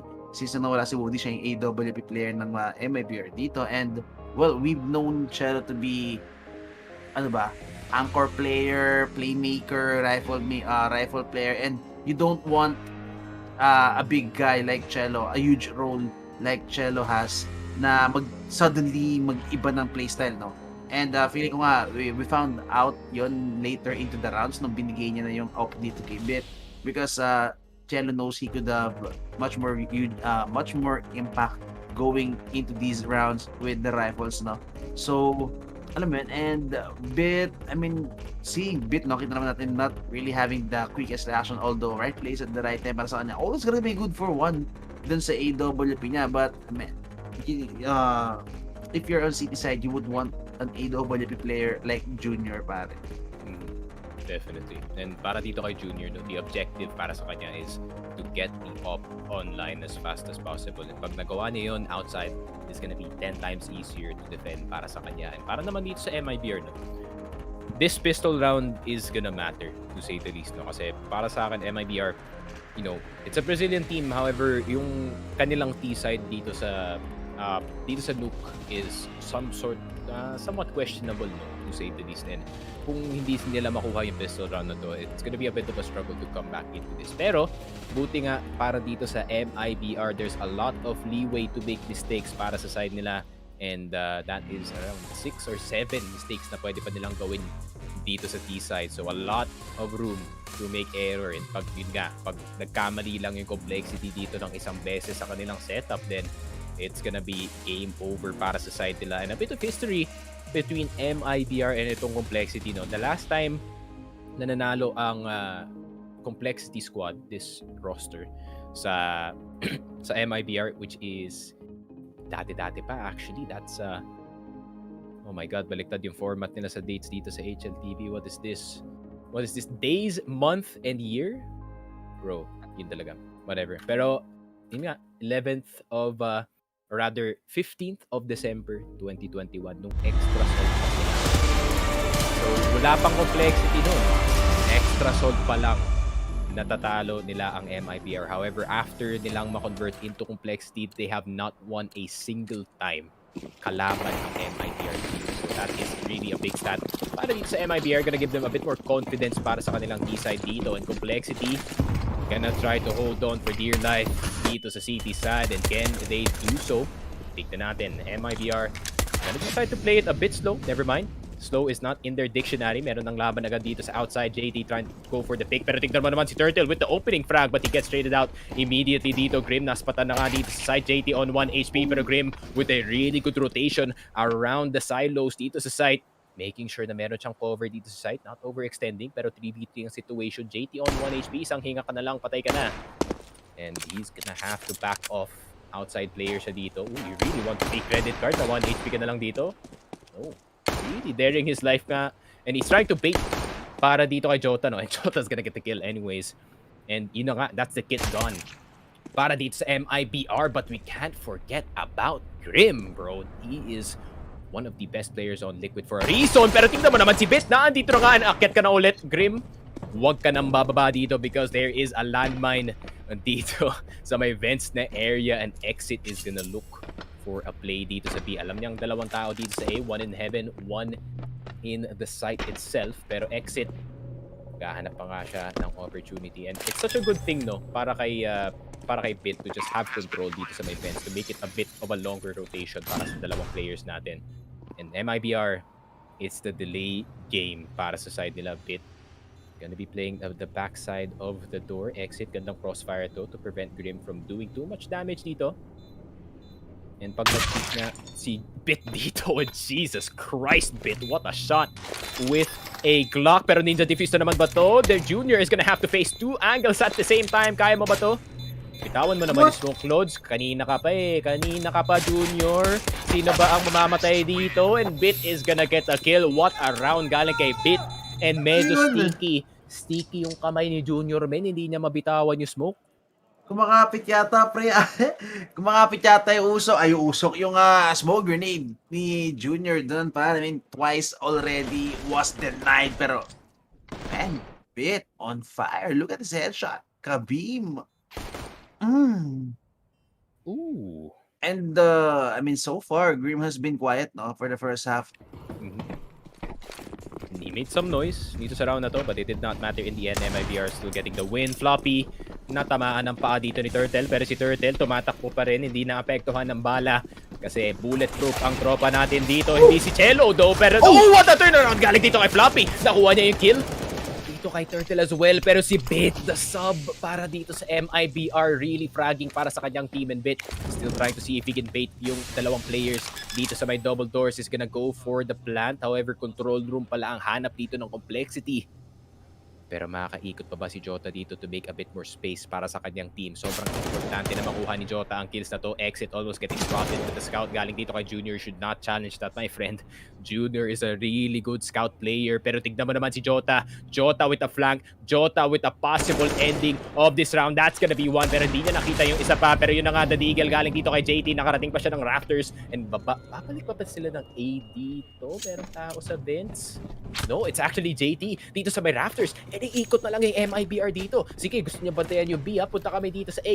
And ayun na nga, nade galing dito kay Junior. Pero tignan mo naman, JT with the bait na kuha niya nga itong si Jota. And that's gonna be the AK down and given para dito kay JT. And I think he knows what play Bit wants to go for. And hindi sila nag all the way diffuse dito. No kit para sa dalawang members ng complexity. Pero Bit is playing this really well. Patience lang galing sa kanya. Alam niya namang meron siyang advantage with the wallbang. Is gonna go for it again. What a run and gun galing sa kanya. And napabitaw pa nga si JT dito. And grabe naman si Bit with the veterano moves. No kit galing dito kay complexity. And that is gonna be the 30-4. The Bit, the sub, the Brazilian monster galing dito sa MIBR, 13-4, and they are making sure na naririnig na complexity ang kanilang mga sigaw kasi grabe talaga emotional damage ang round na to. Oh my God, the veteran moves, parang look at this. Minama so hard. Bet knows that there is no kit dito sa may side ng MIBR and sa may side ng MIBR, sa may side na complexity, and he just took advantage of that big time. The coach itself, mga kaibigan, proving to us na it's not all about the gun battle, it's not all about a sick aim, it's not all about those sick headshot flicks. You've gotta have brains to play this game, mga kaibigan, and Bet, what a clutch para sa kanya.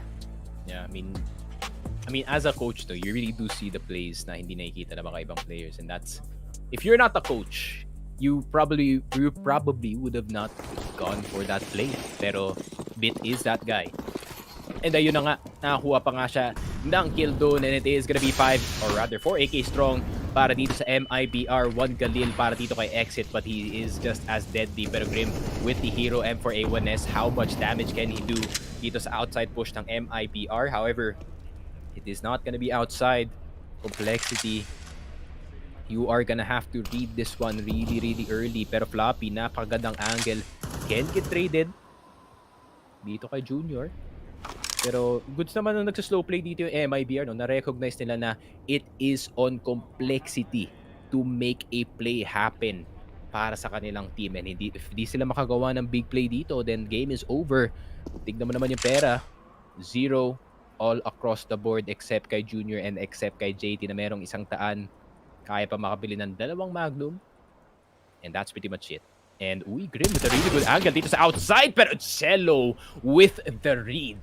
Grim could not do anything dito sa game na to dahil nga dito kay Cello. And ayun na nga, tumigil yung oras. Sandali. Oy, medyo lag sa Dallas, pare. Teka lang. Jota with the entry. Grabe naman nakuha na si Junior. Anong trade na sinasabi mo? Ako mismo ang magte-trade sa akin. Pero Fang with a big kill. Si Turtle tinigay pa nga sarili ng kampe dito, but it's not gonna matter. The Canadian is gonna fall, and it is MIBR made in Brazil. Itong nuke na to. And 4 and 14. 2 points left para sa MIBR. And big mountain in front of Complexity para makakomeback sila dito. But Jota, man, beast mode dito sa may hut. Grabe naman yan. MIBR, just pure domination dito sa nuke. I mean, kanina parang puro close rounds na siya, but MIBR, man, the moment they got into T-side, pero ito, nagmamadali yata sila rito. Tol, tignan mo naman, 5A na sila agad dito. Ano magagawa ng Complexity kung 5A na ang MIBR? Tamang jiggle pick na lang si Fang dito. Nade, a parting gift galing sa MIBR, and mapapaplant na lang sila dito. Magbaboost sila ng 1 tao dito sa Heaven to deal with that pesky player na may deagle dito sa may Heaven area. And Complexity, is this the save na lang para sa side nila? They're gonna try to see if they can get some damage with the deagles, pero yun lang, wag kang aakyat, tol. Si Exit na andito sa rafters, pare. Boost is even, and yun lang, Floppy. Wag kang bababa dun, tol. I mean, that's a bad fight para dito kay Jota. Nabigyan pa nga ng isa ang Complexity dito. Knock 10 nga lang yun. But Grim coming from behind, pero matatalo na ang Complexity dito. However, Grim is doing so much damage dito sa economy ng MIBR. Pero ayan na nga, Bit with the jumping Mac 10. It's not gonna matter. Exit as well. Nakuha na rin si Fang. Scout is gonna try to do some damage, pero si Junior nag-scope na nga into the match point para dito sa Complexity. I mean, could not get a single point dito sa ating second half. Jesus Christ, MIBR. How good are you dito sa mapa na to? And definitely, this was the right pick for this best of 1. And yun nga, naririnig mo na Echo. Napapasigaw na MIBR dito. And Complexity mo ang apektado na. Emotional damage indeed coming in para dito sa Complexity. Even a molly kay Green, pare. What? Is this MIBR's team rolling over them? And ay, saan ka nakatingin, Grim? Ba't ka nakatingin sa baba? You should be looking at the site itself. And MIBR, I think this is over. I mean, it is possible, no, na makakabalik pa sila dito sa site if Junior can hit some really nice shots. Pero tignan mo naman, instant molly, sunog na sunog ang dalawang players dito sa Heaven. And JD, mapapadasal ka na lang talaga na may lalabas dito sa MIBR na may magto-throw galing sa side nila. However, MIBR, they're still strong towards the side. Turtle nakakuha na ng isa. Turtle nakakuha na ng dalawa. And the Turtle play galing dito sa MIBR and a quickie dito sa Nuke. I mean, it was just MIBR all the way, pare. Kagaya nga na sinabi ko, this Nuke is made in Brazil. Grabe, man, it's just gonna be complexity. Playing in lower bracket, I mean, ano ba, not much analysis could be really made from that point. It's just straight up Brazilian power, man. It's straight up Brazilian dual headshots, Cello, Jota. The moment na makapunta sila ng T-side is just pure on aggro mode para sa MIBR. Full on man mode indeed, mga kaibigan. I mean, ito yung mga medyo close fights pa, may clutches after clutches para sa misa na MIBR. Pero the moment na switch line and sides, just when we thought it's gonna be favorable para sa complexity going into the next half, it was just MIBR snowballing, steamrolling over complexity, and man, complexity had no chance whatsoever coming back into that game. Mm-hmm. Yeah, kagaya na sinabi ni Echo, not much analysis can be made. I mean, complexity, they got steamrolled, bro. They got stepped on. They got given the Brazilian special. And ayun na nga, MIBR putting complexity in the lower bracket round 1. And mga kalaban nila, one second. I'm opening tabs. Possible na kalaban nila is NIP or Big. And right now, it is probably NIP yung kalaban nila sa lower bracket.